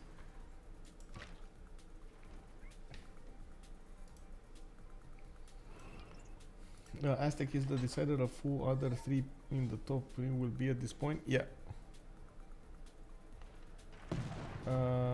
Also, the Historia making a point here. The game is gonna finish on score at turn 120. I guess if they don't concede before or something. Yeah, exactly. Okay. Or if there's no other victory. Yeah. I don't think Victoria can win in 20 turns. I think the big question is, does he care that much to win?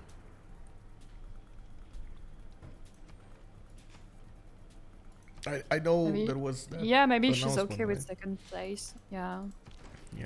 We did have the referee announcing that whoever's gonna get first in these semifinals will get an extra civilization to pick from in their drafts. So that's definitely something they're looking forward to. But I don't think he's gonna be allowed to do so.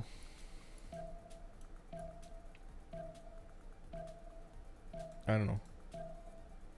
We'll see. China got taken over. Phoenicia keeps on moving towards the east, and he's gonna take over Rome. I mean, that's just gonna leave 2 other players than the first 4.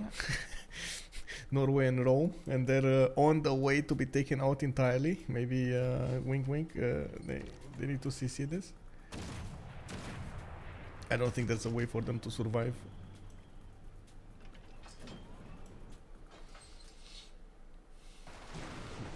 better to be told twice than ignored. Yeah. Okay. Yes, it's Pauline. I gotta say, Pauline, you are starting to have quite a few fans. Quite a few fans over here. They're asking all of the time about you. Where is Pauline? We need Pauline to translate. Where is she?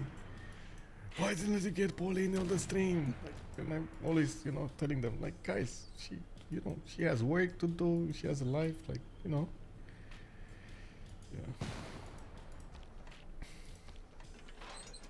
You might need to consider streaming. I'm saying. Just saying. Yeah, I mean, yeah.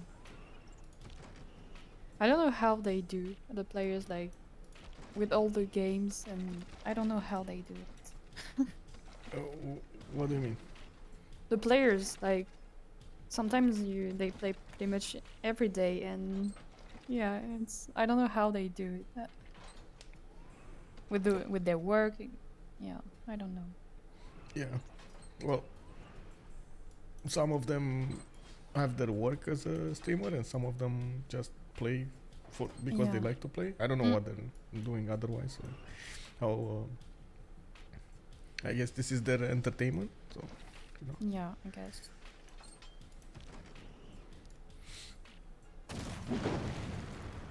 I know a lot of my friends are doing work during the day, so I can give.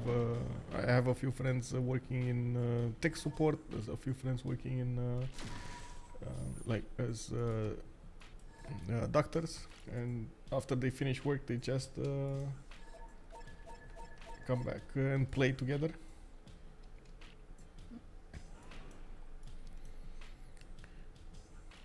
And play until the end of the night or something. Yeah. Well, the end of the night, until they need to go to sleep. I mean, today is Saturday, though, so it's okay. I would have a good night of sleep. Yeah. So it's okay. I don't know how long the second game will be. We'll see. Yeah, Maybe I don't it's know. Gonna be, I mean, we're gonna see. Last time the final sunrise. was like so. I mean, it ended up at 2, I think, 2 in the morning last time. I don't remember. Yeah, it was so. It was a quite long game. Yeah. Yeah.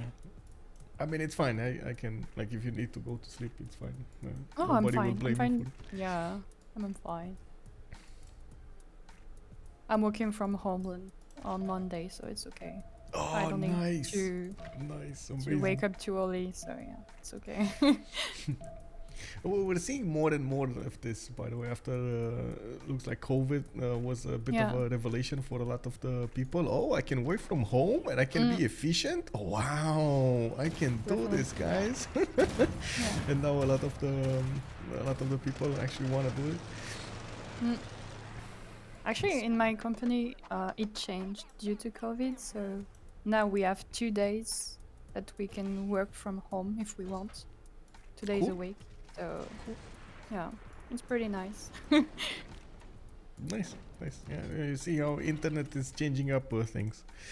I understand also the new internet is gonna be extremely powerful. So same lines, you have like the same fiber optic lines, but they're developing a modem that can actually transmit as much information as it is transmitted during all of the day.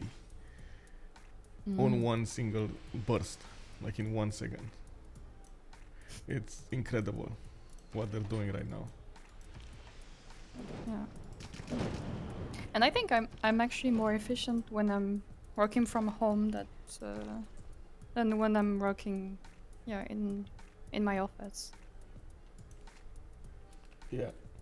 Just like Nikor is saying, it is unfortunate it took a worldwide pandemic for the companies to realize this, but yeah, I mean. Yeah. I think at least in my company, they realized that actually people are maybe working better when they're home. Yeah, so now it's okay, I guess. Yeah, especially if you're working on something that you really like, yeah.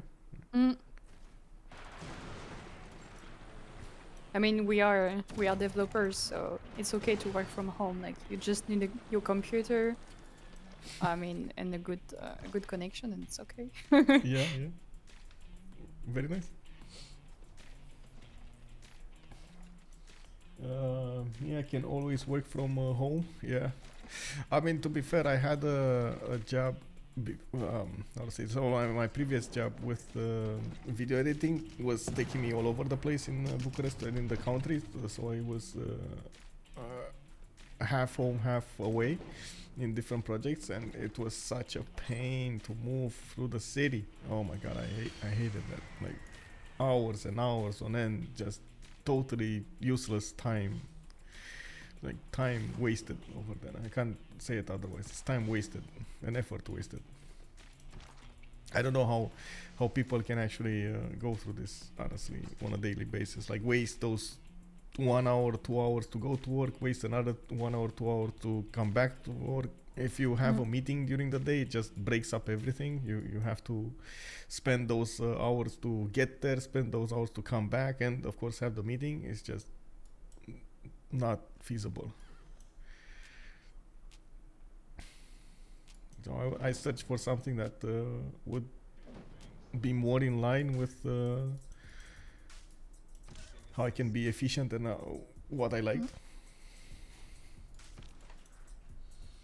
That only counts for arguably higher skilled jobs though. I don't want to start a big conversation on Twitch chat, but it's not that easy. Not that easy for oh, you mean working from home? I guess so. Yeah. Also, Dodgy Dodge, hey, anonymous gifter, thank you so much for the sub gift. Yeah, what you were saying, the workers tend to think they do more work when working from home, but 75% of bosses think the workers do less when working from home. Well, yeah, I guess that's subjective on what they're seeing rather than their work results. Some bosses did also. You want to say get accustomed to talking with their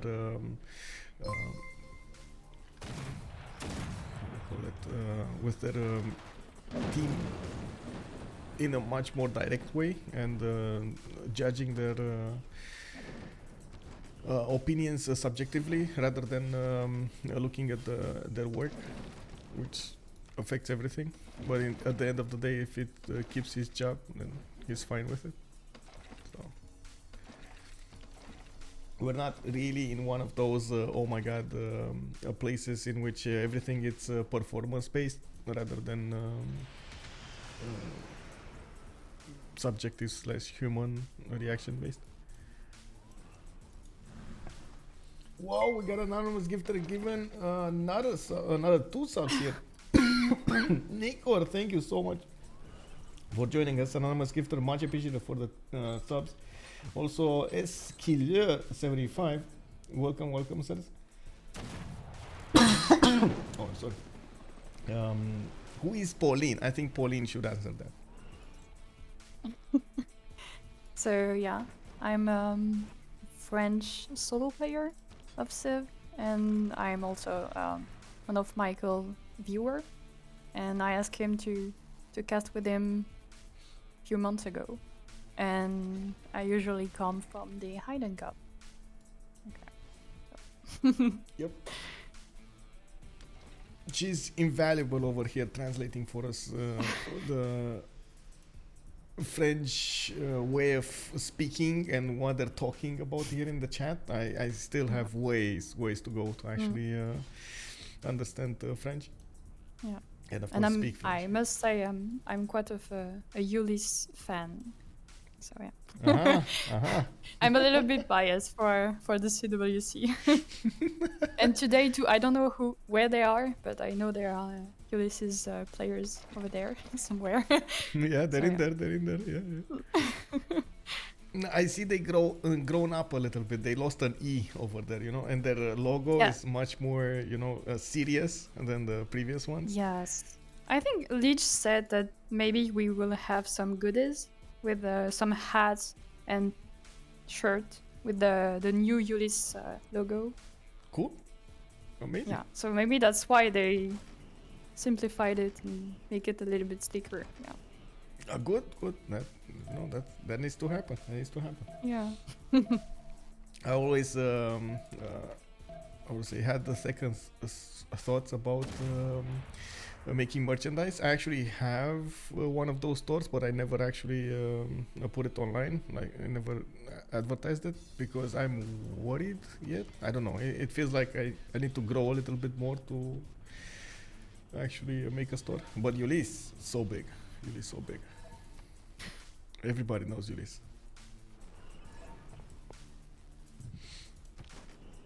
And what do you think of Leech joining us in the Civ Give?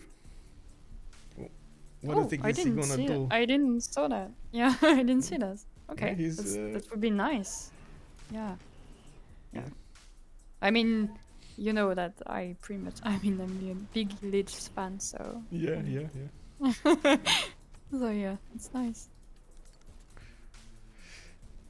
Looks like Rome did remain on 2 cities. We're just waiting for Only 2 cities. somebody to say, okay, let's go CC. Because at this point, it looks like Aztec did declare war on Norway.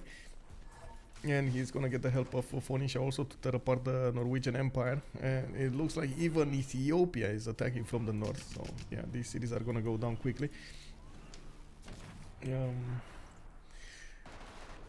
I gotta say, it's gonna be quite a surprise over here this year for the Civ Give. First of all, we're gonna have new leaders going on.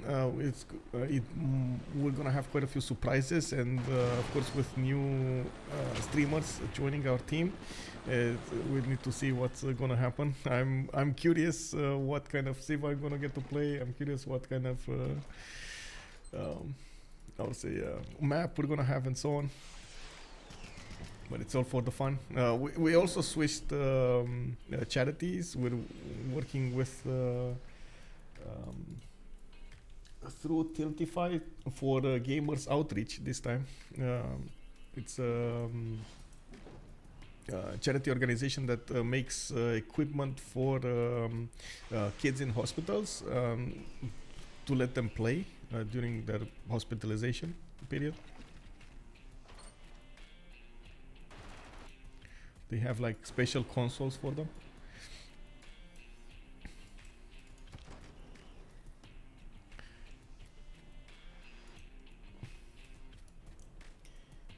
Salty Capybara also, of course, you are going to play Wilhelmina. Oh my god. I mean, I don't have a problem playing Wilhelmina. Yeah, let's go. I want to play Wilhelmina. It's okay.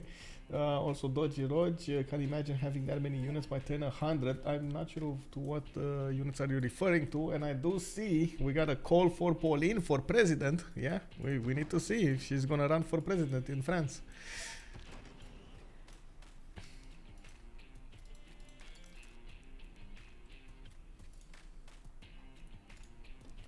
Oh, it's oh right. I actually need to do that. I think it's the Civ Gift 2020, by the way. And Sasu, give me a second. I can give you the link.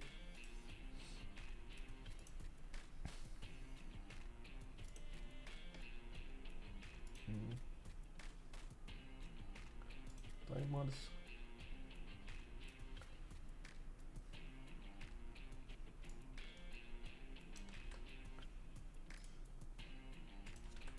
This is the link. I do need to put it as a command though.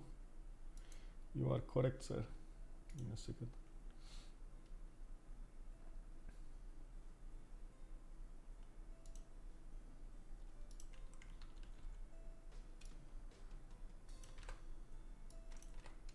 It's gonna be on the 11th of December this year, by the way. 2022. It's gonna be much earlier than last year. Generally speaking, what if non-French speakers joins the HiddenCup? How he communicate on the global channel message, or is it only for French players? It's only for there we go. There we go. We got a link there.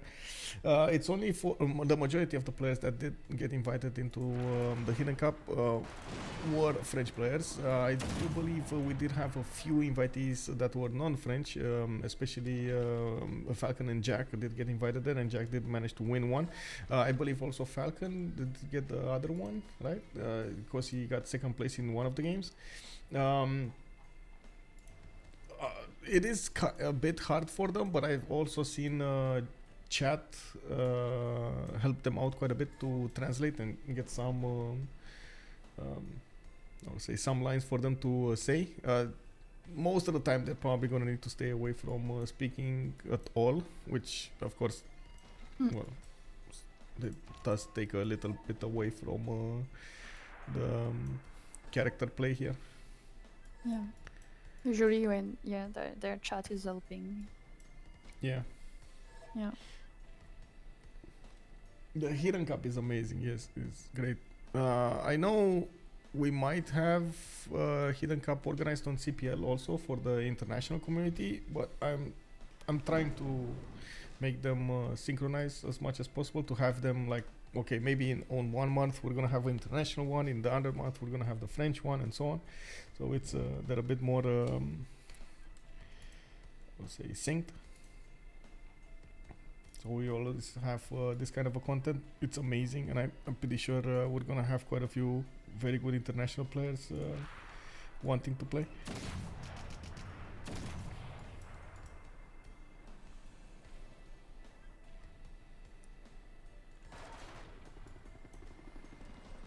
I think they're talking about CC, right? Because Yeah.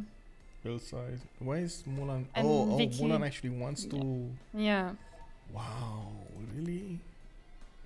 So Yes. he doesn't want to CC to Jasmine? Yeah. Okay. And nowhere is saying that this is the worst ally ever, pretty much. Vicky is just watching his ally die. Yeah. So dying. Oh. I mean, he might just get attacked here by Aztec. Yeah, this is what what Aztec said in the chat. Okay. Just going to wait. Yeah, maybe 15 more turns. I'm not sure how it works on the IRL. Does anybody have to agree with this or no? I don't know. Whoa, Mulan actually put an equal sign. Okay, that's it. GG. Okay, GG.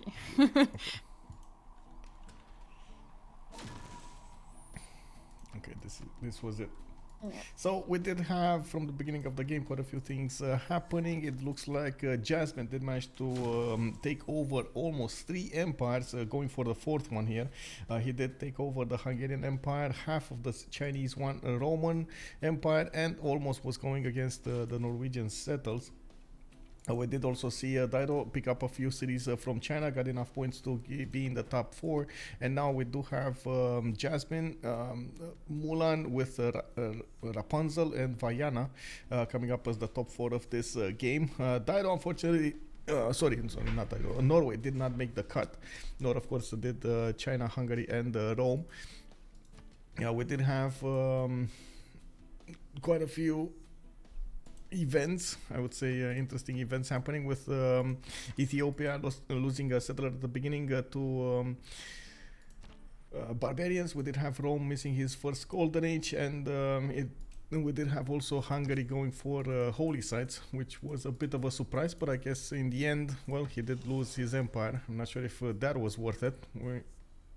We'll need to hear from them in the post-game chat. Do you want to join us in the post-game chat? Let's go for the HC briefing. Il se pipote avec le gars qui m'attaque alors qu'ils sont à côté. Bon, bah, je vous avoue, dans la game sur les autres, j'ai beaucoup hésité sur tous les autres. L'Aztec au début, je pensais c'était Chuck ou Titits au vu des optis. Et je pensais que Bart était la Hongrie. Mais on m'a dit qu'en fait Litoxa avait spam la Hongrie route interne. Et du coup j'ai plutôt pensé que c'était Litoxa sur la Hongrie. Et j'ai rajouté Bart du coup sur l'Aztec. Et quand j'ai vu que l'Aztèque il prenait des villes en pillant les luxe qu'il avait pas encore et qu'il avait rien de prêt pour les réparer, je me suis dit c'était Si. plus Bart que Chuck et. Pareil avec les ingés, gros, j'ai acheté des battes pour réparer le luxe. T'as mis 6 tours à réparer l'argent.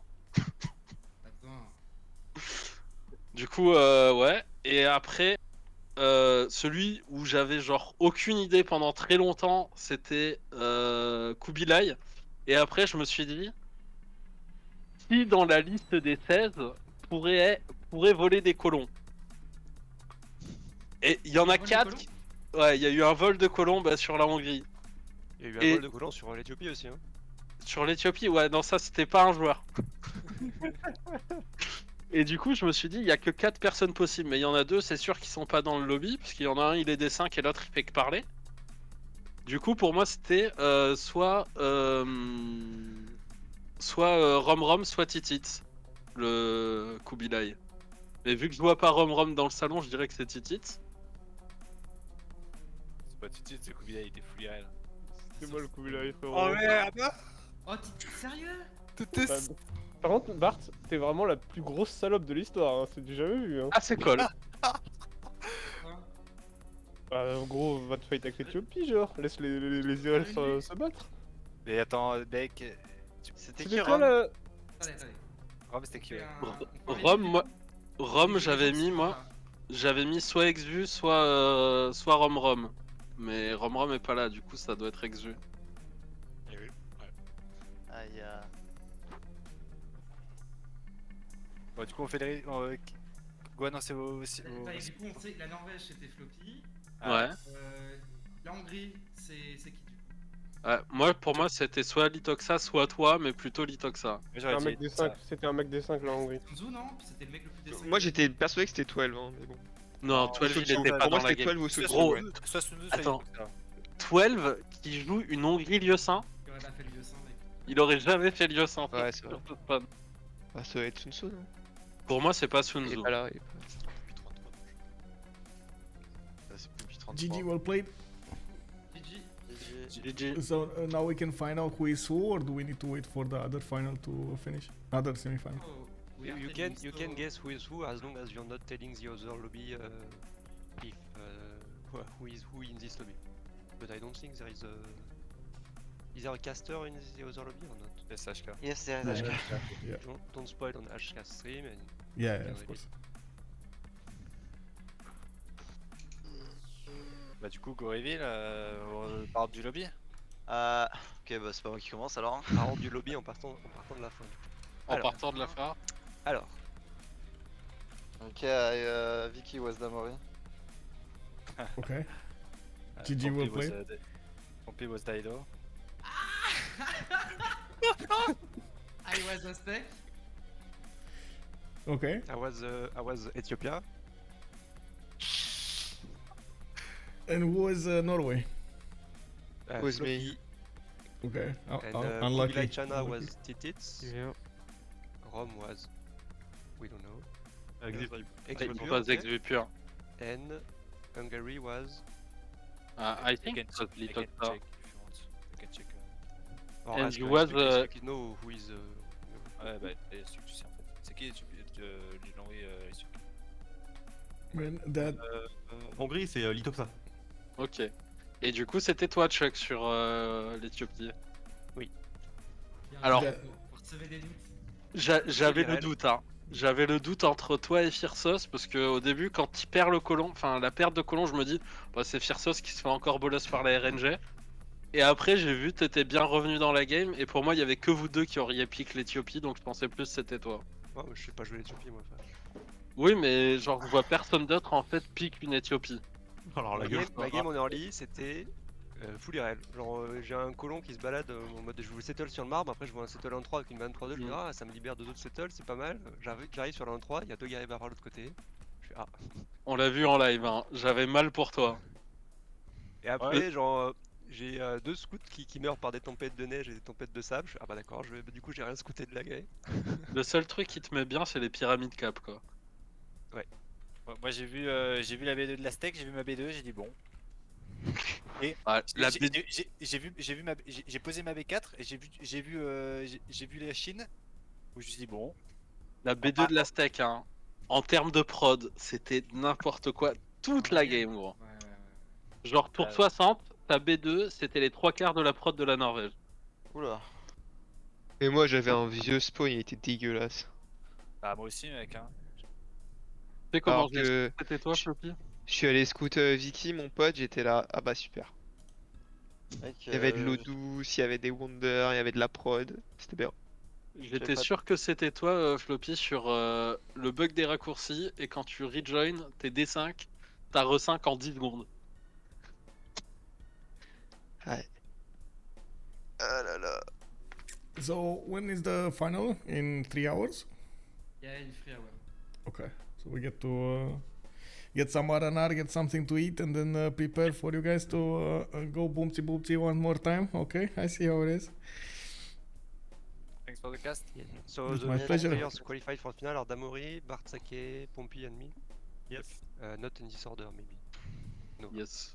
Bartsake, Damori, Chuck and Pompey. Chuck and Pompey. Mais en tout cas, quand même, bien joué à XVU. Parce qu'il a fait un âge normal première ère et il avait fait un beau comeback. Avant de se faire gangbang. Ah, chien enlevé qui m'est arrivé dessus. Le mec qui est arrivé, il était méchant. Ah, il est pas comme ça. So, to answer the question, Alipod, hello there, sir, first of all. Second of all, I do hope you had a great lunch. We did have Aztec managing to go through the empires of Hungary, and then took over like half of the Chinese Empire and the total Roman Empire here. He was about to knock on the doorstep of Norway when they actually did the CC. He did give quite a few cities to Phoenicia, to Pompilide, which did also manage to get, of course, in the top 4. Ethiopia didn't get attacked by Aztec, and we did have Damori over here going for space. At the end of the day, he did give up on just prolonging the game so he can have first. He was on the way to getting a space victory, but it would have taken him quite some time, and I don't think he was about to get it in the next 15 turns. We were ending this game at turn 120 by score, and of course by far we did have Jasmine over here getting the most score of the game, 1600 points. Barsake over here was getting quite big. I also want to thank Pauline. Thank you so much for joining us, and I do hope, of course, you're going to join us in the finals in 3 hours. You heard the players say they're getting ready for it. We're going to have the finals with the first 4 players from both of these semi-finals. I do hope everybody's, of course, going to keep the information to themselves. I don't want any spoilers on any of the streams. We don't want to actually share any extra information for them. And of course, it does help as much as possible for the entertainment value of the tournament to actually have them hidden, have their identities hidden. So thank you very much for understanding this. I'm gonna close the stream right now. I'm gonna actually send you to HashK's stream so you guys get to see, of course, the other game, the other semi-final. Again, please no spoilers. And we're gonna see each other in the finals in just a few hours. Thank you so much for joining. Much appreciated for the follows, for the subs, for everything. I do hope we're also, if you're coming up this on this video from YouTube, I do hope you're gonna leave a comment down below. Throw it a thumbs up, and of course, we're gonna see each other on the live stream on twitch.tv/OnSpotTV. You can always check out my schedule on my Discord, Discord, or you get the details down below on the description of the video, and of course you're gonna get some extra information over there on my upcoming weeks, events, and so on and so forth. You can always of course try to start up a conversation over there. More than welcome to. See you in a few hours, and have a good lunch. I guess have a good afternoon. Bye.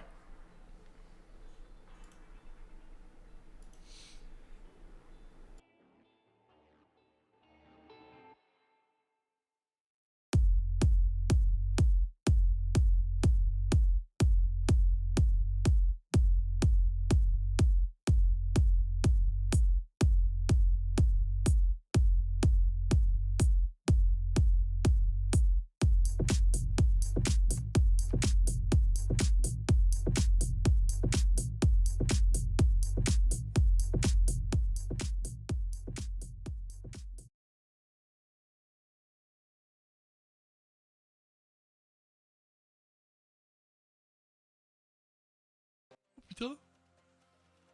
Cours, petite fille. Thanks for the red, man. Thanks a lot. No spoiler, please. Thanks, Michael. Have a good stream. Thanks a lot, man. Thanks for the red. And see you for the final. Tout mec, hein. Oui, bah, j'ai pas fait une salle ancestrale, gros, il joue pas d'Ido. J'étais pas en salle ancestrale, mais je faisais quand même les colons en 3 tours, mec. C'est bien les potes, vous aviez plus de 8 villes à poser quoi. Toi, t'étais Non, moi seulement j'en avais bot, 8. hein. Moi j'en avais 8 à poser, et encore, mec, c'est vraiment des. Il En fait, y en a 3, ils sont vraiment à chier. Moi, le truc qui me sauve, c'est que j'ai de la place aussi, moi. Ouais, bah c'est ça, c'est ce que j'ai expliqué sur le cas, c'est que même si tu perds ton colon B2, tu t'es pas découragé, t'as full place, t'as personne qui t'a agressé en early mid game, et du coup ça te permet de bien revenir dans la game, sachant que tu joues une seule fois. Ouais. Ouais. Et il se les fait délai de genre 8 ou 9 tours. Au final, Et match à un B2, moment, j'ai cru le Romain allait le voler le délai, hein. Bah ouais, Non, c'est je pour pouvais ça. pas.